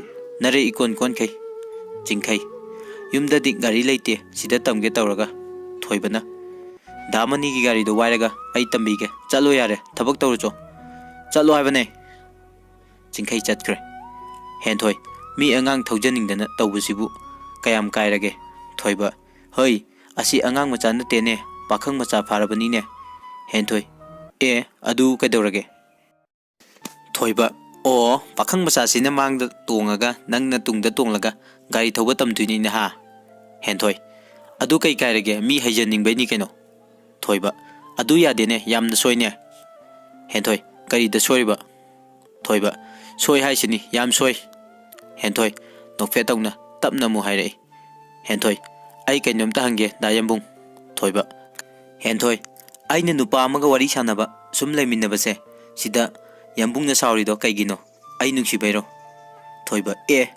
sidi channel lamani ne ya re bema ai ke chwa jaroi nanga ngangna du charuk pudi ai kai mamai do nan jarurage Thoiba asi haram laga chatkre Henthoi su paithok laga imung da changkre somda Tombi yam harauna changlai mama me mangol da famduna inchang manduna lairami Tombi ima mema haima nangbu kai chatluge ima da su karemta hairamde sida chatke do hairambadi yadro nangbo Tombi ima ngasi che ayamna harawi mema kaigi none ichana ngasi asuk yam harawri sibo hayudana ima su khange Tombi aduburo ima tu paisa khara ulli tereng lupa lising tarani sise mema haima kadai degi no ibema asuk yam basidi Tombi aine lon number ama yawbani imanabi sing rita hoiga hominna bani ngasi engonda fauriba paisa yamba nateda pa chahum tang hunbani aina angang tuition tawbugi paisa do khara khaidoga yawbani yambung khangladi chaigadran aina haidoktabani mema karigi chairunige fattaba lambida sijinnaba sunatana chairoi Tombi adudi ima yambung da hairage mema hairo sel singse kari da kamdawna sijinna sige do nabung na chal tanajaro Tombi hoi ima dudi ai damani gi inamada phone amta tawruge se sel sing cha paisalamu mema hoi chatluro kuiranu ko Tombi ado ima aigi lairik ama ni dang lehauge mema hoine layune Tombi aduga chengsu machit wana danaba bag amara kaino walaurase mema ado nabunga tanarone imanadi kari tawba ngamluni nabungna chalna si fare haina sinbado imagidi loina yare chalo numita dringai nabungda phone tawni do habida tawruro Tombi hoi ma adudi ai chatluki ko Tombi chatkre ikui dana chawba lai me masu insang malibudo loirga imung changbada pusilage haina paisa du mangol du da manakta thami chawba lakpasu uhaudre chawba itaima insang man biribra mema haima chawba nang laklibra kakhala use morasi da phamu Chaoba मांगोन का खलई मेमगी मनाक्ता लेरिबा cell अदो ताप लौखली Chaoba करिगी cell नोइतै मसिदी आइगी सेंदोय पिनब्रा मेमा नचानुपीना मरुप मचा मा यावजबा माले अदु ngasi फावरेये अदुगी सेलनी 10,000 खक्तनी अदुदगी नंगी सेंदोयसु खरा पीरगे हाइदना खनरमलिबनी चाउबा करिनोने तैमा आइगी सेंदोयदी सिनसु कोनबसु नते था मरिबु सुजिनख्रबनी लरमलिबा खरसे ngasi लाइंगेसिदा पाइजख्रगे मेमा इबुंगो होरेन नचानुपीबु थिदलनजरके लोइना नत्रसु खरदि पीगेना नचानुपीगे लाइकसु लाइनिंगेन हाइरमी अदुगा चेंगसु लैट्री खरा वानबा खरदि लहौखिगे चाउबा इतैमा आइगिसु इचासिंग मपानदा लैबनिना सेलगी सेल गाक्तनिदो आइसु हंदकसे मथा यामना सारे इतैमागी चेंग चाक लैते हाइबदो अदुसु नुंगाइते से चौंगानी सिने यानबा सिनबिरो अदुगा इतैमा सेल से सिनसु सेंदोय सुद्रिबनिको आई चच्चरे इतैमा मेमा मीगी मरल तोलबो ओइबना करिसु हाइजबदि ngamjada तुमिन लुक्थदुना मपी इरा चेंदुना लेहवे तोंबी हले चाउबगा थोंगालदा थैनरे तोंबी याम चिंगनाना ममागी मनाक्ता प्रप लाई तोंबी इमा मेमा कफे इमागी वेमा इचागी हुमांग मलना फंगजबा सेलदो मीगी मरल तोलुबना इचाना ननिंग तोंगना सिजनबा फंगद्रेदो तोंबी सु कपी फरेसे इमा तोकलो मोइगी पैसा खरदा ओइरसु पिग्रिसे फरबनी मोइना कोइबु लाइकाय ममांगदा योनबसे खरा फनबा मेमा नंग यामुंगदी हाइख्रबरा तोंबी हाइड्रे इनमदो मपामदा चटकीन हाइना लेहुदे अदुना फोनसु तौद्रे मेमा फरे हाइरुरनु तोंबी होय हाइररोय फरेसे इमा याम खल्लुरनु इंसांग से मनबा लोरबा नत्रो पुसिल्लागे को मेमा होय होय पुसिल्लो असुमना तोंबीना नुंगाइतबा लैरबसु फुमजिनदुना वाखल लैना ओइरबी ममाबु नुंगाइखरोय खंदुना थेमजिनबिरमी असोमदा मतमदी कनाबसु ngaibide sum हौखिबना थोइबा होइना सुरिबा थबक्तुसु लोइसेलकले हयेंग मयुमदा हल्लनी हाइबा नुमितुनी नुमिदांग थोइबा हेंथोइदे कॉल तौरमी अमुक्ता कॉल तौरक्तबा थोइबना ngasi कॉल तौरकपा दुदा हेंथोइ हरावबगी ngamkhai leitre ngaingamdana call receive सत तवी हेंथोइ हेलो थोइबा तुमबो नंगबो हेंथोइ तुमद्रिये ngasi दायमबुंगना कॉल तौरकपसे याम थाजदिये यामना सुहरावी थोइबा आइसे नंगोंदा वा अमा हाइगेना कॉल तौरकपनी हेंथोइ अमत नतिये दायमबुंग मयाम हायो थोइबा हेंथोइ यमबुंगना हाइदुइसे नंग यादबा तौनुको नंग सुमांग बाबुदा थोरो नंगी फोन से पिरमगे हेंथोइ दायमबुंग अदुमाइना हाइगनु आइना फोन दो दायमबुंगी दमक पिख्रबने फोन अदुगी मपुदी दायमबुंगने थोइबा हेंथोइ अदुमाइना तौनु आई पामदे आई हेंग चलनी फोन से आई पुरोइगे हेंथोइ हा हेंग चलनेबा कईगिनो अदुक थुना चतुइदे थोइबा थबक लोइरे कइनो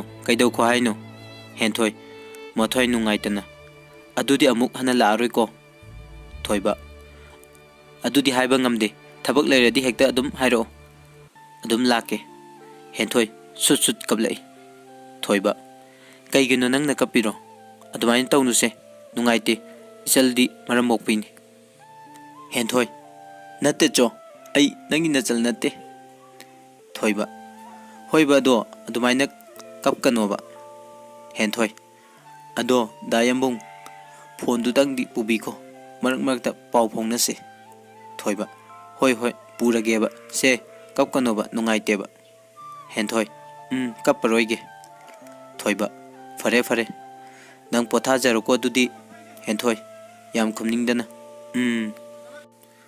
फोल थमनख्रे हेंथोइ थोइबा चतख्रनि खनबदा मसादो यामना खोइरांगी अहिंगदुसु पाकना तुमथबा यारमदे नोंगाले मनीगा थोइबगा हेंथोइगी मबुंग अचौबगी मनाक्ता लाई मखोइ अहुम सेल थुंगी मतंगदा वारी सानरी थोइबा तमो आइगी कुसुमल जुसु लौबु लौनिंगद्रेदा चौबा कइदबगी लौरोइदुइनो लौगदबने असुकुइना थबक सुरगा सेल अमता पुदना इमुंगदा चंगलदी कमदंगनी लौगदबने मसी नंगी हुमांगमलनीने थोइबा Tamogi taubimal amadi ima hoigi minungsise aina punsi chupagi kaujaroi.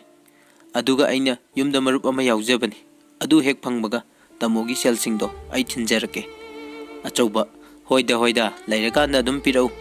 Ai nangonda kaisu Chignadeda bai mani su lay tudi ado bai mani aigi thabak se loidriko sigi yum sigi mathaki sisu amataga hapningli sina khara tapna tawrasi mani hoi bai na haurasi haiba matamduda hekta haibiro asumna wari watai sanaraga cha ising charba matung thoiba hoi chatnaba thorai henthoi imungdagi mapan thoraktre thongnaudagi lona yengjerai thoibasu haifet thongnauda yenglami henthoi mathwai nungaitana ungduna lehawi Thoibana mayum yaubada mamado masa nungaite haiduna leirami matam kharadi tombisu college alamde henthoina thoibada call tawrabasu paibiraktre message tharabasu reply hanbiraktre henthoi masado leitapum khangdre mamanabi Soniabu amta lau haina kaurami Sonia lae makoyani wari sanarami Sonia ngaikhone nangna nupini nangna hairubada nupa mana yabiraktradi nang ikairoidraba Henthoi ikai ne do ma soidane yagani mana chatlamdaida yam nungsine yenglami Sonia farene hairo ne do nangbu kamaina haiduinu call tobusu receive taude hai message thabusu reply pirakte hai tombisu college lakte ngai khone che machet amada iraga uchekta ha chekla aigi thamogi ipause pamubo magi mafamda yauhanbiu kaina thakiduraba Henthoi Wathi yamna ngangdko adumaina haidoba nati Tombi college laktabagi hangba chatpa saraga mayumda chatlaga hairoiduini Sonia wow nupi kutokti leitre ado nang ID hawirakanuko ID yawba ngamjaroiko Henthoi yawdraga tu una ithanda chatke kaino mayum khangdabasu nate Sonia nupi se full power paiko chatluro aigi bordergi lottery fawba oiroko adukane sechong chagadi halakanuko Henthoi yaniba mana haiba ngamdabagi aina hana haigadabagi wani nungsibadi mana soibu nungsibani soidani yani haiba Sonia ho pare yarakpo oiro nungsinaro thungnajaro aina ne thamoi sengna bor pirabani ado kai numita chatke haiba Henthoi aidi khangba yam warajani aduna hayeng hekta chatlani Sonia sigi lena sidi last stage yaurena Fare chatluro aduka tombidusu college laknaba hairamo Henthoi hoi hairamage asumna numit asi haukhre no ngale Henthoi college timing da college chatpa saraga thorai thoibada nungsi phungdoklani khanbada mihuldo amuk chongli amuksu harawi somdana tombisu college chattaba kuire haiduna mamasu naba khara farena numisi college chatki Henthoiga lambida thainakre Henthoi sum lakpana thoibo hoigi mayum yaure mama mema mangolda famduna lerami Henthoi changlpo ubada mamana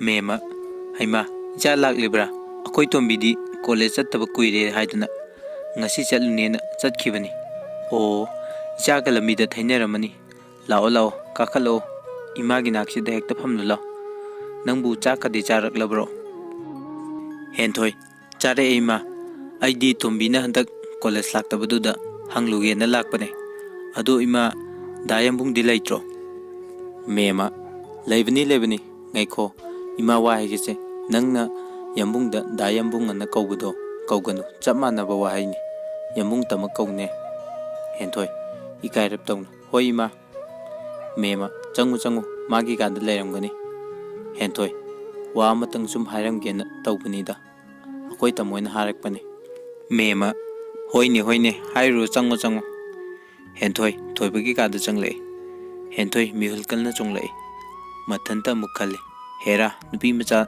thongna fudoke mihul chongbanaga yapote haidadi hairake ko asukana phumduna leidui sharuk amuk konjal thokna hai leitene kai chitkrajano lot krajalo thoiba Henthoi gi tungdagi lote nang lagai di kaidobagi lotuiba Henthoi leramdabududa sum haibanida thoiba Maningde insang napi khara ising chairubani. Kai chatlubano nangbo. Henthoi. Sida laine Tombido college laktabaduda sum hangluge na lakpane. Thoiba. Akoi Tombido ngasidi chatkibanine. Henthoi. Lambida thaina kramale. Ado Thoiba. Kaino. Henthoi. Kainomta haigena. Thoiba. Hayu ni kaino. Henthoi. Magi bektagi che ema puthore. Aduga Thoibada pi. Se si yengo aduga haujik marwal adum haibiro. Ai imagi manakta leirurage. Asi hairage Henthoi. Nokphetawna maraidu mathanda chi. Henthoi hek thokibaga Thoiba che adu hangtoktune yengi. I love you haina chauna irami. Thoiba ngaihak tofam khangde. Harauduira sauduira gyan dadre. Ngaihakki matung Thoiba mapan thore aduga Henthoi da haire. Henthoi aigi famung machinda phone annalaga pot ama lehobani. Adu khara pukho. Ai maningda ising chaiba loiramdri loisilukige. Asi hairamlaga Thoiba yana kharomda chatki. Henthoi masadu haraubana loire. Paukhum phanglin khanbada masadu ngaingamdana Thoibagi kada prap changle. Phone nanduna lairamleba che adu hangduktuna yenglui. Henthoi nang aibu waruganu. Aina nangbu ichalamagum khange. Aikhoiga noiga thak yamna khenai. Awangmuda thokliba thajabu lamge haina ai khak khalludi. Nangsu aibu nabung amani khallo. Nangna khalliba aranbau khaldo masidagi thado. Aina harise nang lana loganu. Ibani ki tungi yaifanabani. Aduga nangna piba phone se sisu nang pukro. Phone sigi mapu oibada ai matik chade. Henthoi aina si haiduna nang aibu sauganuko lana sukhanganuko. Se asi paba lorakpada Henthoi masadu tarang amada laikhare. Mathanta khalli. Aise ikai khangdabi taungambine. Aimu ikai khangdaba lairam khidra. Nupana masagi aningba apamba nupida phongdokpadi yai. Aduga nupina phongdoklagana asumna ikaiba pinabra. Ai magi mangda lepa ngamkhidra. Ai yamna ikaijai. Ai mabu uba ngamlaroi. Henthoi mamitagi mapitana kapli. Pairamba je adusu makhuna suru tasille aduga makhada tupthadai. Aduga phone du damuk yenglaga dayambung phone sidi ai puraroige nangi damaktani haina aina pikhrabani. Aduga aina call tawrakani haibagi jingnabadi laibiganu. Ai message su thararoye call su tawraroye. Asi hairaga amuk kapi. Kappadu amuk chap leplaga mapido sat taithoklaga mapan thore. Mamana ibema kaino nang embungna thanamni na haibado lairabaro. Laire ima ai chatlukige. Asi hairamlaga gari du thaudoki. Thoiba yana khada marumdagi yenglibani masu khangi. Henthoi kapi haiba Thoiba su nungaibadi natte. Mathanta amuk khanjai. Henthoi nang yamungmu warauganuko. Ai nangbu nungsidaba nattiye. Henthoi tungda tholkadaba mayamdo adugi khallaga ai nangbu nungsidaba sabane. Nang aibu warauganuko. Asumna Thoibasu yam nungaitana lehawi. Henthoi gari du yamna kanna su thaude. Tabli thauduna wakal khana thawi. Tanjaduda nongsu khara taba hore. Nong na masadu marik tarabasu Henthoi kaisu khangdre. Nong di asum kansilai. Henthoi ki gari ngaiha khami. Gari dagi kumthade. Henthoi sum khalluraga mit ki pidi sinthaba sum helai. Nong gi irika mit ki pigi khongjelga tanari. Nong khara pathare Henthoi mayum yaunaba lai. Henthoi gari du inchillamlaga imungda parap sange. Barumda changlaga thong du lok tawsille. Aduga sawar du on tawraga amuk pena kapchai. Machinda su zum sole. Mane ai ikai khangdabine ai tawngambine. Mama formulana macha halakibagi yengba changlui. Henthoi ki kada adubu Henthoi di leiramdabaduda barumda muk lae. Ibema kaidawrageni nangbo. Henthoi kaisuk tawdi ima nong kharat nang lae. Aduda sum samthoklambani. Mema ho fare ima cha asaba lon birake. Henthoi thokiba thawdokdu khalluraga mathanda sum ikaire. Magi room da changlaga dress up tawraga tumin amuk ungduna lai. Ngaihak lairaga Sonia da call tawraga ꯄꯥꯎꯁꯤꯡ ꯑꯗꯨ ꯇꯝꯂꯝꯃꯤ꯫ ꯃꯃꯥꯅ ꯆꯥ ꯄꯨꯗꯨꯅ ꯂꯥꯛꯏ꯫ ꯆꯥꯗꯨ ꯐꯥꯎ ꯊꯛꯎ ꯌꯥꯗ꯭ꯔꯦ꯫ ꯇꯨꯃꯤꯟ ꯐꯤꯆꯨ ꯁꯨꯞꯂꯒ ꯇꯨꯝꯈ꯭ꯔꯦ꯫ ꯅꯨꯃꯤꯗꯥꯡꯗꯨ ꯃꯁꯥ ꯅꯨꯡꯉꯥꯏꯇꯦ ꯍꯥꯏꯗꯨꯅ ꯆꯥꯛꯁꯨ ꯆꯥꯗ꯭ꯔꯦ꯫ ꯃꯕꯨꯡꯅꯁꯨ ꯊꯦꯝꯕ ꯌꯥꯕ ꯊꯦꯝꯂꯦ, ꯑꯗꯨꯕꯨ ꯃꯥꯅ ꯉꯝꯗꯨꯅ ꯑꯗꯨꯝ ꯆꯥꯗ꯭ꯔꯦ꯫ ꯅꯣꯡ ꯉꯥꯜꯂꯦ꯫ ꯃꯃꯥꯅ ꯑꯃꯨꯛ ꯀꯔꯤ ꯀꯔꯤꯅꯣ ꯈꯔ ꯆꯥꯅꯕ ꯑꯉꯥꯡ ꯃꯆꯥ ꯊꯦꯝꯕꯒꯨꯝꯅ ꯊꯦꯝꯂꯝꯃꯤ꯫ ꯇꯟꯖꯥꯁꯤꯗ ꯁꯣꯅꯤꯌꯥꯁꯨ ꯂꯥꯛꯑꯝꯃꯤ꯫ ꯁꯣꯅꯤꯌꯥ, ꯑꯝꯇ ꯆꯪꯖꯔꯛꯀꯦ꯫ ꯃꯃꯥ ꯃꯆꯥ ꯑꯣꯏꯅꯔꯤꯀꯥꯟꯁꯤꯗ ꯗꯤꯁꯇꯔꯕ ꯑꯃꯨꯛ ꯑꯣꯏꯗꯣꯏꯔꯥ? ꯃꯦꯝꯃ, ꯍꯩꯃꯥ, ꯏꯆꯥ ꯂꯥꯛꯏꯔꯣ? ꯆꯪꯂꯣ ꯆꯪꯂꯣ꯫ ꯈꯪꯗ꯭ꯔꯤ ꯏꯕꯦꯝꯃ ꯇꯧꯔꯤꯁꯦ꯫ ꯉꯔꯥꯡ ꯀꯣꯂꯦꯖ ꯍꯜꯂꯛꯄ ꯅꯣꯡꯅ ꯄꯨꯂꯨꯞ ꯂꯨꯞꯂꯒ ꯂꯥꯛꯏ꯫ ꯑꯗꯨꯗꯒꯤ ꯂꯥꯏꯍꯧ ꯈꯔ ꯇꯧꯔꯦ꯫ ꯑꯗꯨꯒ ꯍꯤꯗꯥꯛ ꯆꯥꯅꯕ ꯍꯥꯏꯗꯨꯅ ꯇꯧꯕꯅꯤ꯫ ꯀꯔꯤꯝꯇ ꯆꯥꯎ ꯌꯥꯗ꯭ꯔꯤꯁꯤꯅꯤ꯫ ꯀꯩꯝꯇ ꯆꯥꯗꯅ ꯍꯤꯗꯥꯛ ꯍꯦꯛꯇ ꯆꯥꯕꯗꯤ ꯐꯔꯣꯏꯗꯣ? ꯁꯣꯅꯤꯌꯥ, ꯍꯦꯟꯊꯣꯏ, ꯁꯤ ꯈꯔ ꯆꯥꯁꯤꯅꯦ, ꯑꯗꯨꯒ ꯍꯤꯗꯥꯛꯁꯦ ꯆꯥꯅꯕ ꯇꯧꯁꯤ꯫ ꯉꯔꯥꯡꯁꯨ ꯆꯥꯛ ꯆꯥꯗꯕ꯭ꯔꯣ? ꯃꯦꯝꯃ, ꯆꯥꯗꯦ ꯆꯥꯗꯦ, ꯉꯔꯥꯡꯗꯒꯤ ꯏꯁꯤꯡ ꯐꯥꯎꯕ ꯊꯛꯇꯦ꯫ ꯁꯣꯅꯤꯌꯥ, ꯑꯁ ꯑꯗꯨꯗꯤ ꯌꯥꯔꯔꯣꯏ꯫ ꯅꯁꯥꯗꯣ ꯍꯧꯒꯠꯂꯣ, ꯉꯥꯏꯍꯥꯛ ꯐꯝꯃꯣꯕ ꯀꯩꯅꯣ ꯈꯔ ꯆꯥꯔꯒ ꯍꯤꯗꯥꯛ ꯆꯥꯁꯦ꯫ ꯍꯦꯟꯊꯣꯏ, ꯑꯩ ꯀꯩꯁꯨ ꯆꯥꯅꯤꯡꯗꯦꯕ, ꯏꯃꯥ ꯅꯪ ꯆꯠꯂꯣ꯫ ꯃꯦꯝꯃ, ꯀꯔꯤꯅꯣ ꯃꯁꯤꯒꯤ ꯑꯉꯥꯡꯁꯤꯕꯣ? ꯅꯠꯇꯦ, ꯗꯣꯛꯇꯔꯗ ꯑꯣꯏꯅ ꯆꯠꯂꯨꯁꯤꯔꯣ? ꯍꯦꯟꯊꯣꯏ, ꯑꯁ ꯋꯥꯊꯤ ꯋꯥꯔꯦꯝ ꯌꯥꯝ ꯉꯥꯡꯒꯅꯨꯕ ꯏꯃꯥ꯫ ꯑꯩ ꯁꯨꯝ ꯆꯥꯅꯤꯡꯗꯕꯒꯤ ꯆꯥꯗꯕꯅꯤ꯫ ꯑꯩ ꯀꯩꯁꯨ ꯇꯧꯗꯦꯕ, ꯅꯪ ꯆꯠꯂꯣ ꯍꯥꯏꯕ꯫ ꯃꯦꯝꯃ, ꯋꯥ ꯑꯃꯇ ꯏꯔꯦꯟꯖꯅ ꯉꯥꯡꯅ ꯁꯛꯅꯕ ꯌꯥꯗꯕꯁꯤꯕꯨ ꯀꯔꯤ ꯑꯉꯥꯡꯅꯣ ꯁꯤꯕꯨ? ꯁꯣꯅꯤꯌꯥ, ꯏꯃꯥ, ꯑꯩ ꯍꯦꯟꯊꯣꯏꯁꯦ ꯑꯩꯅ ꯊꯣꯛꯄ ꯊꯦꯝꯂꯒ ꯑꯆꯥꯄꯣꯠꯁꯤꯁꯨ ꯍꯤꯗꯥꯛꯁꯤꯁꯨ ꯄꯤꯖꯔꯝꯂꯒꯦ꯫ ꯏꯃꯥ ꯆꯥꯛ ꯊꯣꯡꯒꯗꯕꯗꯣ ꯊꯣꯡꯕꯤꯔꯨꯔꯣ꯫ ꯃꯦꯝꯃ, ꯐꯔꯦ ꯐꯔꯦ, ꯏꯃꯥ ꯆꯥꯛ ꯊꯣꯡꯂꯨꯔꯒꯦ, ꯏꯆꯥꯒꯤꯁꯨ ꯆꯥꯛ ꯍꯥꯞꯂꯒꯦꯀꯣ꯫ ꯃꯗꯨꯗꯒꯤ ꯁꯣꯅꯣꯗꯣ ꯑꯗꯨ ꯑꯝꯇ ꯍꯤꯗꯥꯛꯇꯨꯒ ꯄꯤꯖꯔꯝꯃꯨ ꯏꯕꯦꯝꯃ꯫ ꯁꯣꯅꯤꯌꯥ, ꯍꯣꯏ ꯏꯃꯥ꯫ ꯃꯃꯥ ꯆꯠꯈ꯭ꯔꯦ꯫ ꯍꯦꯛ ꯆꯠꯈꯤꯕꯒ ꯁꯣꯅꯤꯌꯥ ꯁꯣꯔ ꯑꯁꯥꯡꯕ ꯑꯃ ꯍꯣꯟꯗꯣꯛꯂꯒ ꯍꯥꯏꯔꯛꯏ꯫ ꯁꯣꯅꯤꯌꯥ, ꯀꯌꯥꯝ ꯀꯨꯏꯅ ꯍꯪꯒꯔ ꯁ꯭ꯇ꯭ꯔꯥꯏꯛ ꯇꯧꯕ ꯉꯝꯗꯣꯏꯕ? ꯍꯦꯟꯊꯣꯏ, ꯁꯣꯅꯤꯌꯥꯅ ꯍꯪꯂꯤꯕ ꯋꯥꯍꯪꯗꯨꯒꯤ ꯑꯣꯟꯅ ꯇꯩꯅꯕꯗ ꯈꯨꯝꯂꯛꯏ꯫ ꯍꯦꯟꯊꯣꯏ, ꯁꯣꯅꯤꯌꯥ, ꯑꯩꯈꯣꯏꯒꯤ ꯂꯝꯗꯝꯁꯤꯗ ꯅꯨꯄꯤꯅ ꯅꯨꯄꯥꯗ ꯄ꯭ꯔꯄꯣꯁ ꯇꯧꯕꯁꯦ ꯏꯂꯤꯒꯦꯟ ꯑꯣꯏ ꯃꯥꯜꯂꯦꯀꯣ꯫ ꯅꯪꯅ ꯍꯥꯏꯕꯗꯣ ꯌꯥꯖꯔꯝꯂꯕꯗꯤ ꯑꯩꯅ ꯉꯁꯤ ꯏꯀꯥꯏꯕ ꯅꯪꯂꯤꯕꯁꯦ ꯅꯪꯂꯝꯂꯣꯏꯀꯣ꯫ ꯁꯣꯅꯤꯌꯥ, ꯈꯪꯗ꯭ꯔꯦꯗ ꯏꯕꯦꯝꯃ, ꯅꯨꯡꯁꯤꯅꯕ ꯍꯧꯗ꯭ꯔꯤꯉꯩꯗ ꯀꯥꯏꯅꯕꯅ ꯍꯥꯜꯂꯦꯗꯣ ꯅꯍꯥꯛꯇꯛꯇ ꯊꯣꯛꯂꯦ꯫ ꯍꯦꯟꯊꯣꯏ, ꯑꯩꯒꯤ ꯏꯇꯧꯁꯦ ꯎꯔꯒ ꯅꯪꯁꯨ ꯂꯥꯛꯅꯅꯤꯡꯕ ꯐꯥꯎꯕ꯭ꯔꯥ? ꯁꯣꯅꯤꯌꯥ, ꯀꯩꯅꯣ ꯍꯦꯟꯊꯣꯏ ꯅꯪꯅ ꯍꯥꯏꯗꯨꯕꯣ? ꯑꯗꯨꯃꯥꯏꯅ ꯍꯥꯏꯅꯨ, ꯑꯩꯁꯨ ꯅꯨꯡꯄꯣꯠꯇꯤꯌꯦ꯫ ꯑꯗꯣ ꯉꯥꯏꯈꯣ, ꯃꯥꯅ ꯊꯤꯅ ꯆꯩꯔꯛꯄ꯭ꯔꯥ? ꯍꯦꯟꯊꯣꯏ, ꯊꯤꯅꯗꯤ ꯆꯩꯗꯦꯗ꯫ ꯊꯤꯅ ꯆꯩꯔꯛꯄ ꯑꯣꯏꯔꯝꯂꯕꯗꯤ ꯑꯩꯅꯁꯨ ꯐꯥꯒꯤ ꯇꯥꯊꯣꯛꯂꯒ ꯇꯣꯛꯂꯝꯕ ꯌꯥꯏ꯫ ꯑꯗꯨꯕꯨ ꯐꯖꯕ ꯋꯥꯍꯩꯅ ꯍꯥꯏꯔꯛꯄꯅꯤꯅ ꯑꯩꯅ ꯑꯁꯤ ꯌꯧꯅ ꯏꯀꯥꯏꯕꯅꯤ꯫ ꯁꯣꯅꯤꯌꯥ, ꯃꯥꯒꯤ ꯃꯥꯡꯗ ꯃꯥꯏꯁꯦ ꯑꯃꯨꯛ ꯍꯟꯅ ꯎꯠꯂꯔꯣꯏ꯫ ꯑꯩꯈꯣꯏ ꯁꯤꯒꯤ ꯃꯅꯥꯛꯇ ꯆꯠꯈ꯭ꯔꯒꯦ꯫ ꯑꯩ ꯃꯥꯕꯨ ꯎꯕ ꯉꯝꯂꯣꯏꯌꯦ꯫ ꯑꯩ ꯏꯀꯥꯏꯖꯩ꯫ ꯑꯁꯤ ꯍꯥꯏꯔꯒ ꯍꯦꯟꯊꯣꯏ ꯁꯣꯅꯤꯌꯥꯗ ꯉꯥꯊꯔꯒ ꯄꯦꯟꯅ ꯀꯞꯆꯩ꯫ ꯁꯣꯅꯤꯌꯥ, ꯌꯥꯔꯦ ꯇꯣꯛꯂꯣꯁꯦ, ꯅꯀꯣꯛꯇꯣ ꯆꯤꯛꯂꯅꯤ꯫ ꯑꯗꯣ ꯅꯪꯒꯤ ꯐꯣꯟ ꯀꯥꯏꯗ ꯂꯩꯒꯦ? ꯍꯦꯟꯊꯣꯏ, ꯀꯩꯒꯤꯅꯣ ꯐꯣꯟ ꯇꯧꯒꯅꯨ? ꯁꯣꯅꯤꯌꯥ, ꯌꯨꯝꯗ ꯐꯣꯟ ꯑꯝꯇ ꯇꯧꯒꯦ, ꯑꯩꯒꯤ ꯆꯥꯛ ꯍꯥꯞꯂꯨꯔꯅꯨ ꯍꯥꯏꯒꯦ꯫ ꯍꯦꯟꯊꯣꯏ, ꯑꯁꯤꯗ ꯆꯥꯔꯖ ꯇꯧꯔꯤꯕꯅꯤ꯫ ꯁꯣꯅꯤꯌꯥ, ꯍꯦꯟꯊꯣꯏꯒꯤ ꯐꯣꯟꯗꯨ ꯄꯨꯔꯒ ꯑꯇꯣꯞꯄ ꯔꯨꯝ ꯑꯃꯗ ꯍꯥꯏꯐꯦꯠ ꯊꯣꯛꯂꯛꯏ꯫ ꯑꯇꯩ ꯀꯩꯁꯨꯒꯤ ꯅꯠꯇꯦ, ꯊꯣꯏꯕꯒꯤ ꯅꯝꯕꯔ ꯂꯧꯊꯣꯛꯄꯅꯤ꯫ ꯑꯃꯨꯛ ꯆꯪꯂꯛꯏ꯫ ꯁꯣꯅꯤꯌꯥ, ꯍꯦꯟꯊꯣꯏꯁꯦ ꯑꯆꯥꯄꯣꯠꯁꯦ ꯈꯔ ꯆꯥꯁꯤꯜꯂꯣ, ꯑꯗꯨꯒ ꯍꯤꯗꯥꯛ ꯆꯥꯁꯦ꯫ ꯍꯦꯟꯊꯣꯏ, ꯑꯩ ꯀꯩꯁꯨ ꯇꯧꯗꯦ ꯁꯣꯅꯤꯌꯥ, ꯀꯩꯒꯤ ꯍꯤꯗꯥꯛ ꯆꯥꯗꯣꯏꯅꯣ? ꯁꯣꯅꯤꯌꯥ, ꯏꯃꯥꯅ ꯅꯪ ꯂꯥꯏꯍꯧ ꯇꯧꯋꯦ ꯍꯥꯏꯗꯨꯗꯤ?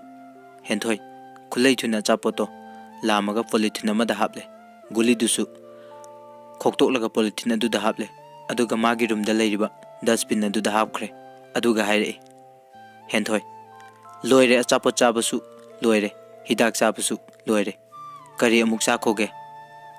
ꯉꯁꯥꯏ ꯃꯈꯩ ꯃꯌꯥ ꯀꯥꯈꯩ ꯌꯦꯡꯂꯝꯕ ꯁꯣꯅꯤꯌꯥꯅ ꯇꯞꯅ ꯍꯥꯏꯔꯛꯏ꯫ ꯁꯣꯅꯤꯌꯥ, ꯍꯥꯏꯁ, ꯅꯪ ꯂꯧꯕ ꯅꯨꯄꯥꯗꯨꯗꯤ ꯐꯅ ꯋꯥꯅꯤꯍꯦ꯫ ꯍꯦꯟꯊꯣꯏ, ꯁꯣꯅꯤꯌꯥ, ꯅꯪ ꯅꯌꯨꯝ ꯆꯠꯂꯧꯔꯣ, ꯑꯩꯗꯤ ꯍꯧꯖꯤꯛꯁꯨ ꯆꯥꯛ ꯆꯥꯔꯣꯏꯗꯣꯏꯅꯤ꯫ ꯁꯣꯅꯤꯌꯥ, ꯀꯔꯝ ꯀꯥꯟꯗꯒꯤ ꯆꯥꯗꯣꯏꯕ? ꯍꯦꯟꯊꯣꯏ, ꯏꯀꯥꯏꯕ ꯐꯔꯀꯥꯟꯗ꯫ ꯁꯣꯅꯤꯌꯥ, ꯏꯀꯥꯏꯕꯗꯨꯅ ꯀꯔꯝ ꯀꯥꯟꯗ ꯐꯗꯣꯏꯕ? ꯍꯦꯟꯊꯣꯏ, ꯅꯣꯏ ꯅꯄꯥꯗ ꯍꯪꯂꯨꯔꯣ, ꯑꯗꯨꯗꯤ ꯆꯠꯂꯣ ꯅꯪ ꯅꯌꯨꯝꯗ꯫ ꯁꯣꯅꯤꯌꯥ, ꯍꯣ ꯆꯠꯆꯔꯒꯦ ꯏꯇꯥ ꯏꯕꯦꯝꯃ ꯅꯨꯡꯁꯤꯕꯤ, ꯍꯌꯦꯡꯒꯤ ꯅꯨꯃꯤꯠꯇ ꯅꯅꯥꯏ ꯁꯦꯅꯨꯅ ꯏꯇꯥꯒꯤ ꯏꯀꯥꯏꯕꯗꯣ ꯁꯣꯏꯗꯅ ꯐꯍꯟꯖꯔꯒꯦ꯫ ꯑꯁꯤ ꯍꯥꯏꯔꯝꯂꯒ ꯁꯣꯅꯤꯌꯥ ꯆꯠꯈ꯭ꯔꯦ꯫ ꯍꯦꯟꯊꯣꯏꯁꯨ ꯈꯨꯝꯂꯨꯗꯔꯦ, ꯑꯃꯨꯛ ꯐꯩꯖꯨꯞ ꯆꯤꯡꯈꯠꯂꯒ ꯂꯩꯈ꯭ꯔꯦ꯫ ꯁꯣꯅꯤꯌꯥꯁꯨ ꯃꯌꯨꯝ ꯍꯦꯛ ꯌꯧꯕꯒ थोइबदा कॉल तौरमी हेंथोइगी ओइहौरिबा फिवम हेंथोइगी वारिसिंग लोइना अमत चिथदना तमलमी थोइबसु हेंथोइना कैसु चादा थक्तना लैरे पाउ ताबदा खुदक्ता मनाक्ता चनिंगबा हाइबदो यौरे अमुकसु हेंथोइना मसीगी मनाक्ता चतख्रगनी पाउ ताबदा मसादो यामना लांगतकनरमी थोइबा मथंदा वाखल मयामदु पुबा ngamdraduna मनी होइदे लागलमी मनीसु येन गानुगी मचिनजा सोइदुना लैरमी थोइबना हेंथोइगी वारिसिंग अदो अमुक मनीदे लिरमी मनीदी कैसु थौचादना मागे तौफम थोकपदु तौदुना लै मनीगी मतौदुदा थोइबा अमुके हेना साउनिंगलुरा माले असुमना हाइरे थोइबा अस दामनी नंगी नाकता लागा खरा फगद्रा हाइरगा नंगसु कैसु थौचादे यारे अइना नंगी थबकता येतपा लाकपगा चप मानरे आई चलगे मनी नाइखोने हे आइदी नंगी वारिदो याम बिट लैना तारिबनीने थोइबा लैनी नंग याम बिट लैनी नंग मनी अदो आइबु कैदौ हाइबनो हा नखुत्ता ताबा मनीबु कैसुक थौचादना इराय लाइना कंथोखिबनि ngamlaga हौजिकना करिगी वारी बहा थोइबा अदो हौजिक कैदौसिगे हाइदो अमता तानासेबा मा मसेगी मनाक्ता सोइदना चतखिबा तारेबा मनी चसनु कैनो नंगनसु इनथोपिखरबदुदी थोइबा दामनी आइगिसे याम सीरियसने मनी आइदी हानदे हाइजबनिको नुपिना काबलप तेंजैदी नाथैगदबा नुपा लैते हाइदना हौजिकती नंगसु ngamद्रब नत्रो थोइबा होय ngamद्रे अदो करिना फगदरनो हाबदो अमता तानासेबा मनी फरेसे नंग चलो अखोइना तुमंबगी कादो अदुदा मरुइबा चे अमा लैहौरे अदु अमता लौगे लाकपनिना हाइरो अदुगा चांस अमा येंगो अदो ngaइखो कॉल तौरगा हाइबदी थोइबा कॉल तौरे सुंपाइ पाइद्रे मेसेज सु थारे रिप्लाई हलक्ते मनी फरे अदुदी आइना हाइबदो अदुमाइना तौरो हौजिक चलुगेरो थोइबा हौजिकती चलरोय हलकपदा थेंगलनी होरेन नुमिदांग अमुक्तगा कॉल तौरगा येंगे पाइरक्त्रगना हयेंगदो चलगे मनी अदो अचौबा लैतबा मतम हाइदी ऑफिस टाइमिंग दोइना चलोबा थोइबा होय अदुमाइना तौरगे फरे अदुदी आई चलगे सिंग खरा अमुक खाइरुखिगे मनी चलो चलो सिंगदो चुमना चुमना खायु मिनमांगदा सहेनबिदो अमुक अमुक फन फन चोंथोरकपदा खोंबिदो सिंजंगना लौजखिनी थोइबा यारे वाथी चफु नंग nganghौरो असुमना नुमिदांगसु अमुक थोइबना कॉल तौजे अदुबु हेंथोइदी रिसीव तौरक्त्रे मेसेजसु थाजै अदुसु रिप्लाई हनबिरक्त्रे थोइबा नुमिदांगदो चाक चारसु चारम थकलम खंगलमद्रे नोंगानबा ngaibada awaba moire नोंगाले हेंथोइगी मबुंग ऑफिस चलमनी हाइबा टाइमिंगदा थोइबा हेंथोइदे लामी हेंथोइगी ममाना इमुंगदगी थोरकपगा थोइबना गेटगी चंगलकपगा मपा चनरमी हेंथोइगी ममा हाइमा थोइबा नंगदी काई चलुइबा थोइबा इमा आई मरु ओइबा चे अमा अखोइना तुमनम रूमदुदा कावरमे अदु अमता लौरुगेना सुम हेंथोइगी ममा इहे नोइना तुमनम कादुदी अइना अखोइ इबेमदा अमता लोइसिलु हाइबनी लोइसिनब्रा लोइसिनदब्रा खंगदेने अदो नंग हेक्ते संगो अदुगा थीरो लैते लैतरगने नचलदा हंगो थेंगनब्राना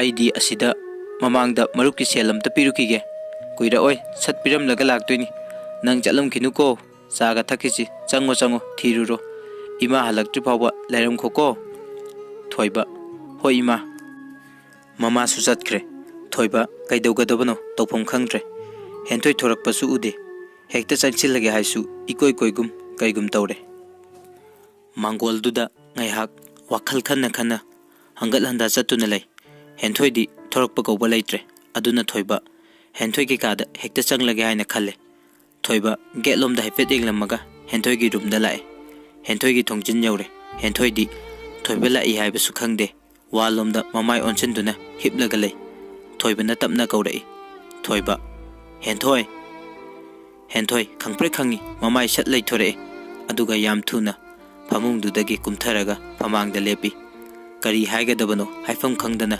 मरु लुक्थदुना लेपलगा तुमिना लै थोइबा तपना मु हाइरे थोइबा हेंथोइ नंग आइबु सावब्रो हेंथोइ सावदे थोइबा अदुगा करीगी आइना call तौबदा पाइद्रिबा हेंथोइ मखोल तादबैनी थोइबा Phone lakpadi kamaina makhol tadriba. Henthoi silent da thamba. Thoiba kaigi silent thamiba. Henthoi makhol taning dabai. Thoiba aine call tawre ena silent thami natro. Henthoi natte. Thoiba oidaba nganganu. Henthoi nang sida kaidoba laino. Thoiba nang unaba laini. Henthoi aingonda thina chaiba lakpa natro. Thoiba Henthoi chaira anoi amu ikai radi ai hingningba phawraroi. Ai namangda aigi sakse udanaba lot khradoini. Thoiba nangdi kaida lottuiba. Henthoi akoi segi manakta. Thoiba aina amu noi segi manakta laadi. Handa mukti henthoi mapi su tare. Kapngang tawi. Aduga hairei.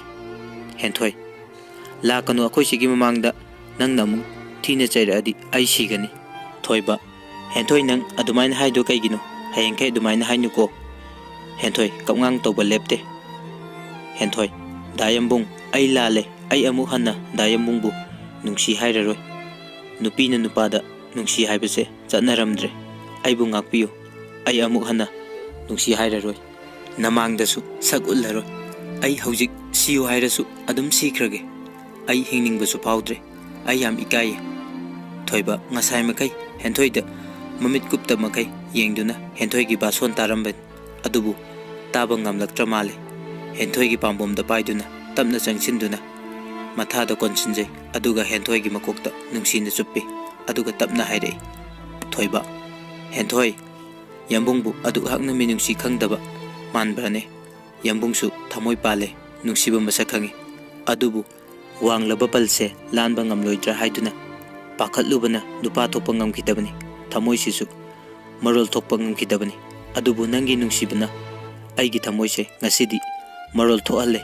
Aisu nangbu yamna nungsiye. Henthoi adubu Henthoi nangi nungsibase mapan thorakanu. Lama khangda ibani gi nungsinabase mangkhidra yam pakhatle. Nang panganu ko Henthoi. Thoibana adumna thajadana hairakpa waisingdo tabada Henthoi hena pukning nungsikre. Makhol tongna hik hik kaplai. Thoibana mathada koleba Henthoibu tapna lakthoga. Henthoi gi mit ki pidu taithok pirami. Aduga amuk makha tarei. Henthoi adumna kapkanuse yambung nungaite. Ai nangi damak punchi chuba lepkaniye. Nang yambumbu chingnabro. Henthoi wadi ngangdi chingnadi haibagi matawgum mangaktu hairami. Thoibana amuk makha tarei. Thoiba ado nang chara helanuko. Handaksu Henthoi wadi ngangde mangaktu nomi. Thoiba noi chigi manakta chatkhranuko. Handaksu Henthoi mangaktu nomi. Thoiba fare ado ai chatlage imasu halani ai chatkhre haina nangna khara tamo ado nang aina call tawbuda pairauko silent da thamanuko. Henthoi handamuksu mangaktu nomi. Thoiba chatlage haina mamaidu leithorei. Makhong thangba hawi khangaudana Henthoina. Thoibagi makhatu tap pairei. Thoiba kaidorage hayuse nangi apambado. Henthoi horen yum yobuga call tawro. Thoiba tawrake soidana tawrake ado nang kapanuko. Henthoi Thoiba yamung chalukhige ko. Henthoi Thoiba chatkre. Henthoi nokphe tawna mathanda panghada haraujakre. Thoiba mayum yoraga call tawgadabadu manine thabak ama chalusine ngaiduna lerambadagi Thoiba Henthoida call tawrudre. Henthoi mathanta sauningba poklei. Machindasu murum murum soli. Kayada matat haikriba nupano moithem tawraga thanamlaga call ga tawraktiye charoida ai ngasisu chaka mata charoida nupasingse moithem yamna haibajani. Ngasigi numita call hek tawraktraba hayengmak akoi chigi manakta chatkigeba ma khanganeba nungsibuga sardana numit asigi numidang oina Thoibana call tawraklami. Yam kuina ring khingde. Ring hek chatpaga Henthoi sat adum pairei. Thoiba hello. Henthoi chak charabo nangbo. Henthoi kaubirakanamta. Thoiba ngasai normal tahoradaine nangbo. Henthoi yare khangjare nangna ibu moithem tawraga thambiramba natro. Thoiba kanana moithem tawrage Henthoi. Henthoi Nangna tawridudi yum yobaga call tawrakani hairaga tawruktridudi. Thoiba o aigi ningai chawbi henthoi nangbu karamna loina sige aibo se yambung wa haige se henthoi hairkano mata taningde. Thoiba e ningai do tawrano mi nangbo se khummo nangbo chak charabro.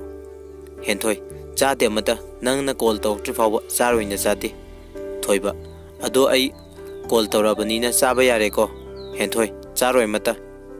Thoiba as kari ningai no me henthoi nangna tawrisibo call tawtri faw charoi haire call tawre e charo haire adusu charoi haire ai kaido haibano laga chak inbido mungaire. Henthoi e adunabu farene adudi adu oiradi chani. Thoiba ngausinanu se chakdu chathuro. Henthoi nangna yum yobuga call tawrakani hairaga tawbirakte. Thoiba ngasai aina yum hek yobuga damani do thabak ama chalusena ngaiduna leirame aduda thabak to chaminarure halakpada numit tare adugine hauji call tawreise. Henthoi sengabane. Thoiba asengbani me nangbo ado chaktu chatho haiba nasado yararoi haibani nangbo. Henthoi hoi chakpudi charageba ado. Thoiba ado kaidoraba hayune nangna hainingbado. Henthoi dayambungna aise asengbagi nungsibra. Thoiba henthoi gi wahangduda sor asangba mo hondoklaga tapna hairei. Thoiba henthoi aigi punsida nupi amatada ichilsina nungsi hairaktri hanna su yenglude adubu aise nangi nungsibagi thaurina chena kisinkhra male nangi nakta leirikai nungai badawna tawi nangna choitrang patrang pangangda ngangbado taningduna talai nungsiye. Henthoi ai nangbu thamoi singna nungsiye ado henthoi nang yambungbu nungsiba tambiramaga ahenba thiduna yambungbu thadokpiramlaga chatkinuko yambung yamwa hauneba. Hanta mukti henthoi khumlaktre. Thoibana adumna serious tana harakpaduda mabungning amuk nungsikhra male leliba furit khudangdo aduna khubak yongna chingtharaga tarakliba mapido amuk taithoksai. Henthoina tumina laikhibaduda thoibana amuk hairei. Thoiba henthoi tabro yambungna haise. Henthoi taye. Thoiba kaidawge nang kappiro kapkanuse kaigino nangna kappibo.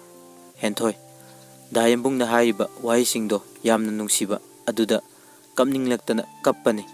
Thoiba angawbisidi asigibu thaoina kappi yarese kappanu chathouro aisu charukige. Henthoi hoi ado horen chakto agadi wari sanararoidro. Thoiba horen do message oina thanarase ai nupi nahaga amuktasu wari sanabasu tawraktaba nina imagi mangda sum ikaiba adunani message oina thanaba tanbro. Henthoi tande aigidi nungtigi pawu adum phaunaradi yare. Thoiba phauna duini nungtigi ado chakto chathouro yambung thamlage ko. Henthoi hoi thammo. Phone thamnakre matam kuina fumduna lainaramba thamoi anigi nungsiba ngasidi maning tamkhre nongmata wari sanadana message thanadana haukhiba numit yawramde. Henthoi gi oina jefam thoibada oirami. Thoibadusu henthoi gi ningaida sumkhre. Nongma henthoina college halakpada mamaga mabunga wari sanaduna leirami. Henthoina thongjin marumdagi lummaga tarami. Achauba ima akoi hentoise angangsu oirida adugisu mathakta mana tamliba mahise ningthijana tamjakisanu aduga masaga sanaba thabak amasu yengbigena khale. Henthoigi mama hoine adubudi tawnine aduda namabu oina hairisina mahido adum tamjasanu tawbutabu mangol kathoklaga waroi pot purga thamsisinine masida ainasu hoyenadi hairamdre isa singa tanarekige hairambani. Henthoi mamagi wahaidu tabada swailawi mathanta mukhalli is aibu luhongdoraba isana suyadana moina ai kidnap tawdoraba adudi ai hauji kaidawni kanade dayambungda call tawraga ibani jelasi hairage is masaksu khangdaba nupadubu aine leiduiba aduga tamo dada kaina seba ka tawduiba ngamaroi kanade ai call tawrukhige.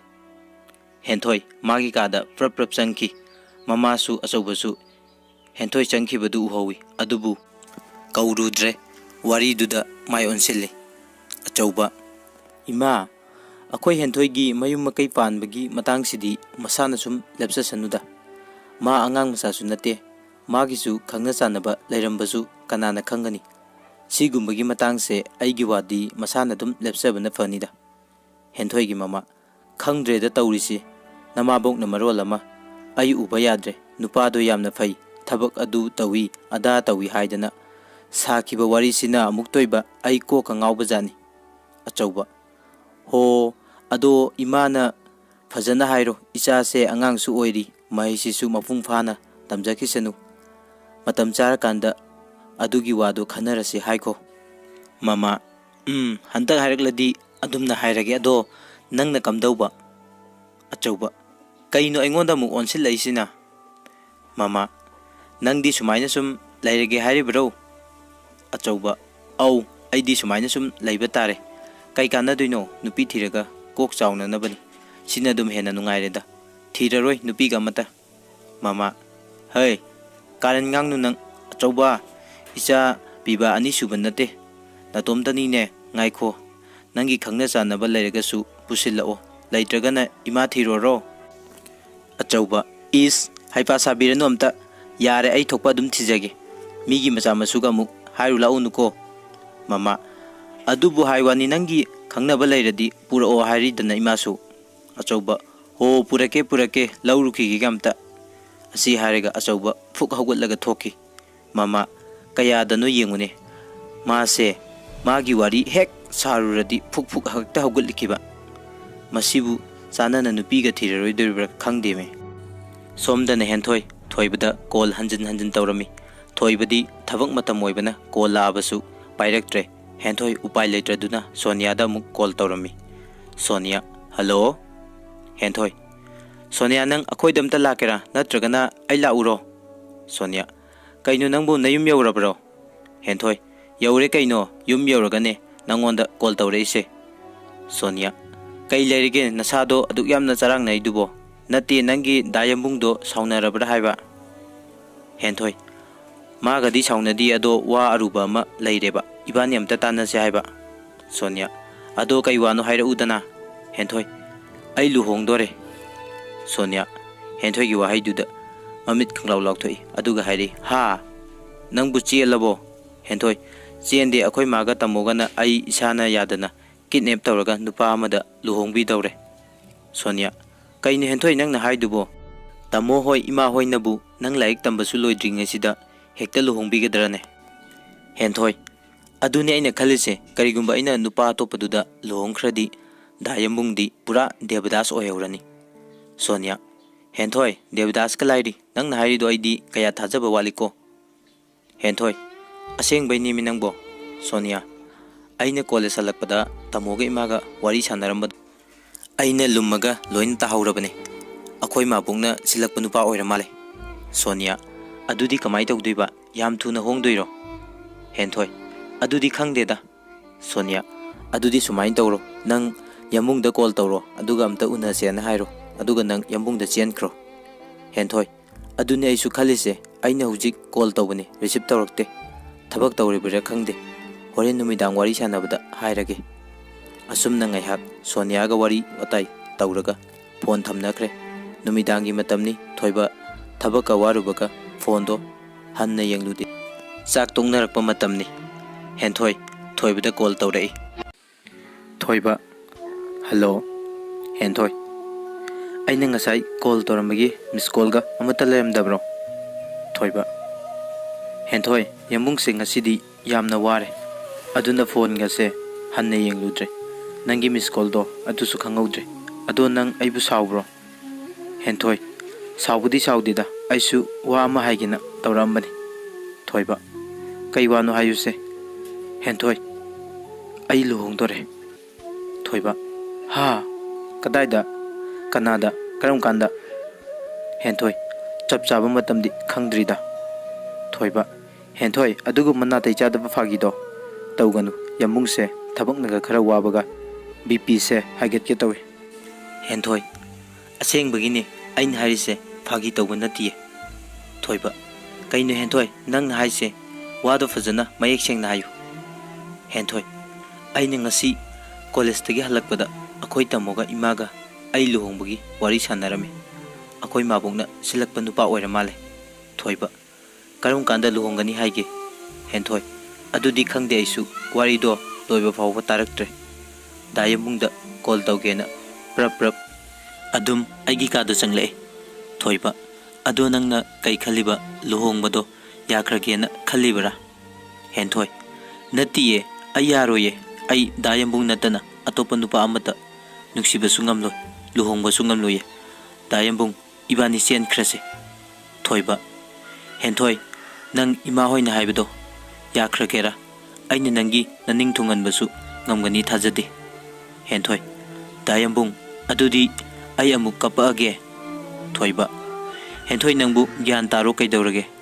ꯌꯥꯝꯕꯨꯡꯅ ꯍꯥꯏꯔꯤꯁꯦ ꯀꯔꯤꯅꯣ ꯍꯥꯏꯕ ꯈꯤꯇꯁꯨ ꯈꯟꯊꯧ ꯑꯩꯁꯦ ꯃꯤ ꯑꯃ ꯑꯣꯏꯅ ꯍꯤꯡꯂꯕꯁꯨ ꯃꯤꯃꯥꯟꯅꯗꯕ ꯃꯤꯁꯛ ꯑꯃꯅꯤ ꯑꯩꯁꯦ ꯅꯪꯒꯤꯅꯤ ꯍꯥꯏꯕꯗ ꯃꯇꯤꯛ ꯌꯥꯝꯅ ꯆꯥꯗꯦ ꯑꯗꯨꯒꯤꯁꯨ ꯃꯊꯛꯇ ꯅꯣꯏꯒꯤ ꯏꯃꯨꯡꯒꯤ ꯂꯃꯟ ꯌꯥꯝꯅ ꯇꯣꯜꯂꯤꯕ ꯃꯤꯁꯛ ꯑꯃꯅꯤ ꯑꯩꯅ ꯅꯪꯕꯨ ꯂꯧꯔꯒ ꯑꯩꯁꯦ ꯏꯁꯥꯒꯤ ꯑꯣꯏꯖꯕ ꯌꯥꯝꯅ ꯊꯤꯕ ꯇꯥꯒꯗꯧꯕ ꯃꯥꯜꯂꯤ ꯍꯦꯟꯊꯣꯏ ꯍꯟꯗꯛꯃꯨꯛꯇꯤ ꯋꯥ ꯉꯥꯡꯂꯛꯈꯤꯗ꯭ꯔꯦ ꯇꯨꯃꯤꯟꯅ ꯑꯗꯨꯝ ꯂꯩꯈ꯭ꯔꯦ ꯊꯣꯏꯕꯅ ꯀꯧꯕꯁꯨ ꯈꯨꯝꯂꯛꯇꯔꯦ ꯁꯨꯝ ꯈꯨꯝꯂꯛꯇ꯭ꯔꯕꯗꯨꯗ ꯊꯣꯏꯕꯅ ꯀꯣꯜꯗꯣ ꯀꯛꯊꯠꯂꯤ ꯍꯦꯟꯊꯣꯏꯅ ꯇꯝꯂꯛꯂꯤꯕ ꯄꯥꯎꯗꯨ ꯊꯣꯏꯕꯁꯨ ꯅꯨꯡꯉꯥꯏꯕꯗꯤ ꯅꯠꯇꯦ ꯉꯥꯏꯍꯥꯛ ꯂꯩꯔꯒ ꯊꯣꯏꯕꯅ ꯍꯦꯟꯊꯣꯏꯗ ꯀꯣꯜ ꯑꯃꯨꯛ ꯇꯧꯏ ꯍꯦꯟꯊꯣꯏ ꯔꯤꯁꯤꯞ ꯇꯧꯔꯛꯇꯦ ꯊꯣꯏꯕꯅ ꯍꯟꯖꯤꯟ ꯀꯣꯜ ꯇꯧꯏ ꯑꯍꯨꯝꯂꯛ ꯁꯨꯕꯗ ꯄꯥꯏꯔꯛꯏ ꯋꯥꯗꯤ ꯑꯃꯠꯇ ꯉꯥꯡꯂꯛꯇꯦ ꯊꯣꯏꯕ ꯍꯦꯟꯊꯣꯏ ꯑꯗꯨꯃꯥꯏꯅ ꯇꯨꯃꯤꯟꯅ ꯂꯩꯅꯨꯁꯦ ꯑꯩꯁꯦ ꯅꯨꯡꯉꯥꯏꯔꯝꯒꯅꯤ ꯈꯟꯕ꯭ꯔꯣ ꯑꯩꯁꯦ ꯂꯩꯐꯝ ꯆꯥꯐꯝ ꯈꯪꯗꯤꯌꯦ ꯀꯔꯤꯅ ꯐꯒꯗꯒꯦ ꯍꯥꯏꯕꯗꯣ ꯈꯟꯅꯁꯦ ꯋꯥꯗꯣ ꯉꯥꯡꯂꯛꯑꯣ ꯍꯥꯏꯕ ꯍꯟꯗꯛꯃꯨꯛꯇꯤ ꯍꯦꯟꯊꯣꯏꯗꯣ ꯀꯞꯉꯥꯡ ꯇꯧꯅ ꯍꯥꯏꯔꯛꯏ ꯍꯦꯟꯊꯣꯏ ꯅꯪꯅ ꯑꯩꯕꯨ ꯅꯨꯡꯁꯨ ꯅꯨꯡꯁꯤꯗꯅ ꯅꯨꯡꯁꯤꯕ ꯁꯥꯕ ꯅꯠꯇ꯭ꯔꯥ ꯊꯣꯏꯕ ꯑꯁ ꯍꯦꯟꯊꯣꯏ ꯁꯦ ꯀꯞꯀꯅꯨ ꯑꯩꯅ ꯅꯪ ꯅꯨꯡꯁꯤꯗꯦꯗꯤ ꯀꯅꯥꯅ ꯍꯥꯏꯔꯒꯦ ꯍꯦꯟꯊꯣꯏ ꯑꯩꯅ ꯆꯦꯜꯂꯁꯦ ꯍꯥꯏꯕꯗ ꯅꯪꯅ ꯌꯥꯗ꯭ꯔꯤꯗꯣ ꯑꯩꯕꯨ ꯅꯨꯡꯁꯤꯗꯕꯩ ꯅꯠꯇ꯭ꯔꯥ ꯑꯗꯨꯒ ꯑꯩꯕꯨ ꯑꯇꯣꯞꯄꯗ ꯂꯨꯍꯣꯡꯈ꯭ꯔꯣ ꯍꯥꯏꯗꯣ ꯑꯗꯨꯁꯨ ꯑꯩ ꯅꯨꯡꯁꯤꯗꯕꯩ ꯅꯠꯇ꯭ꯔꯥ ꯑꯗꯨꯒ ꯂꯃꯟ ꯇꯣꯟꯕ ꯇꯣꯟꯗꯕ ꯃꯌꯥꯝ ꯑꯃ ꯍꯥꯏꯗꯨꯁꯨ ꯑꯩ ꯅꯨꯡꯁꯤꯗꯕꯩ ꯅꯠꯇ꯭ꯔꯥ ꯊꯣꯏꯕ ꯍꯦꯟꯊꯣꯏ ꯑꯁ ꯑꯩ ꯅꯪꯁꯦ ꯀꯔꯝ ꯍꯥꯏꯅ ꯍꯥꯏꯅꯅꯤ ꯑꯩꯒꯤ ꯏꯃꯨꯡꯒꯤ ꯐꯤꯕꯝꯁꯦ ꯁꯤꯁꯨ ꯅꯪ ꯈꯤꯇꯪꯗꯤ ꯎꯏꯕꯝ ꯊꯣꯛꯄꯅꯤ ꯐꯔꯦꯁꯦ ꯑꯩ ꯅꯪꯅ ꯍꯥꯏꯕ ꯈꯨꯗꯤꯡ ꯌꯥꯔꯒꯦ ꯀꯩꯗꯧꯁꯦ ꯍꯥꯏꯕꯅꯣ ꯍꯥꯏꯔꯣ ꯅꯪꯒꯤ ꯑꯄꯥꯝꯕꯗꯣ ꯍꯦꯟꯊꯣꯏ ꯍꯌꯦꯡ ꯏꯕꯥꯅꯤ ꯎꯅꯁꯦ ꯊꯣꯏꯕ ꯍꯌꯦꯡꯃꯛ ꯍꯦꯟꯊꯣꯏ ꯊꯕꯛ ꯆꯤꯜꯂꯤ ꯊꯕꯛ ꯊꯥꯗꯣꯛꯄ ꯌꯥꯗꯦꯅ ꯑꯃꯨꯛ ꯍꯥꯏꯗꯣꯏꯔꯥ ꯊꯣꯏꯕ ꯍꯥꯏꯔꯣꯏꯁꯦ ꯐꯔꯦꯅꯦ ꯑꯗꯣ ꯄꯨꯡ ꯀꯌꯥꯗ ꯂꯥꯛꯎ ꯍꯥꯏꯅꯣ ꯀꯗꯥꯏꯗ ꯊꯦꯡꯅꯁꯤꯒꯦ ꯑꯗꯣ ꯑꯩꯗꯤ ꯂꯥꯏꯟꯗ ꯂꯥꯛꯇꯣꯏꯅꯤꯀꯣ ꯒꯥꯔꯤ ꯂꯩꯇꯕꯅꯤꯅ ꯍꯦꯟꯊꯣꯏ ꯕꯖꯥꯔ ꯍꯦꯛ ꯌꯧꯕꯒ ꯑꯗꯨꯝ ꯍꯥꯏꯔꯛꯑꯣ ꯑꯗꯨꯒ ꯊꯦꯡꯅꯔꯁꯦ ꯊꯣꯏꯕ ꯍꯣꯏ ꯐꯔꯦ ꯑꯩ ꯂꯥꯛꯑꯒꯦ ꯑꯗꯣ ꯁꯥꯎꯕ ꯐꯔꯕ ꯀꯞꯄ ꯂꯣꯏꯔꯕꯣ ꯍꯦꯟꯊꯣꯏ ꯐꯥꯒꯤ ꯌꯥꯝ ꯇꯧꯔꯛꯀꯅꯨ ꯗꯥꯌꯝꯕꯨꯡ ꯑꯩꯒꯤꯁꯦ ꯌꯥꯝ ꯁꯦꯔꯤꯌꯁꯅꯤ ꯊꯣꯏꯕ ꯍꯣꯏ ꯐꯥꯒꯤꯒ ꯑꯃꯇ ꯇꯧꯖꯔꯔꯣꯏ ꯇꯨꯝꯃꯣ ꯊꯦꯡꯉꯅꯤ ꯍꯌꯦꯡ ꯉꯟꯇꯥ ꯍꯧꯒꯠꯅꯕ ꯑꯗꯨꯒ ꯅꯨꯡꯁꯤꯕ ꯎꯅꯗꯣꯏꯅꯤꯅ ꯈꯨꯖꯤꯟ ꯈꯨꯌꯥꯒꯗꯣ ꯐꯦꯡꯅꯕ ꯍꯦꯟꯊꯣꯏ ꯑꯗꯨꯃꯥꯏꯅ ꯅꯨꯡꯁꯤꯅ ꯍꯥꯏꯔꯗꯤ ꯐꯔꯦꯗꯅ ꯅꯨꯡꯁꯤꯕꯅ ꯑꯩꯒꯤ ꯗꯥꯌꯝꯕꯨꯡꯁꯦ ꯊꯣꯏꯕ ꯅꯨꯡꯁꯤꯅꯤ ꯑꯩꯗꯤ ꯅꯪꯒꯤ ꯗꯥꯌꯝꯕꯨꯡ ꯍꯥꯏꯕ ꯃꯤꯡꯒꯧꯗꯨꯗꯅꯤ ꯅꯨꯡꯁꯤꯕꯒ ꯁꯨꯈꯪ ꯈꯪꯗ꯭ꯔꯤꯁꯦ ꯁ꯭ꯋꯥꯏ ꯃꯥꯡꯈ꯭ꯔꯤꯁꯦ ꯍꯦꯟꯊꯣꯏ ꯑꯁ ꯃꯤ ꯁꯨꯝ ꯍꯩꯅꯈꯤꯕꯩꯅꯦ ꯂꯩꯇꯣꯟꯗ ꯅꯞꯂꯒ ꯂꯩꯈ꯭ꯔꯦ ꯑꯗꯨꯅꯅꯤ ꯊꯣꯏꯕ ꯍꯣ ꯑꯗꯣ ꯃꯤ ꯃꯃꯥꯡꯗꯗꯤ ꯀꯧꯕꯤꯔꯛꯀꯅꯨ ꯑꯩ ꯑꯣꯏꯅ ꯏꯀꯥꯏ ꯍꯦꯟꯊꯣꯏ ꯍꯣꯏꯕ ꯀꯧꯔꯔꯣꯏꯕ ꯗꯥꯗꯣ ꯍꯥꯞꯄꯔꯣꯏꯒꯦꯕ ꯌꯥꯝꯕꯨꯡꯇꯪ ꯀꯧꯔꯒꯦꯕ ꯑꯗꯨ ꯑꯣꯏꯔꯗꯤ ꯌꯥꯔꯕ ꯅꯠꯇ꯭ꯔꯣ ꯊꯣꯏꯕ ꯍꯣꯏ ꯌꯥꯔꯦꯁꯦ ꯑꯗꯣ ꯃꯇꯝꯁꯦ ꯊꯦꯡꯂꯦ ꯇꯨꯝꯅꯕ ꯇꯧꯔꯣ ꯍꯦꯟꯊꯣꯏ ꯍꯣꯏ ꯑꯗꯨꯗꯤ ꯒꯨꯗ ꯅꯥꯏꯠ ꯊꯣꯏꯕ ꯒꯨꯗ ꯅꯥꯏꯠ ꯑꯍꯤꯡ ꯑꯗꯨ ꯊꯣꯏꯕ ꯇꯨꯝꯊꯕ ꯌꯥꯔꯝꯗꯦ ꯍꯦꯟꯊꯣꯏꯅ ꯍꯥꯏꯔꯤꯕꯗꯨꯅ ꯑꯆꯨꯝꯕ ꯑꯣꯏꯔꯝꯂꯕꯗꯤ ꯀꯔꯤ ꯇꯧꯒꯅꯤ ꯈꯟꯕꯗ ꯑꯋꯥꯕ ꯑꯃ ꯑꯣꯏꯔꯝꯃꯤ ꯋꯥꯈꯜ ꯈꯟꯅ ꯇꯨꯝꯊꯈ꯭ꯔꯦ ꯅꯣꯡ ꯉꯥꯜꯂꯦ ꯄꯨꯡ 11 ꯇꯥꯔꯛꯄ ꯑꯗꯥꯏꯗ ꯊꯣꯏꯕ ꯍꯦꯟꯊꯣꯏ ꯎꯅꯕ ꯆꯠꯅꯕ ꯊꯣꯔꯛꯏ ꯊꯣꯏꯕꯅ ꯊꯣꯔꯛꯄ ꯎꯕꯗ ꯃꯃꯥꯅ ꯍꯪꯂꯛꯏ ꯃꯃꯥ ꯏꯕꯨꯡꯉꯣ ꯀꯗꯥꯏ ꯆꯠꯇꯣꯏꯅꯣ ꯅꯪꯕꯣ ꯊꯣꯏꯕ ꯏꯃꯥ ꯑꯩ ꯊꯕꯛ ꯑꯃꯇ ꯆꯠꯂꯨꯒꯦ ꯇꯧꯕꯅꯤ ꯃꯃꯥ ꯀꯗꯥꯏꯗꯅꯣ ꯀꯌꯥꯝ ꯂꯥꯞꯄꯅꯣ ꯑꯩꯗꯤ ꯉꯁꯤꯁꯦ ꯅꯪꯕꯨ ꯆꯠꯊꯣꯛꯍꯟꯅꯤꯡꯗꯦꯅꯦ ꯅꯆꯟꯅꯨꯄꯤꯁꯨ ꯉꯁꯤꯗꯤ ꯃꯇꯣꯝꯇ ꯆꯠꯈꯤ ꯏꯇꯥꯁꯨ ꯉꯁꯤꯗꯤ ꯆꯠꯂꯔꯣꯏ ꯍꯥꯏꯔꯛ ꯃꯥꯜꯂꯦ Thoiba kaisu tawroida ima akhoi tombidi ngaihak leiraga hanbu halani mama nangi thabak tubo ngasimak chattaba yamak yadabro ngasi se ima manghaga yamna nungaitine na marol ama chongliba Thoiba ima kaisu khalunu se mit chongli do thawai mi famli ne aduga mang nungaitri dunane nungaiba pau ta dui tawrini mama thida angawbasidi ado koirakanu ko thengna mamna halakanu matam phattabane chatluro Thoiba hoi ma ai chalukige akhoi tombi halaga phajana laminaramo mama hoi chatluro Thoiba chatkhre bazar hek yaubaga henthoi da call tawrga pau phongnarba matungda makhoi ani henthoi gi gari machadu tunglaga fast food amada achaput chaminare chaba loirga amu fak amada laktuna faminaduna wari sanarami henthoi tayambung ibani ngasi cheladuniko Thoiba henthoi da pairap yenglei henthoi sorry yambung ibani ngasi chelani ko Thoiba mako holaga Thoiba khangdre da tawrise ai kari haiduino henthoi kaino selgum se hairo ngarang di aina haiba loina yani haikidaine Thoiba haida ai selgum si haide ko henthoi aduneba mi aidi paisaga loina puraga laabane aduga imana aigi sabiba khudop singse sisu loina sijellaga laabane tu yengu liksu sire Thoiba kaidauduiba nangdi adu mayam dudi henthoi noida heng select kanda kaira ga chaduini Thoiba mako holaga as aibu ngasi se namdana nupi chenba tarabra ha tawrisibo henthoi kaino midi nupi chenba se yamna harau nei hai aduga nangna adu yam matha sarido kaigino Thoiba aina nangse yum hek pusilubada noina nebok oidoido madu haraubra natragra wanthabra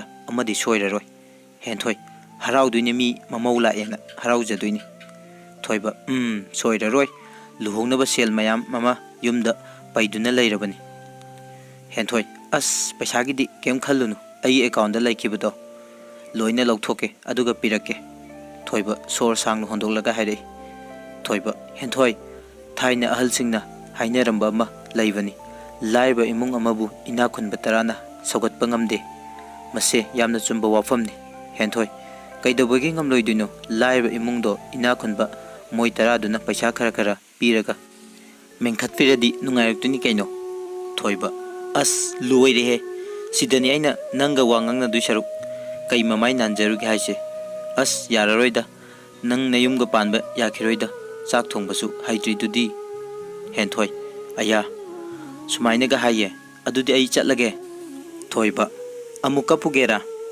henthoi kapudini kappada nate charasu henduini aduga thauri yanbra kaino tawraga sikiduini Thoiba he kai wangang sangang no dubo adumaina haiba hungna bro matung hainu ko henthoi haini nangna ai pambidabaini Thoiba aigi ningai chawbe henthoi nuksibi aigi punsida aigi nuksibadi nangtani henthoi adudi ngasi soidana chendoira Thoiba hoide he nupanabu thoba ma marana lakserni ado yumda hekta direct sanglasiro henthoi chenbadi nungdang chena daine hojikti numisu tadri ikai jadro Thoiba adudi kaida thaidiba noi imphal sidadi aiga khangnaba misu leite henthoi hotel da oina leirurase hayeng nongalaga noigi ahalsing loba lakserani Thoiba nangdi plan loina yalaga laba jani ne ado aidi hotel da leinabagi seldi sudeko henthoi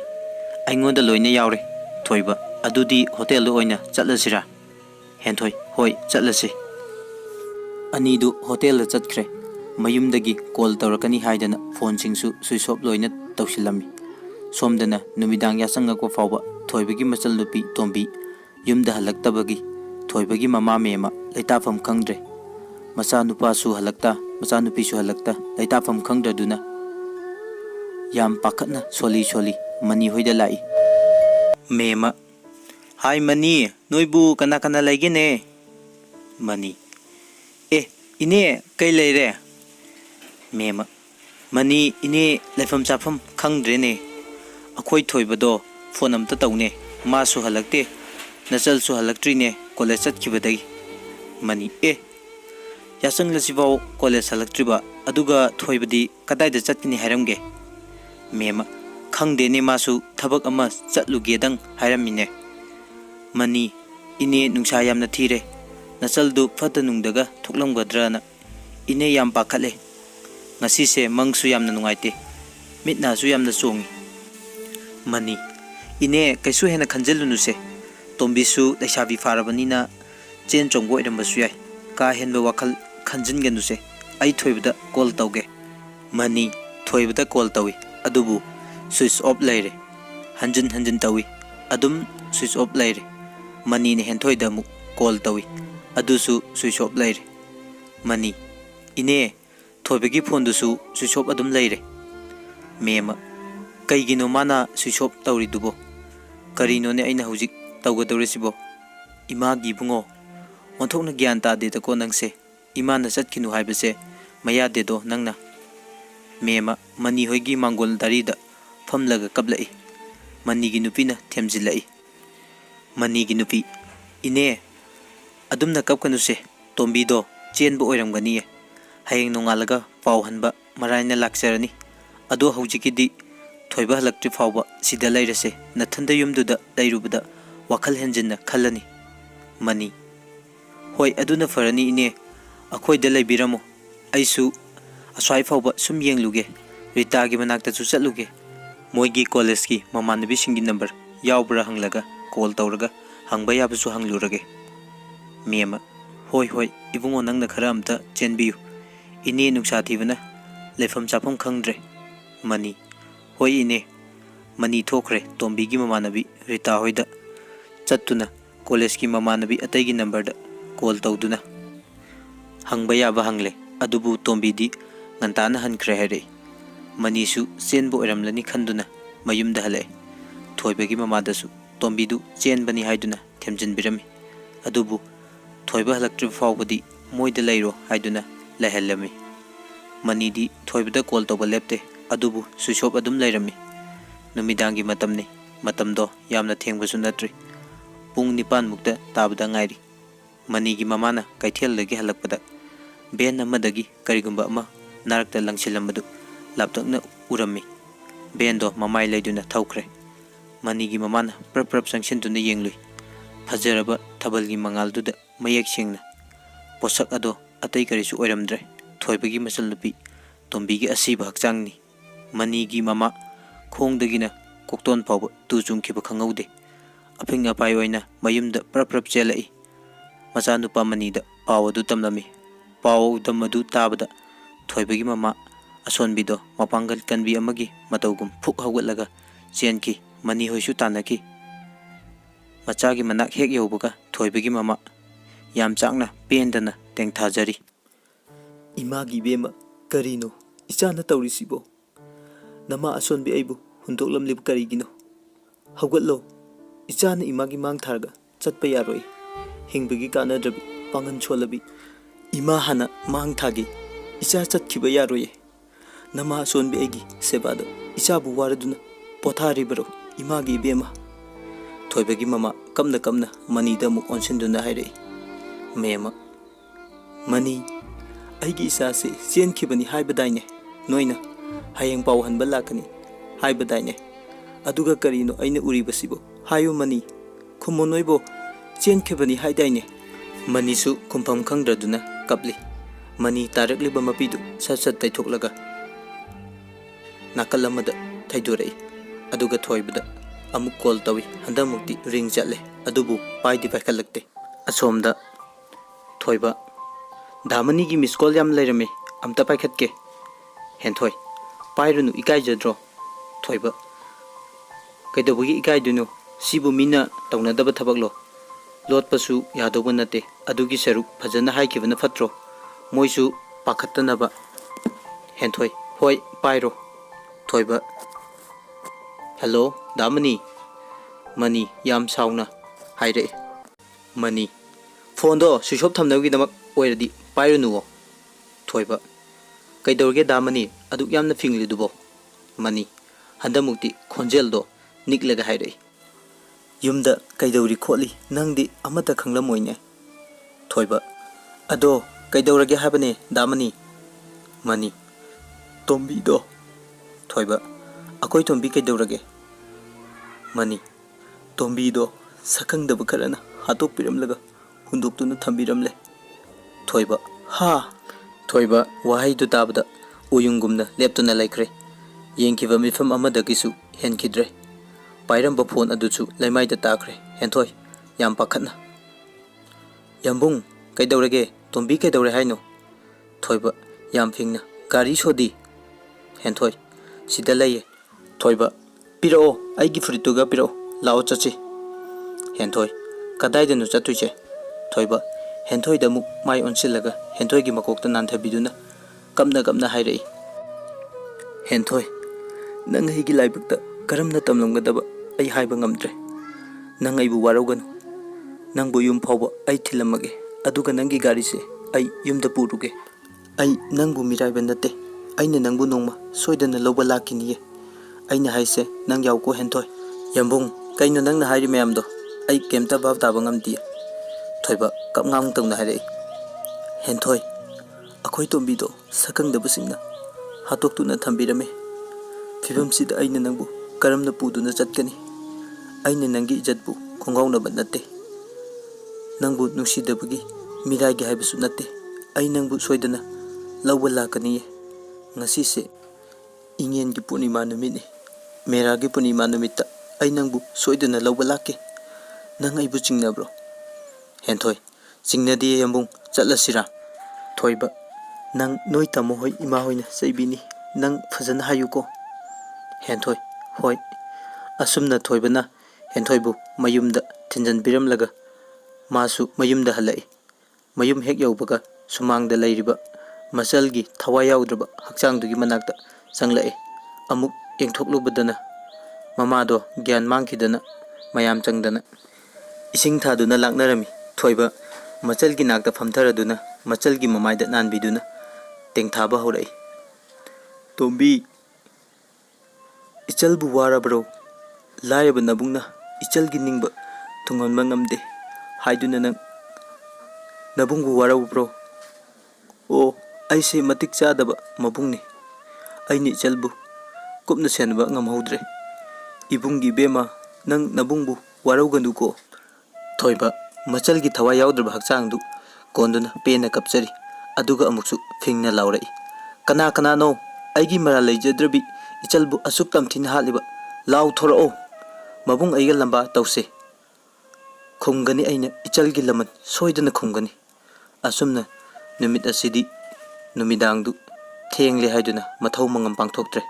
Nongalaga Oina Taure Thoibagi Mamasu Gyantare Haibadu Mangai Matanta Hagut Papaw Ngamdre Wa Pawakan Nangba Ngamdre Somda Nehentoi Mama Hoida Tombigi Paudu Damak Tamle Thoibaga Moy Ani Chelubi Paudu di Tamdre Nong Het Ngan Baga Hentoi Mamaga Mabunga Puna Thoiba de Lai Thoibagi Mamana Orem Libibam Amadi Thoibagi Matau Ubada Hentoi Su Yamna Kapserami Adubu Thoibanadi Hentoi Lai Haiba Fawa Kangde Hentoi Manida Sel Kara Sinerami Mayhak Leram Hentoi Su Mayum the Hankre Mayum the Halabasu Hentoi Nungai from the Kangdre Chaksu Inti Nungai Chadre Thoibagasu Pau Ponadre Matanta Ungdunata Lerami Somdana Thoibanasu Masalgi Sorat Adu Yam Saudana Taudea Daba Lagi Kara Tauraga Toklage Kalami Adubu Kadar Haiba Makura Chaubana Mana Sel Asangba Makai Loina Putokani Haiduna Sorat Adu Mapung Fana Sonki Sorat Numit Adu Sorat Loidringaida Thoibagi Mamadu Wantaki Badagi Gyansu Lakidre Sor Honbasu Lepki Badagi Kudakta Doctor Da Bukatlami Uchina China Lekai Mayam Sangduna Soratudi Loisankre Somna Doctor Da Hentoigi Mamaga Thoibaga Lerami Fana Kuina Gya Lakte Gya Laklaba Matung Hentoigi Mamana Thoiba Daire Ibungo Thoiba Matam Sisu Tengre Ima Hoi Amuk Hanaba Taurage Hayengdo Nachalbu Amuk Lahange Sa Isinga Loina Silage Ado Nangbu Nathanda Lehobase Nungai Tabaro Thoiba Ima Kaisu Kaideda Hoi Matam Sisu Tengle Ima Hoisu Hanaba Tabiro Formula Hoi Ado Nang Nathanda Lehoba Nungai Traga Akoi Achobobu Tarake Thoiba Tarak Tasu Yani de Ima Formula Yagadrane Thoiba Hoi Yani ima gya laabnina kaisuk tawroida Pomila fare fare adudi ima hoi amuk chatlage se sel se paisilu doctor da leiba haibasidi sel gil mapal nai pote se paisilu se thoiba yani ima sel budi engonda su khara yauri Pomila yauja sunune si su paisilu ne thoiba ikai rap tawna henthoi da amuk haifet yenglam laga sel do tapna lawi Pomila adudi ima hoi amuk chatluki ke ko aduga ni ibungo ho ha hek haira adi nachal da phol hekta tawro ko thoiba hoi ima henthoi wahe amatadi haiba ngamjada mamituna thoibada tatat yenglami thoibasu henthoi miyengdugi maram khangdabadi nate adubu pangal phudokpa yadaba maramna kaisu haijabadi ngamhaude matamdi nongnini sum hojinki thoibagi mamadi fagalakpa leite ICU da adum thamle henthoi na thoibagi cha ising thindok thinjin tawrami marak da mani hoisu laktuna yengchinbiri nongma thoibagi makhura chawba hospital da lai chawba ibungo thoiba handakti aisu mathase yamna sare naw nupa atomado madusu Delhi da mayang machaga phunarui haiduna case kanari tawrise nachaldusu sel tharo haidana tawleire aise handak paisagi matha khara sare ne he thoiba makhura nangang libudu tumina dumtai wa machet ma pawo haide makhura chawbana wa makha chathare se ayamba selfam ni nate nangi imagi layengbada mateng oinaba adugane se sida nangi sana matanga tawro handa mukti thoiba makhura da yamna ngakna yenglei aduga hairei thoiba kaigi sano aina tawduse chawba ihe nakoigi golse aina lawrabani ne nasalgi sorata changkiba sel singduga siga lawsilo aisu yamna di yengbirabani kana nate khandana sendoi hulaktaba singdusu aini yenglabani handakse aisu sel yamna chili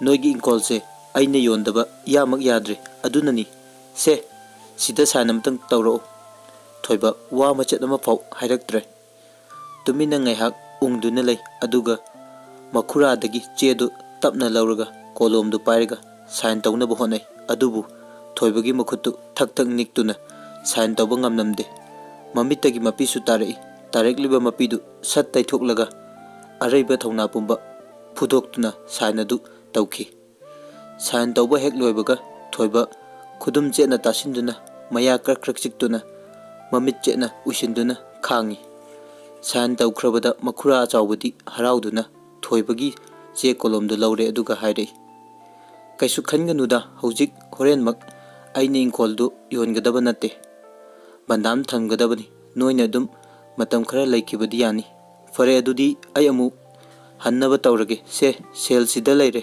thamlage ko thoiba tapna haire sel singche paisin biko aigi imagi damaktadi matik chadrabasu macha ai leiri aingondasu sel yaujari masi amta lawsin biu chawba ihe nang aibu lana lawbro noigi damak nusiduna pibani ne thoiba ai khangjai adumgi lamansu punsigi kaujaro sel singse amta lawsin biu chawba fare nangna law yadraba adudi ayamuk chalage ko chawba chatkre thoibasu thingatuna leiramba awaba singadu pudoktuna pena kapcherami numitte sum hoki thoibagi mamadi khajikta fawba pagalakte ICU da adum leiri achangba sel singdu henthoi ne puthoklami somdane henthoi mama ka kana launari henthoi gi mama Pomila aibu lekai mamangsida sikivana fare nangna asigumba lichat chalakani haibasi imadi nongmata su khallu dene karino nangna tawribasibo aikhoibu hingna halage si natro nangna khalibasa ha nachindu khumu henthoi gi mama asawbugi mayaina masabu frami adubu henthoi di kapsaba natana wa machat ama fawa hairakte mama macha sanariba waridu henthoi gi mapungsu thongjin marumdagi lumduna tari henthoi mamana wa makha tare hayo nupadu kanano aina hujimak nupadu gi manakta nangbu thingani khumu karigi nangna tumin lairibo hayo nupadu kanano hayo henthoi karisu khumde hik launa kaple Pomila nang khumlaroidra ha oktabi lamchat naidabi ai oktabi gi laminaba ngamlo nang ai gi nakta laiba yaroi chalo haujimak nupadu gi manakta chalo ai imai si thangkatuna laikai mamangda chatpa ngamloye. Henthoi tapna hairei. Ima ai bungakpiyu ai lale masigi fibamse aina oiningduna oikiba natiye. Matangna matamna yadabadagi oikibani. Pomila karigi matang matamna ha numittuda nang chelauba yadro hayu imagi bema ima da hayu ima na hujima nangbu magi manakta tinge hayu nupadu kanano kailamdagino. Henthoi ima nupadu atai kana sunnate yamungni. Pomila yamung haibati kanano thoibra. Henthoi Henthoi gi mama Henthoi gi wai du tabadigi wa machat ma fawa hairakidre tumina ngayak laiki aduga amu makha tare. Thoibanadi nangi fibam se khanglabra khangdari magi oiriba fibam duda aina sigi wase karamna haironi adu yaroi imagi bema mafam se thoiba su khanganko nang hengmak magi manakta chalu nangbo sumna kayam koina aigi nakta laiba yagadage maibu fina kuptuna kayam koina thamluni nang hengmak magi manakta chatuna mafam se hairucho karigino noina asuk yamna wakal thelisibo. Henthoi ima tombine laikidaba numito yambung ibani chenba numini tombigi paudu tabadagi aina yumda laihobani. Pomila fare haukiba singdu haukrasanu nang hayengmak thoibagi manakta chalu. Asumna wari ngehak sanarba matung Henthoi nasu hayeng thoibada wafamdu hairage khale. Nongale somda manisu thoibagi manakta laglami. Thoibagi mamasu gya lagle haiduna ICU dagi puthore adubu gya laglamba ikuiduna thoibagi mama sangsar thadokre. Thoiba mathwai chakna mamabu konduna kapchai manida muk onsinduna hai. Damani imase waramale punsigi oina pothakre macha aibu yam waraugarniko aise matik yamna chadaba machani ichalbusu kanba ngamaude aduga imabusu aina kanba ngamaudre. Imagi laman nachana tonsinduna laihore nachabu warauganuko. Mani thoiba yarase toklo ima amadi ichalgi punsina telambanani aina yumda gari puruknaba pau haikre imase puthanaba taurasi. Thoiba damani aina imasibu yumda muk puthakidra yum ingkolsu mina loina munbikre aise nupa yam thoktaba matik chadaba mine. Mani adubu hekta yabrane moina pangtauda taubusu laikai palisiti imagi mathau mangam yumda pangthuktana kadaida pangthukluni. Thoiba wa nganglakidre kaptuna laikre ngayak leiraga gari laktuna thoibagi mamabu mayumda puthaduna mathau mangam pangthukle. Umnamak lorba tungda thoiba mamagi momfamda pendaba kayabu wakatchari. Ima nachabu warauganuko awabata nasur oreklabi nacha anigi honabada saru sayang kemkhrabi. Imabu naning thunganba ngamjakidre haujiksu imagi damaktani haidana karisu tawjaba ngamdre adubu ima pangdraba nacha aina ngasi imagi khuyada laimana khara kachari masina imagi thawaina apenba oibiro.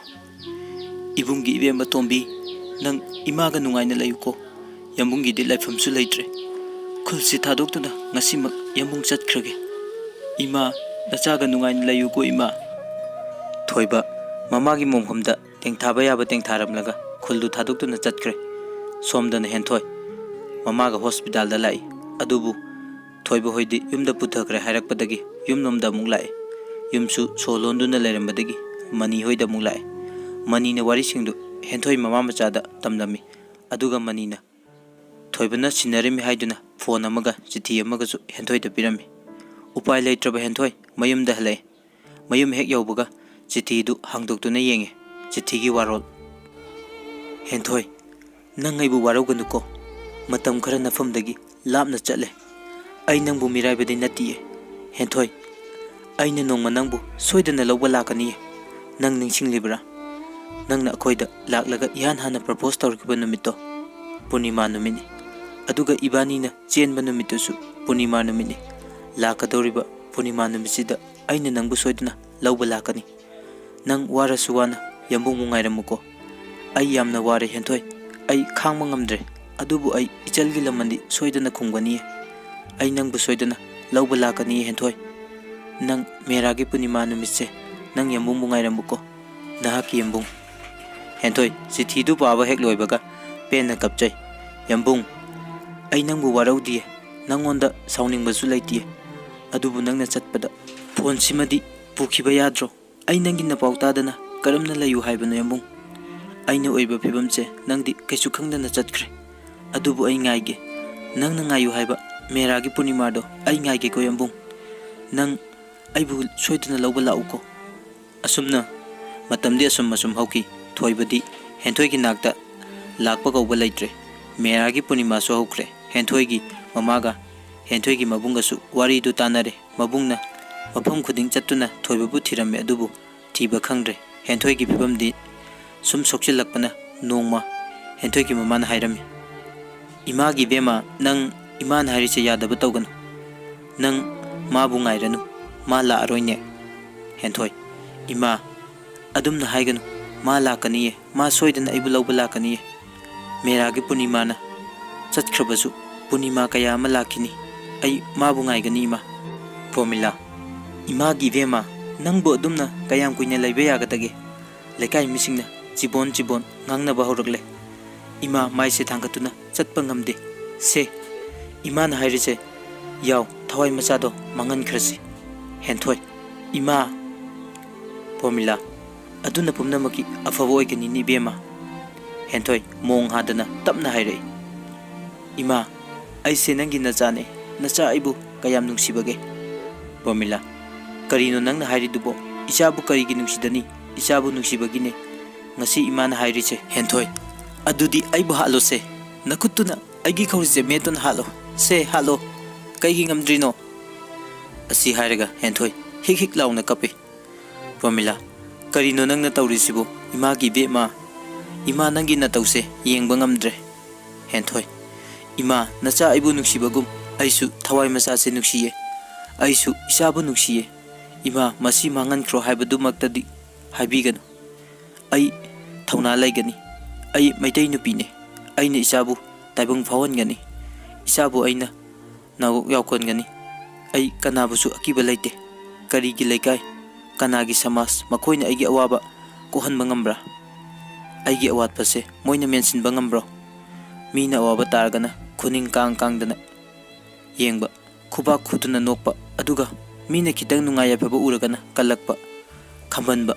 asigumba samas asibu aina karigi kiruni kidi ai kanabusu kidiye yambung nangi nuksi khudolse aina soidana taibangi masek mangal uhanganiye ai yambungbu ngai khige ko nang soidana aibu lawba lau ko yambung henthoi pen da kapchari mamasu machagi matawdo yengba ngamlaktra male kaptuna thokre matamnadi kanabusu ngai bide henthoi gi phibamdi sum soksil lai mama ga mabungana machegi manakta punaba tanarami henthoi yaningda machegi manakta chatkre henthoi na chatkiba numittuki numidangda thoiba henthoi hoigi yumda lai adubu yumdu solonduna lairamle numidang matam oibana hangpamchu laite upai leitraba thoiba makhongna puba maikeida amuk chatkre somdana henthoi punima khudingi thaja mabu yengba lepte yambung nangi nasak uraktaba nangi na pau taraktraba numit masing yamle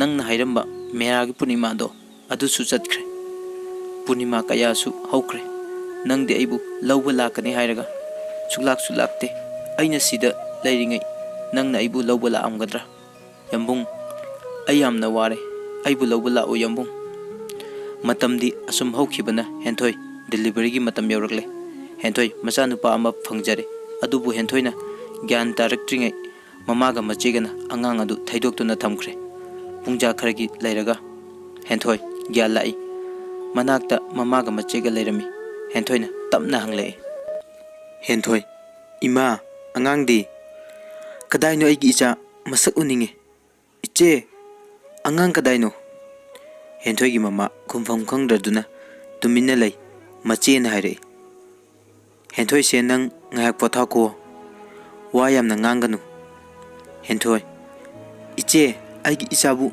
masak yamna uninge aigi icha kadai no iche henthoi gi mache henthoi angang du soikre henthoi ha angang soikre haiba natte madu oiba yaroi iche Noi engon da minam liba karigino. Angang soidiye. Ai isa na kapkiba mikap to tahawi. Noi engon da oidaba ngangano. Ima aigi cha piyo. Kaigino noina mamagi mathadagi machabu setki khaliba. Noi su nupi natro. Noi bu nacha nuksiba khangdaba nupiro. Pomila. Ibe manang na angangdo yoktuna laibe yaroine. Mayamgi miyengdadi nangse laishabinine. Henthoi. Natte ai laishabi natte. Kanana ai laishabini haino. Ai mamane. Ai ichagi mamane.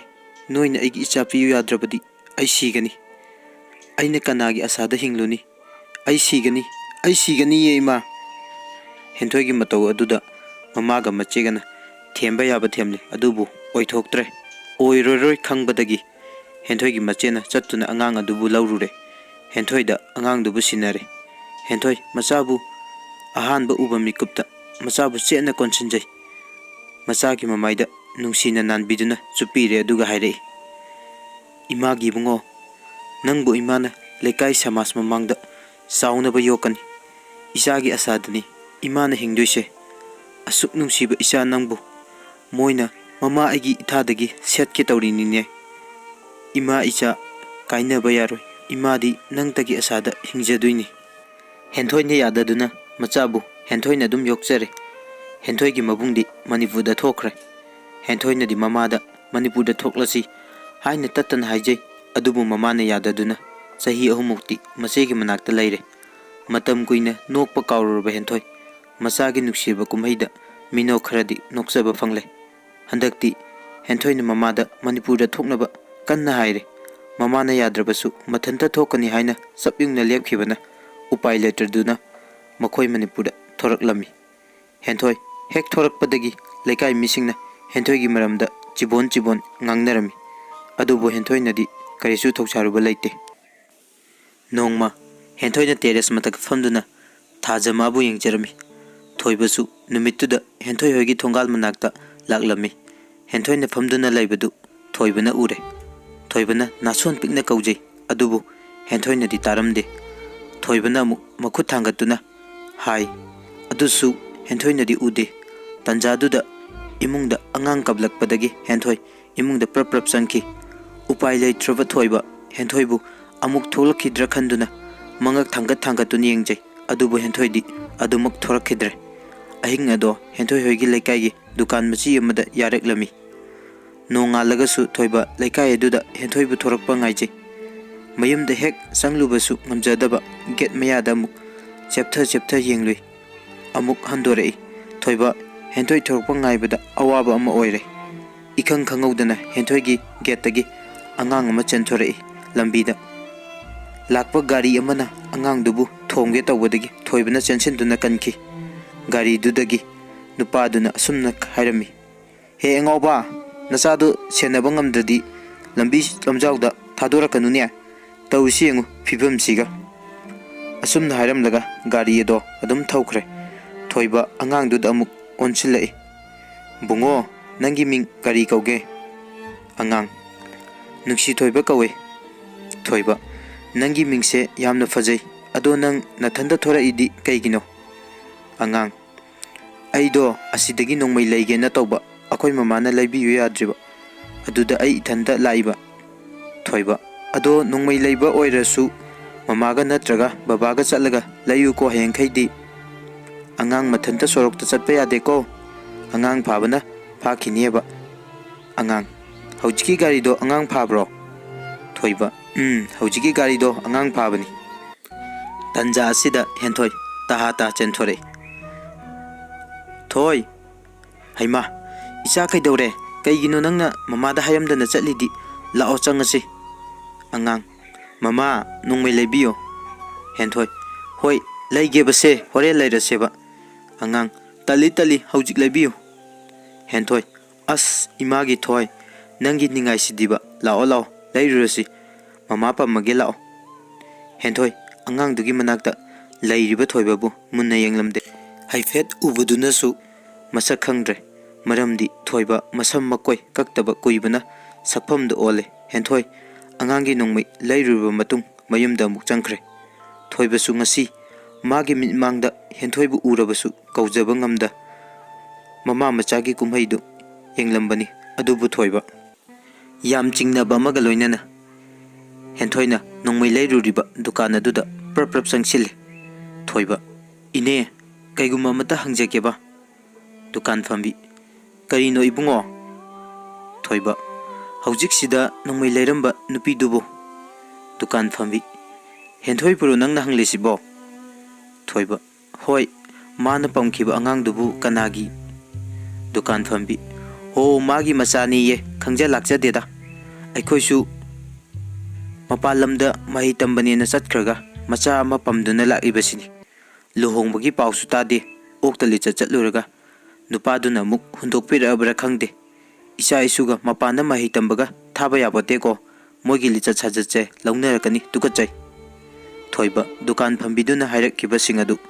tabada thoibagi thamoi mache tana kaikhre mafam dudagi tapna makhong thangdore thoiba wakhalna mangduna makhongna puba maikeida chatli ngasidi thoiba lambi usilaktre asa pumba sukaikre sumna tagi henthoi kaki asada thoiba na hinglambani adubu ngasidi thoiba hingningba phaudre sorok mayai duda thoiba mamit anido pina pumthum thumatladuna moli chali tungdagi auto amana horon khongli adusu thoibadi tadi magi chatpham thokpa adumak chali auto driver duna mangak leithuraga haidai hei horon khongli chenna du tadrane sining laga aswaida chalaga siru chone mingonda dasa ta ni ne kari thoina tawja sarino auto driver na jairakpaduda thoiba mapidu sat taithok mamai on thore aduga haidai warawi bayade ai soikra mali asi hairga thoiba matai khara chathoi auto da tonglamba mani thoiba ubada yam chingnana yenglei thoiba nasu mani bu ure thoiba minok amaga loinana mani bu kawi damani mani gari dagi phan chongthare aduga puri khawdagi lupa 10 satoklaga auto driver du da piraga auto du chathan khre aduga thoibada onchilai thoiba kaino nangna toromlise ha nang asukui base kadai de lairurage thoiba damani aigidi laifamgi laifam ngaktani da ikhong china puduna chatlaga thungluba mafamdo aigi laifamne adubu haujikti ai asa su laitre lambi su loire damani haujik fawbo aina siba ngamdana hingduna lairibase aise yamna pangdaba mi amani ai hingningdre damani thoiba asi hairga amukappe mani kaino nangna hairi mayam dubo se hayu nangbu nan kai kadai de lairurge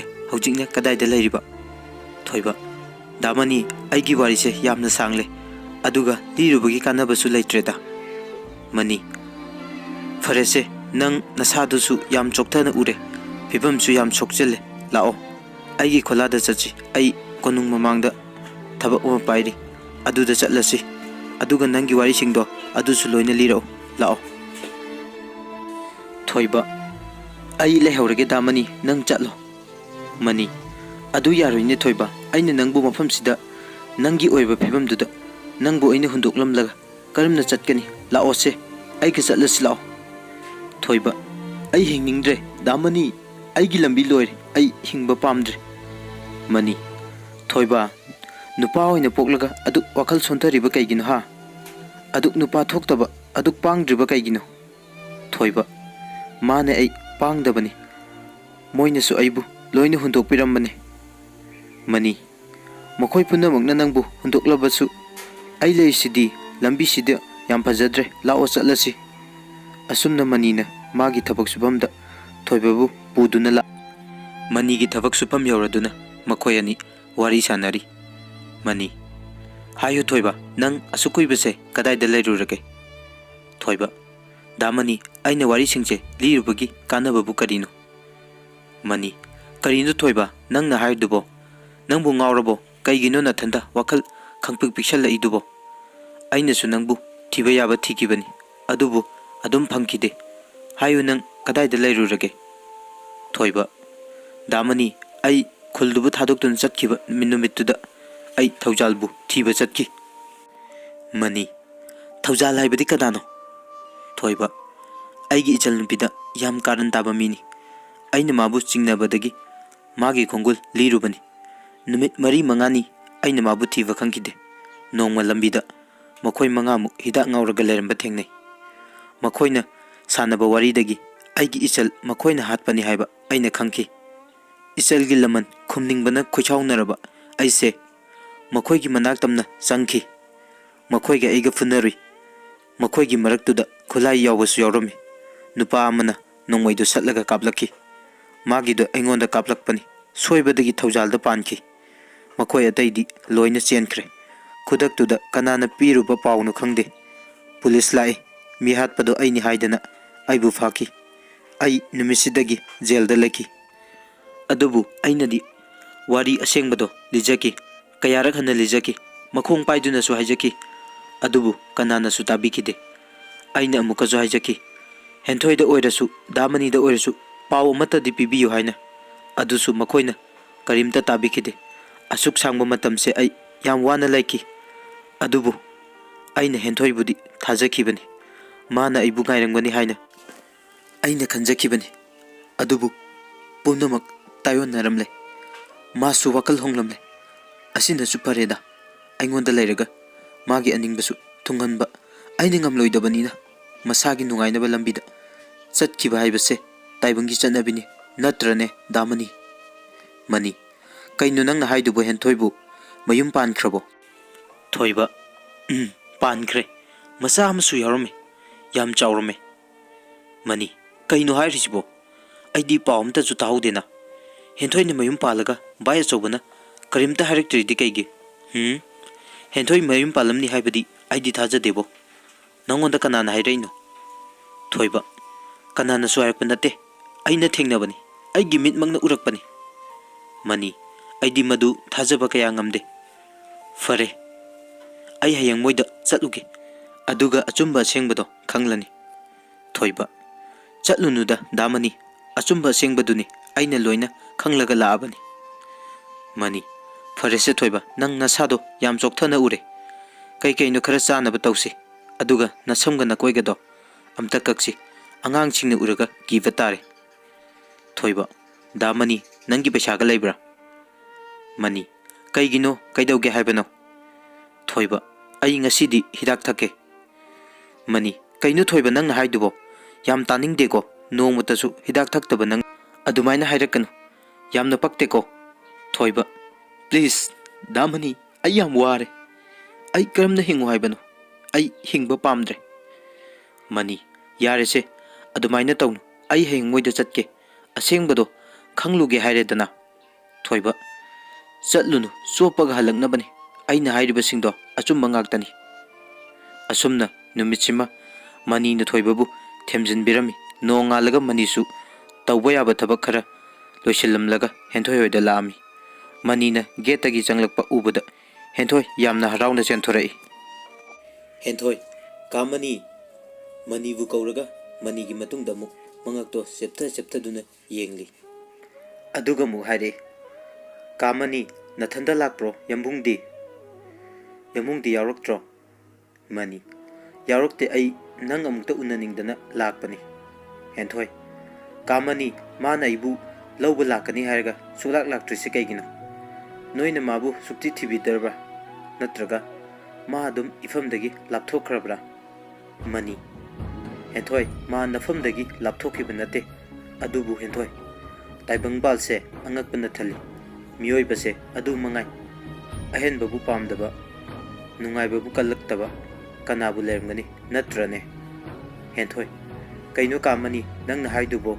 ꯑꯩ ꯋꯥꯈꯜ ꯇꯥꯕ ꯉꯝꯗꯤꯌꯦ꯫ ꯇꯟꯖꯥꯁꯤꯗ ꯍꯦꯟꯊꯣꯏꯒꯤ ꯃꯃꯥ ꯑꯉꯥꯡ ꯄꯝꯂꯒ ꯊꯣꯔꯛꯏ꯫ ꯄ꯭ꯔꯣꯃꯤꯂꯥ: ꯏꯕꯦꯝꯃ, ꯁꯦ, ꯑꯉꯥꯡꯁꯦ ꯃꯕꯨꯛ ꯂꯥꯝꯅ ꯃꯥꯜꯂꯦ꯫ ꯀꯩꯀꯩꯅꯣ ꯁꯦꯝꯂꯒ ꯈꯤꯇ ꯄꯤꯖꯧꯁꯦ꯫ ꯍꯩꯃꯥ, ꯃꯅꯤ ꯅꯠꯇ꯭ꯔꯅꯦ?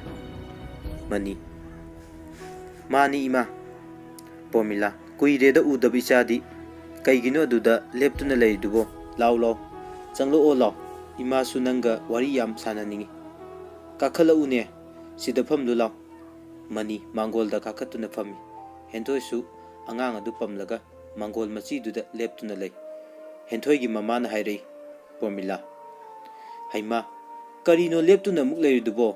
ꯆꯪꯉꯣꯅꯦ, ꯑꯉꯥꯡꯗꯣ kay kay no kita pijaru chome henthoi yam changningdana manida haifet englamlaga changki henthoi gi mamana manida amuk onsilai formula nangbu chaka di chara bro mani hoi chare ima aibu wa amata formula hayune kai wano mani haujiki henthoi na pamkiba angang dubu formula chummi nangna chingnaribado achummani angang ado henthoi gi machani wahai sitabada manina wa machet mafau hairaktre tumina lay formula na makata nachalse marai bangna asum thouna tamnamana ngasidi miyamgi tinsitpam oire ai mama masagi khanbada yamna wai ado ngai ko noibu thoibagi lefam hauju phawba adum khangdabra mani wa losinduna khumlai hoi ima phangdre haitare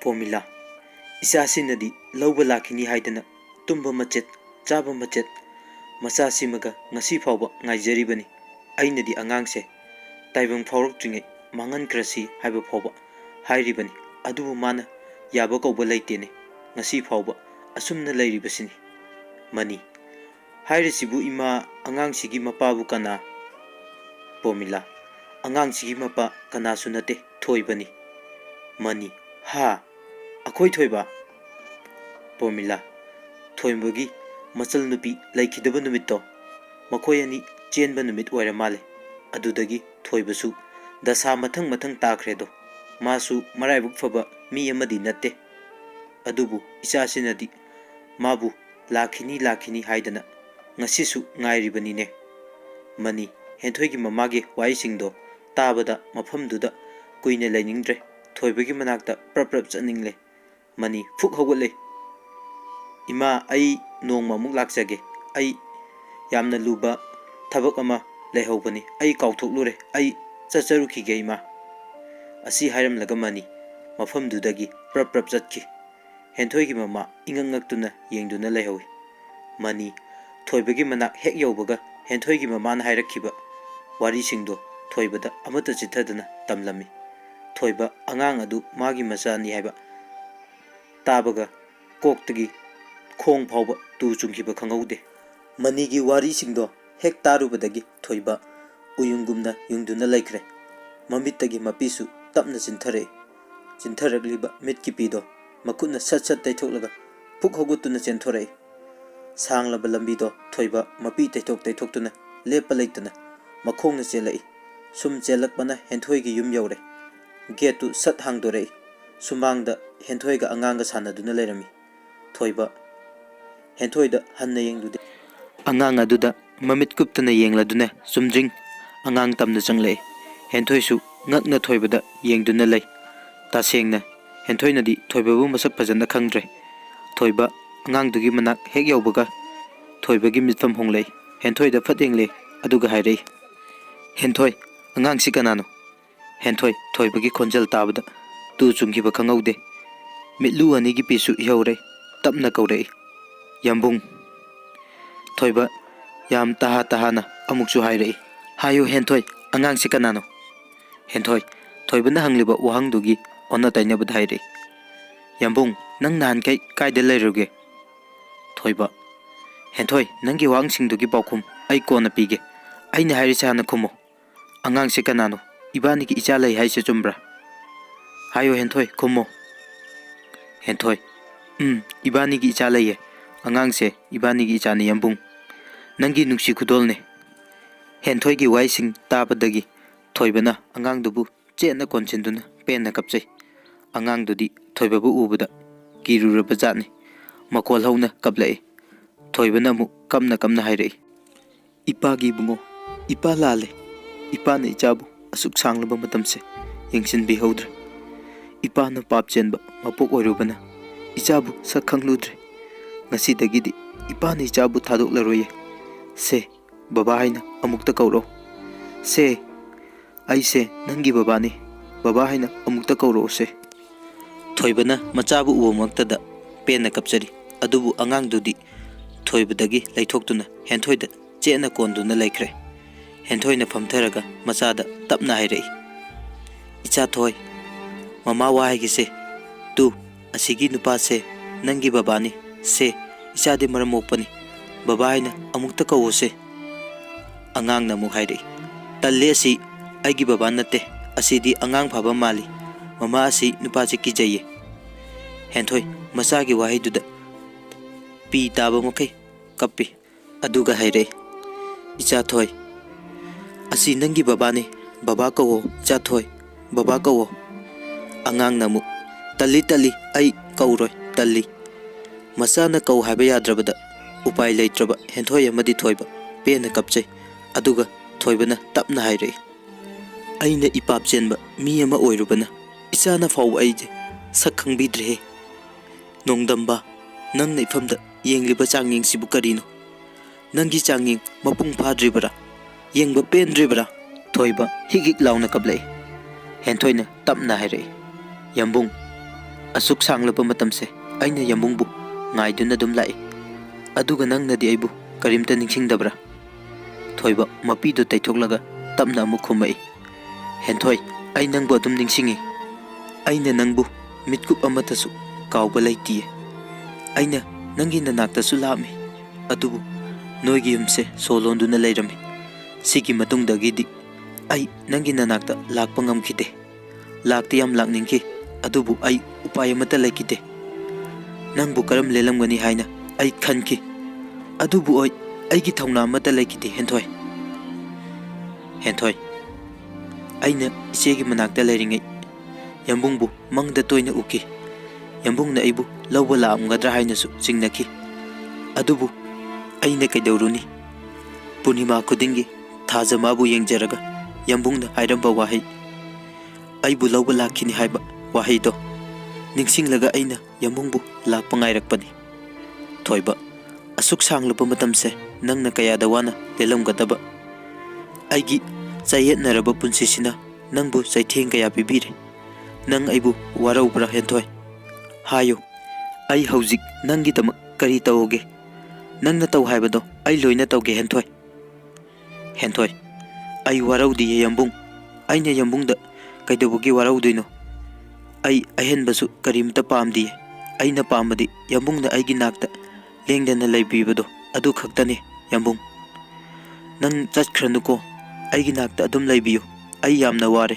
nang chatkhranuo henthoi asi hairaga thoibagi makhong konduna kappi thoibana henthoibu tapna hugutpi aduga hairai se kappanuo ai nangna kappa yengba ngamde aigi henthoina aigi nakta leiraga aina mu kadaida chaluni ai ngasidagi nangi nanaktagi lapna challaroye henthoi nokphe tongna hairai asengbagira thoiba asengbani henthoi adudi ibani ngasi amuk chen khrase angang sisu puraga ado ai imungdagi paisa kai kai khara lakthu ugige aduga chatlasi asi hairaga henthoi imungda amuk sanggena mamai sat on thorakpada mama mangolda leptuna leirami henthoi mamabu ubada kitang khautak chai thoibada amuk tapna yenglai thoibasu mamabu ure thoiba haifam topum khangda maru lukthaduna lei henthoigi mamana hairai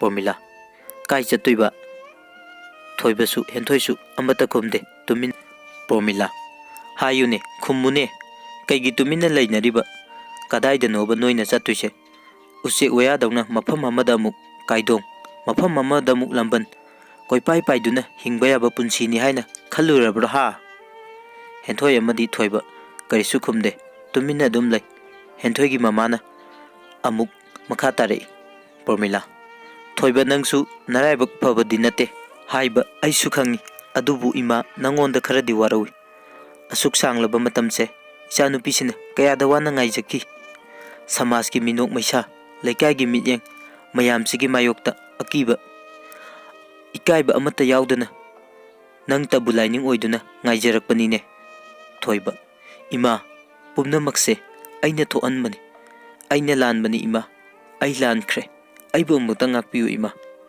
असि हायरगा थोइबा हेंथोइगी ममादा मखोंग सुकना खुरुमजै हेंथोइगी ममाना थोइबाबु हौगतपि अदुगा हायरई पोमिला फरे पुनमुक्तुसु हौख्रसनु अदुबु असुक सांगलबा मतमसे नंग कदाइदा करमना लेरुई हाइबदुदी आई खंगबा पामी थोइबा Hoi ima ai haijage.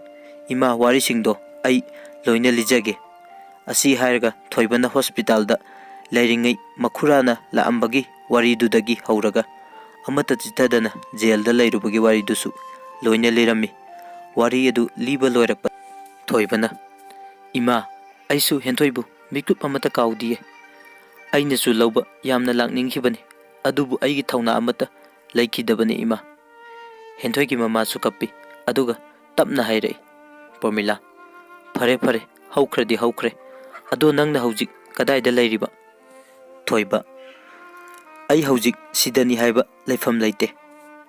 Pomila fare nang sida matam khara lairo akoi achobadasu nangi chanagadaba thabak ama yenghange aduga noigi mafam chagadaba laifam amasu ima thige. Matam kharadi sida sum laikhoko chango chango imung chango. Ibema nang yambungsi iru maitha janaba tauruso adugane masam managa makoiga do kakthatlaluko. Henthoi nophe tongna thoibade yengi aduga hai changase. Henthoi na mang tharaga imungda changki thoibasu inaki. Henthoi gi mamana masuda onsinduna amuk hairai. Promila isu thoi baba lae ngasi dagidi isu thoisu baba ko bo phanglani kone lao bobo ka dukan chatlusi isugi hahau leithoke. Angang bobo nongmai lebiyo.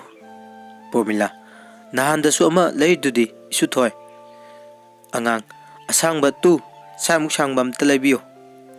Promila oh hoi hoi hoi leige isugi apambado leige. Masu maben dukan chatkre. Somda thoibasu makoiga sitnana kakladuna irujaba loiraga thorai. Aduga thoiba karamba rumda changduino khangdraduna mako holaga leptuna lei. Tanja aduda hentoina nakaldagi hairei. Kokto samyam songmandana hikpi leirabo adukana khotlidubo. Thoiba leite he nangi ka karomdano khangdabai changpham khangdraba. Henthoi aigi yambungse sak phajaba halamdri kanade lao dress honglurasi aduga marketing chaluse firol post taba leirusi aduga nasamduga kakluse adu oiradi aigi real yambung malani. Thoiba as ai talida ikai jaida chatpa. Henthoi kaidobagi tanduino kaigi ikai duino sidagidi aina akhoi lekai mamangda lena duna yambungga chattoine. Moina ise yam noknajabado maya loina kumhangeba. Thoiba taningde he nang ne ngangthorpasima jut chaba amata hek haide. Nangi choitrang partang ngangbache haujik phawa hek to omdrine. Henthoi aseng beni yambung moina nahan ke aigi maramda wa yamna ngangnabani adugane moina aise oktabine haibirini. Thoiba aigi henthoi se asuk sangaba matamse yam wana leirambajani ne kayada nuksikrabano nangbu aigi oina phangjabase aigi kyada laibak phakraba. Henthoi aina yambungbu nungsibadi minamba natte asengba nungsibane nafamda tattan haikre dudi. Thoiba hoine aina su nangbudi adum thajaida aduda isa yaurambasidi ai nongmata su khallude. Henthoi nungsibere yambung isa se. Thoiba nungsidradi kaino isabo ado isa se mama kharadi mal. Henthoi yam mandabane mamit ka natonga se mapa yamna manbane. Thoiba adudi mama malisita kaida. Henthoi adu bro jinbanga khada ai khara manbane adugane yambung isa se aina yokcharamoidaba kitang ai jani. Thoiba kaigi kamaina. Henthoi akhoi manane lekai mamangda leisabina angang yoe haina kinena akhoi seda yohandugi thaidoga thanamiba. Aina kaptana laudana haijabadagi amuk aigonda piraini. Thoiba henthoi nang yambungbu udabada nang adum kapra. Henthoi kappi atai matamda akhoi chegi masasinga langduna leirasu numidagi matamdadi ai adum kappi. Yambungbu adum ningsinge yambungna hairamba wahisingdo ningsinglaga mitki pisu tarakanu haiba yade. Thoiba henthoi nang yam waramganiko yambungna nangbu yam wahaleko aise yamna fattaba mi ama oirabra nafamda. Henthoi kaino yambung adumaina hainu Hojikti awabagi matam loikre. Kappagi matam su loire. Hojikti yambungna aigi nakta lengdana leirasidi. Hojikti aigi ningba loina thungle. Sangsar sida khwaidagi nungaiba khwaidagi laibuk fabi misakto ai oirabani. Thoiba henthoi nangse hanthak mapokta natana mapok samor poklabasu nangbu aigi oijaba adum phangjage ko. Henthoi mapok samada natiye lising lak poktoine adugane ibani adum hingminadoine. Asumna thoiba amadi henthoi thamoi nigi tinpam oikre. Matam kharadi thoibasu henthoi hoida lerami. Henthoi gi mabungna sinbiduna moigi gari gi showroom do sinare. Moigi mafam chaba leifam amasu sinbirami. Matam sangna nokpa kaururaba maithongda ake amogi wakal kaururaba henthoi su haujikti make semduna maithong maka lamna leijaba fangle. Nongma henthoina mani hoida saji haiduna thoibada giri taklame. Henthoi yambung please aina haise yabiyoba. Thoiba henthoi aigi khulduda amuk hana chaningde haibani nangbo. Henthoi khulduda chasi haiba nate kamani hoida chasi haibani. Thoiba ho nang yam chaninglaga nang hek chatluro. Henthoi ibani chasi haibane angang su puraga nahanwai kamani na nangi awabada mateng yamna pangbirido nang kaurabo. Thoiba kaudie ai amata kaude ado ai mafamduda chaningde haibani. Henthoi aidi adu da khangde ko hayeng chatkadabani hek yadraba ai ifamda chatkiduni. Thoiba asukwana thungnaraga amuk kaina doraba. Henthoi ado kaina danaba hayengje chatse haibane. Thoiba as henthoi nangi ningai sidiba ai pu thangbaga amata ngamba jan nate. Henthoi ado chatse ba yambung. Thoiba as pelabane aidi awoiba. Henthoi yare ko yambung chatsi ko. Thoiba hoi chatta chatlasi bema. Henthoi aduneba nuksibana aigi yambungse. Thoiba nungsirakini nangna hari kai yarbanina yam nungsirakini. Asumna numit asi haukre nongalaga henthoi amadi thoiba mani hoida chatnaba loisilladuna nga sak athum mahau khara laiduna mani hoida laami. Manisu thoiba hoina lakpa ubada yam haraujarami. Mani na hairai nungaya fana laikibadagi akoigase loina kaukhrabore ninglure ningdi ningsing bibe ore.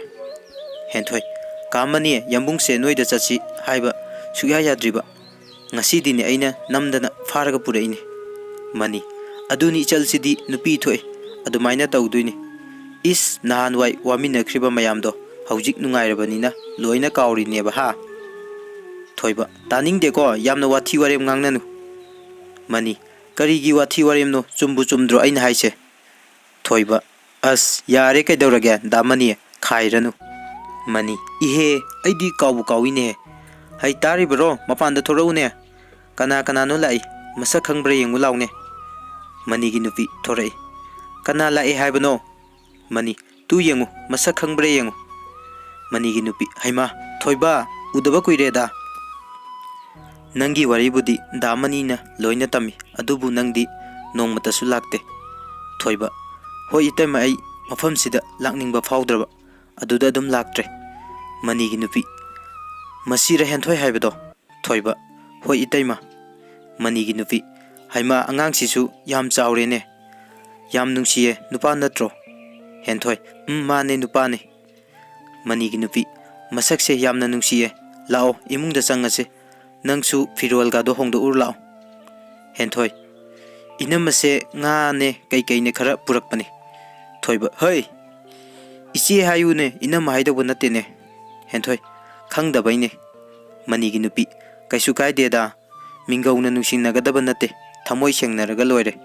Kaiginone asuk yamna purai sibo nasa ngakta iyang yangna lakpa yadro. Henthoi nong phadok lakpabu kaidobagi ihang hangna laktoino ichi hoida nga se thonglaga satharuragena laine. Mani gi nupi ha hoi lao changasi imungda. Thoiba nang damaniga wari sanau ko. Thoiba hoi itaima. Mani gi nupi henthoiga imungda changkhre. Thoiba manida tapna haire. Thoiba damani aikhoigi yum inkholdo adumak yonkhrabra. Mani noigi yumda natte makhoigi fawa yauna loina yonkhrabani.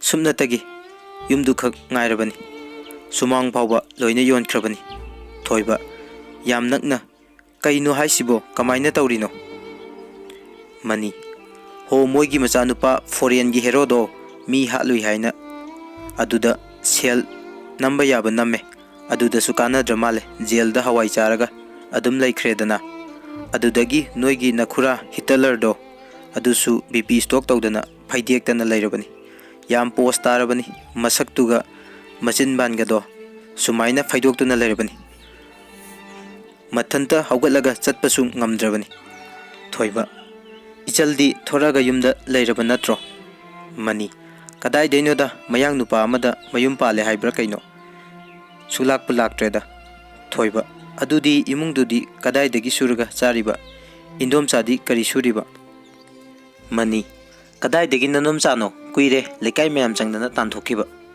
thoiba kaigi tanthokriba Mani masu mapuroibagi faidokpagi saktam do sum yengbada hainaraktra male natraga sum kira abajani atopada mayum panaba honarakpada lekai mayamna khangnaraktuna kaina katlaga thadok pikre thoiba adudi kakagi cha isingdi kanana thong tak tawribra Mani moigi makha thangbada laiba itai mabinogi machanupido aduna hehek cha isingbudi pijabibani thoiba ayamta chatluge Mani kaidawai chatuiba nangdi ngaikhone nangi dubu minungsi fauraiba kaidro hoi taunu adumaina taunu moida minungsi uttu sharukne aingonda ulu se aingonda kai kandage moina tawkiba mayamdo nangso amukta khallune thoiba damani fanama oidunasu aigi igi marida mahak natana ngasidi kanasu laitre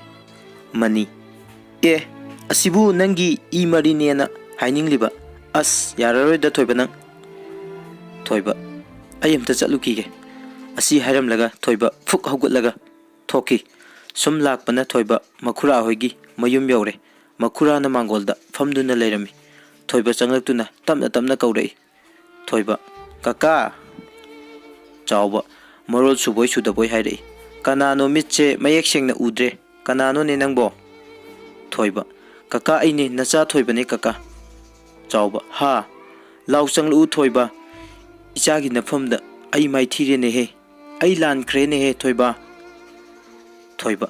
adumna haibigenu kaka kaisuk lan diye chawba aine bukchel pikluba apikpa mi masa gi wakal chelubana nupina haibata illuba isagi nafamda iral chawna lairaba misak ama oirabani ne hujikti aigi haibada kanasu laitre thoiba adumaina hainu se kaka nasa larisidi aina kakabu hospital da puduna layenganiye chawba pele ai pele ichagi haiduda kakagi thamoise pele ai sirabasu yare thoiba kaigi sidoino kaka siba yade aigidi sangsar sida kaka natana kanasu laitre aina kakabu soidana layenganiye chawba aidi layengduna su fararoida iralna mapot faraba aidi aina phangpham thokpa chairakto isana phangjabani adubu ichana ngasi kakagi damak nacha ai leiri haina pambom tingbase kakagi thamoise pele ne he ichagumba puksel malemsida anisuna leiramloi thoiba kaka aiga chatkrase ai kakabu layeng jage chawba chatloi ai layeng loi aigi ikutmakna tangoi tana muthatkraba mafamsida aigisu aroiba saruk oigani asumna thoibana makhurabu layeng jage haiduna hanna takchai adubu makhurana yadraduna thoiba muk thorakle moigi yumlomda muk lai adubu thoiba hoigi yumdudi lairamdre ingkhol koisinduna insang napitana kumsang sangduna lairamle thoiba madu hek ubada mitki pi sinthare aduga tapna machinda solai ima baba nakhoina nachagi damak sabiramba yumdo ngasidi laitre migi loina oikre nasana ngaksen mangamde haiduna nasabu warauganuko ibungi be matombi ichili nauna chen chongduna sanakiba mafamse ngasidi insang napina pumsang sangkre haukraba punsido amuk halaroiko thoibana kaplingai tunglomdagi manina thoibagi lengjumda ꯇꯥꯞ ꯄꯥꯏꯔꯛꯏ ꯑꯗꯨꯒ ꯍꯥꯏꯔꯛꯏ ꯄ꯭ꯔꯦꯝꯒꯤ ꯃꯄꯥ ꯄ꯭ꯔꯦꯝ ꯄꯣꯛꯄ ꯂꯣꯏꯕꯤꯔꯕꯣ ꯆꯥꯛ ꯂꯣꯏꯍꯧꯔꯦ ꯈꯔ ꯆꯥꯔꯨꯈꯤꯁꯤ ꯑꯗꯨꯒ ꯄ꯭ꯔꯦꯝꯗꯣ ꯑꯃꯨꯛ ꯄꯣꯛꯊꯔꯣ ꯊꯣꯏꯕ ꯅꯪꯒꯤ ꯀꯥꯔꯟꯁꯤꯗꯤ ꯂꯥꯛꯑꯣ ꯆꯠꯁꯤ ꯑꯁꯨꯝꯅ ꯍꯔꯥꯎ ꯍꯔꯥꯎ ꯃꯅꯤ ꯍꯣꯏꯗ ꯆꯥꯛ ꯆꯥꯃꯤꯟꯅꯗꯨꯅ ꯅꯨꯃꯤꯠ ꯑꯗꯨ ꯍꯧꯈ꯭ꯔꯦ ꯅꯣꯡ ꯅꯤꯅꯤ ꯂꯩꯔꯒ ꯍꯦꯟꯊꯣꯏꯅ ꯑꯃꯨꯛ ꯊꯣꯏꯕꯗ ꯅꯤꯡꯉꯥꯏ ꯇꯧꯔꯝꯃꯤ ꯍꯦꯟꯊꯣꯏ ꯌꯥꯝꯕꯨꯡ ꯆꯠꯁꯤ ꯍꯥꯏꯕꯅꯦ ꯊꯣꯏꯕ ꯍꯦꯟꯊꯣꯏ ꯅꯪ ꯂꯩꯁꯥꯕꯤ ꯅꯠꯇꯦ ꯏꯔꯥꯡ ꯌꯥꯝꯅ ꯇꯧꯒꯅꯨꯀꯣ ꯍꯦꯟꯊꯣꯏ ꯁꯤꯕꯨ ꯏꯔꯥꯡ ꯇꯧꯕ ꯀꯧꯕ꯭ꯔꯣ ꯀꯣꯏꯕ ꯆꯠꯁꯤ ꯍꯥꯏꯕꯅꯦ ꯊꯣꯏꯕ ꯀꯣꯏꯕ ꯆꯠꯄꯗꯣ ꯏꯔꯥꯡ ꯇꯧꯕ ꯀꯧꯏ ꯆꯠꯄ ꯌꯥꯗꯦ ꯍꯦꯟꯊꯣꯏ ꯌꯥꯝꯕꯨꯡ ꯅꯕꯨ ꯐꯠꯇ ꯇꯧꯅꯨꯗ ꯑꯩ ꯂꯩꯁꯥꯔꯤꯀꯥꯟꯗ ꯅꯪꯅ ꯅꯣꯡꯃꯇ ꯀꯣꯏꯕ ꯄꯨꯕꯤꯕ꯭ꯔꯣ ꯏꯕꯥꯅꯤꯕꯨ ꯅꯣꯡꯃꯇ ꯀꯣꯏꯕꯒ ꯆꯠꯃꯤꯟꯅꯕ꯭ꯔꯕ ꯍꯥ ꯊꯕꯛ ꯆꯤꯜꯂꯤꯒ ꯊꯕꯛ ꯂꯩꯌꯦꯒ ꯊꯕꯛ ꯊꯥꯗꯣꯛꯄ ꯌꯥꯗꯦꯒ ꯅꯪꯅ ꯉꯝꯗꯅ ꯑꯗꯨꯝ ꯆꯠꯂꯛꯇꯕ ꯅꯠꯇ꯭ꯔꯣ ꯊꯣꯏꯕ ꯅꯪꯅ ꯂꯥꯡꯕꯗ ꯑꯉꯥꯡꯅ ꯂꯣꯏꯅ ꯍꯧꯔꯛꯄ ꯇꯥꯔꯦ ꯍꯦꯟꯊꯣꯏ ꯍꯧꯒꯦ ꯍꯧꯖꯁꯅꯨ ꯅꯪ ꯊꯦꯝꯃꯨ ꯊꯣꯏꯕ ꯑꯁ ꯍꯟꯗꯣꯛꯎꯁꯦ ꯑꯩ ꯇꯨꯝꯃꯒꯦ ꯅꯪꯒ ꯉꯥꯡꯅꯕ ꯉꯝꯄꯣꯠꯇꯦ ꯊꯕꯛꯅ ꯃꯔꯣꯜ ꯑꯃ ꯋꯥꯕꯒ ꯍꯦꯟꯊꯣꯏ ꯇꯨꯝꯕ ꯌꯥꯔꯣꯏꯌꯦ ꯊꯣꯏꯕ ꯍꯟꯗꯛꯃꯨꯛꯇꯤ ꯈꯣꯟꯖꯦꯜ ꯍꯧꯅ ꯂꯥꯎꯔꯛꯏ ꯍꯦꯟꯊꯣꯏ ꯊꯣꯏꯕꯅ ꯂꯥꯎꯔꯛꯄꯗ ꯑꯉꯥꯡꯗꯣ ꯈꯪꯕꯣꯏ ꯀꯤꯕꯣꯏ ꯑꯗꯨꯒ ꯀꯞꯄꯤ ꯍꯦꯟꯊꯣꯏ ꯐꯔꯝꯃꯅꯤ ꯁꯦ ꯑꯉꯥꯡꯁꯦ ꯍꯧꯔꯦ ꯊꯣꯏꯕ ꯅꯪꯅ ꯅꯠꯇ꯭ꯔꯣ ꯍꯦꯟꯊꯣꯏ ꯀꯔꯤ ꯅꯪꯅ ꯂꯥꯎꯕꯗ ꯍꯧꯔꯒ ꯊꯦꯝꯃꯨ ꯅꯪ ꯌꯥꯝ ꯊꯨꯅ ꯊꯦꯝꯃꯨ ꯊꯣꯏꯕ ꯊꯦꯝꯒꯦ ꯏꯆꯥ ꯊꯦꯝꯒꯦ ꯏꯆꯥ ꯊꯣꯏ ꯂꯥꯎꯍꯩ ꯕꯕꯥ ꯄꯝꯊꯣꯛꯀꯦ ꯅꯃꯥꯒꯤ ꯅꯤꯡꯉꯥꯏꯗ ꯏꯄꯥꯒꯁꯦ ꯁꯝꯒꯁꯦ ꯂꯣꯏꯅ ꯀꯦꯜꯂꯦꯍꯦ ꯇꯣ ꯀꯞꯄꯅꯨꯁꯦ ꯅꯃꯥ ꯅꯤꯡꯉꯥꯏ ꯇꯧꯔꯤ ꯏꯆꯥ ꯀꯞꯄꯅꯨꯁꯦ ꯍꯦꯟꯊꯣꯏ ꯑꯁꯤꯕꯨ ꯑꯉꯥꯡ ꯊꯦꯝꯃꯤꯅꯤ ꯀꯥꯏꯅ ꯊꯣꯏꯕ ꯊꯦꯝꯃꯤꯅꯤ ꯀꯩꯅꯣ ꯅꯪ ꯆꯥꯛꯄ꯭ꯔꯣ ꯀꯞꯄ ꯐꯔꯤꯁꯦ ꯎꯗ꯭ꯔꯣ ꯃꯔꯝ ꯃꯣꯛꯇ꯭ꯔꯅꯦ ꯑꯩꯒꯤ ꯏꯆꯥꯁꯦ ꯃꯄꯥꯅ ꯍꯥꯏꯕ ꯏꯜꯂꯤꯅꯦꯁꯦ ꯍꯦꯟꯊꯣꯏ ꯑꯗꯣ ꯀꯩ ꯍꯥꯏꯅꯣ ꯌꯥꯝꯕꯨꯡ ꯆꯠꯁꯦ ꯍꯥꯏꯕ ꯒꯥꯔꯗꯦꯟꯗꯒ ꯆꯪꯉꯒ ꯏꯆꯥꯒꯁꯦ ꯍꯥꯏꯒꯗꯣ ꯇꯣꯡꯍꯟꯁꯦꯕ ꯑꯗꯨꯒ ꯑꯩꯈꯣꯏ ꯑꯍꯨꯝ ꯁꯦꯜꯐꯤꯒ ꯀꯥꯞꯁꯦꯕ ꯆꯠꯁꯤ ꯍꯥꯏꯕ ꯌꯥꯝꯕꯨꯡ ꯊꯣꯏꯕ ꯑꯉꯥꯡꯗꯨꯗ ꯑꯣꯟꯁꯤꯟꯗꯨꯅ ꯍꯥꯏ ꯏꯆꯥꯕꯨ ꯍꯥꯏ ꯇꯣꯡꯅꯤꯡꯕ꯭ꯔꯅꯦ ꯇꯣꯡꯅꯤꯡꯗꯦꯗꯀꯣ ꯏꯆꯥ ꯀꯣꯛ ꯉꯥꯎꯅꯕꯅꯤ ꯍꯦꯟꯊꯣꯏ ꯍꯟꯗꯛꯃꯨꯛꯇꯤ ꯃꯈꯣꯡꯒꯗꯨ ꯁꯥꯡꯅ ꯇꯤꯡꯊꯣꯛꯂꯒ ꯁꯨꯔꯨ ꯁꯨꯔꯨ ꯅꯩꯗꯨꯅ ꯀꯞꯁꯤꯟꯅꯕꯒꯤ ꯃꯑꯣꯡꯗ ꯌꯥꯝ ꯀꯦꯁꯤꯟꯅꯅ ꯍꯥꯏꯔꯛꯏ ꯍꯦꯟꯊꯣꯏ ꯑꯁ ꯌꯥꯝꯕꯨꯡ ꯆꯠꯁꯤ ꯍꯥꯏꯕꯅꯦ ꯑꯩ ꯌꯥꯝ ꯆꯠꯅꯤꯡꯉꯦ ꯍꯥꯏꯕ ꯊꯣꯏꯕ ꯍꯦꯟꯊꯣꯏꯒꯤ ꯃꯑꯣꯡꯗꯨꯗ ꯍꯦꯟꯊꯣꯏꯗ ꯍꯥꯏꯐꯦꯠ ꯌꯦꯡꯂꯝꯂꯒ ꯅꯣꯛꯐꯦꯠ ꯇꯧꯅ ꯃꯆꯥꯗ ꯑꯃꯨꯛ ꯌꯦꯡꯗꯨꯅ ꯇꯞꯅ ꯍꯥꯏꯔꯛꯏ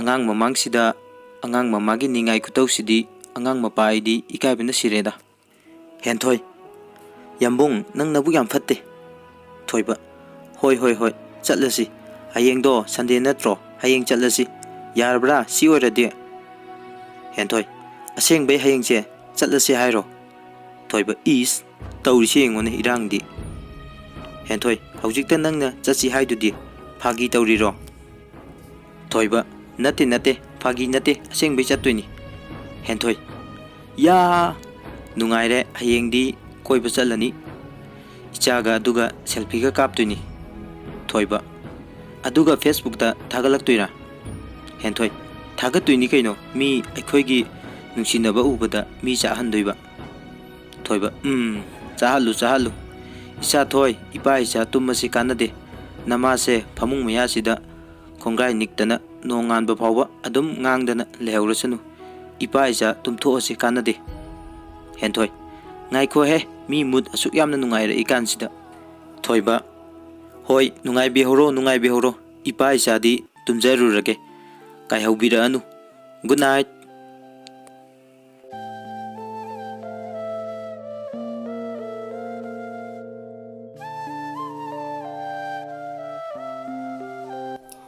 ꯋꯥꯔꯤ ꯑꯁꯤꯕꯨ ꯍꯧꯕꯗꯒꯤ ꯂꯣꯏꯕ ꯐꯥꯎꯕ ꯇꯥꯕꯤꯔꯤꯕꯁꯤꯡꯕꯨ ꯔꯣꯅꯤ ꯊꯧꯗꯥꯝꯅ ꯊꯥꯒꯠꯄ ꯐꯣꯡꯗꯣꯛꯆꯔꯤ ꯑꯗꯨꯒ ꯑꯩꯅ ꯋꯥꯔꯤ ꯑꯁꯤꯕꯨ ꯏꯖꯕ ꯃꯇꯝꯗ ꯑꯁꯣꯏꯕ ꯑꯔꯥꯟꯕ ꯀꯌꯥ ꯌꯥꯎꯔꯕꯁꯨ ꯁꯕꯁꯀ꯭ꯔꯥꯏꯕꯔꯁꯤꯡꯅ ꯉꯥꯛꯄꯤꯌꯨ ꯍꯥꯏꯅ ꯅꯣꯛꯆꯔꯤ ꯃꯇꯨꯡꯗꯁꯨ ꯐꯖꯔꯕ ꯋꯥꯔꯤ ꯀꯌꯥ ꯑꯃ ꯏꯔꯛꯄ ꯉꯝꯕ ꯑꯣꯏꯖꯒꯦ ꯑꯗꯨꯒ ꯋꯥꯔꯤ ꯇꯥꯔꯕ ꯃꯇꯨꯡꯗ ꯃꯌꯥꯝꯅ ꯂꯥꯏꯛ ꯅꯝꯕꯤꯔꯝꯃꯨ ꯀꯃꯦꯟ ꯑꯃꯃꯝꯇ ꯑꯣꯏꯔꯕꯁꯨ ꯄꯤꯕꯤꯔꯝꯃꯨ ꯔꯥꯏꯇꯔ ꯑꯩꯈꯣꯏꯒꯤꯗꯤ ꯃꯌꯥꯝꯅ ꯄꯤꯕꯤꯔꯛꯄ ꯀꯃꯦꯟꯁꯤꯡꯗꯣ ꯄꯥꯔꯒ ꯋꯥꯔꯤ ꯏꯕꯒꯤ ꯊꯧꯅꯥꯁꯨ ꯌꯥꯝ ꯂꯩꯍꯜꯂꯤ ꯑꯗꯨꯒ ꯕꯤꯠꯁꯨ ꯌꯥꯝ ꯂꯩ ꯑꯗꯨꯅ ꯃꯌꯥꯝꯅ ꯔꯥꯏꯇꯔꯁꯤꯡꯒꯤ ꯕꯤꯠ ꯈꯔ ꯍꯥꯞꯄꯤꯌꯨ ꯍꯥꯏꯅ ꯍꯥꯏꯖꯔꯤ꯫ ꯑꯗꯨꯒ ꯑꯔꯣꯏꯕꯗ ꯄ꯭ꯔꯥꯕꯤꯜꯒꯤ ꯆꯦꯅꯦꯜ ꯑꯁꯤꯕꯨ ꯃꯌꯥꯝꯅ ꯁꯕꯁꯀ꯭ꯔꯥꯏꯕ ꯇꯧꯕꯤꯌꯨ ꯑꯃꯗꯤ ꯁꯄꯣꯔꯠ ꯇꯧꯕꯤꯌꯨ꯫ ꯅꯨꯡꯉꯥꯏꯔꯕ ꯋꯥꯔꯤ ꯀꯌꯥ ꯑꯃ ꯆꯦꯅꯦꯜ ꯑꯁꯤꯗꯒꯤ ꯇꯥꯃꯤꯟꯅꯁꯤ꯫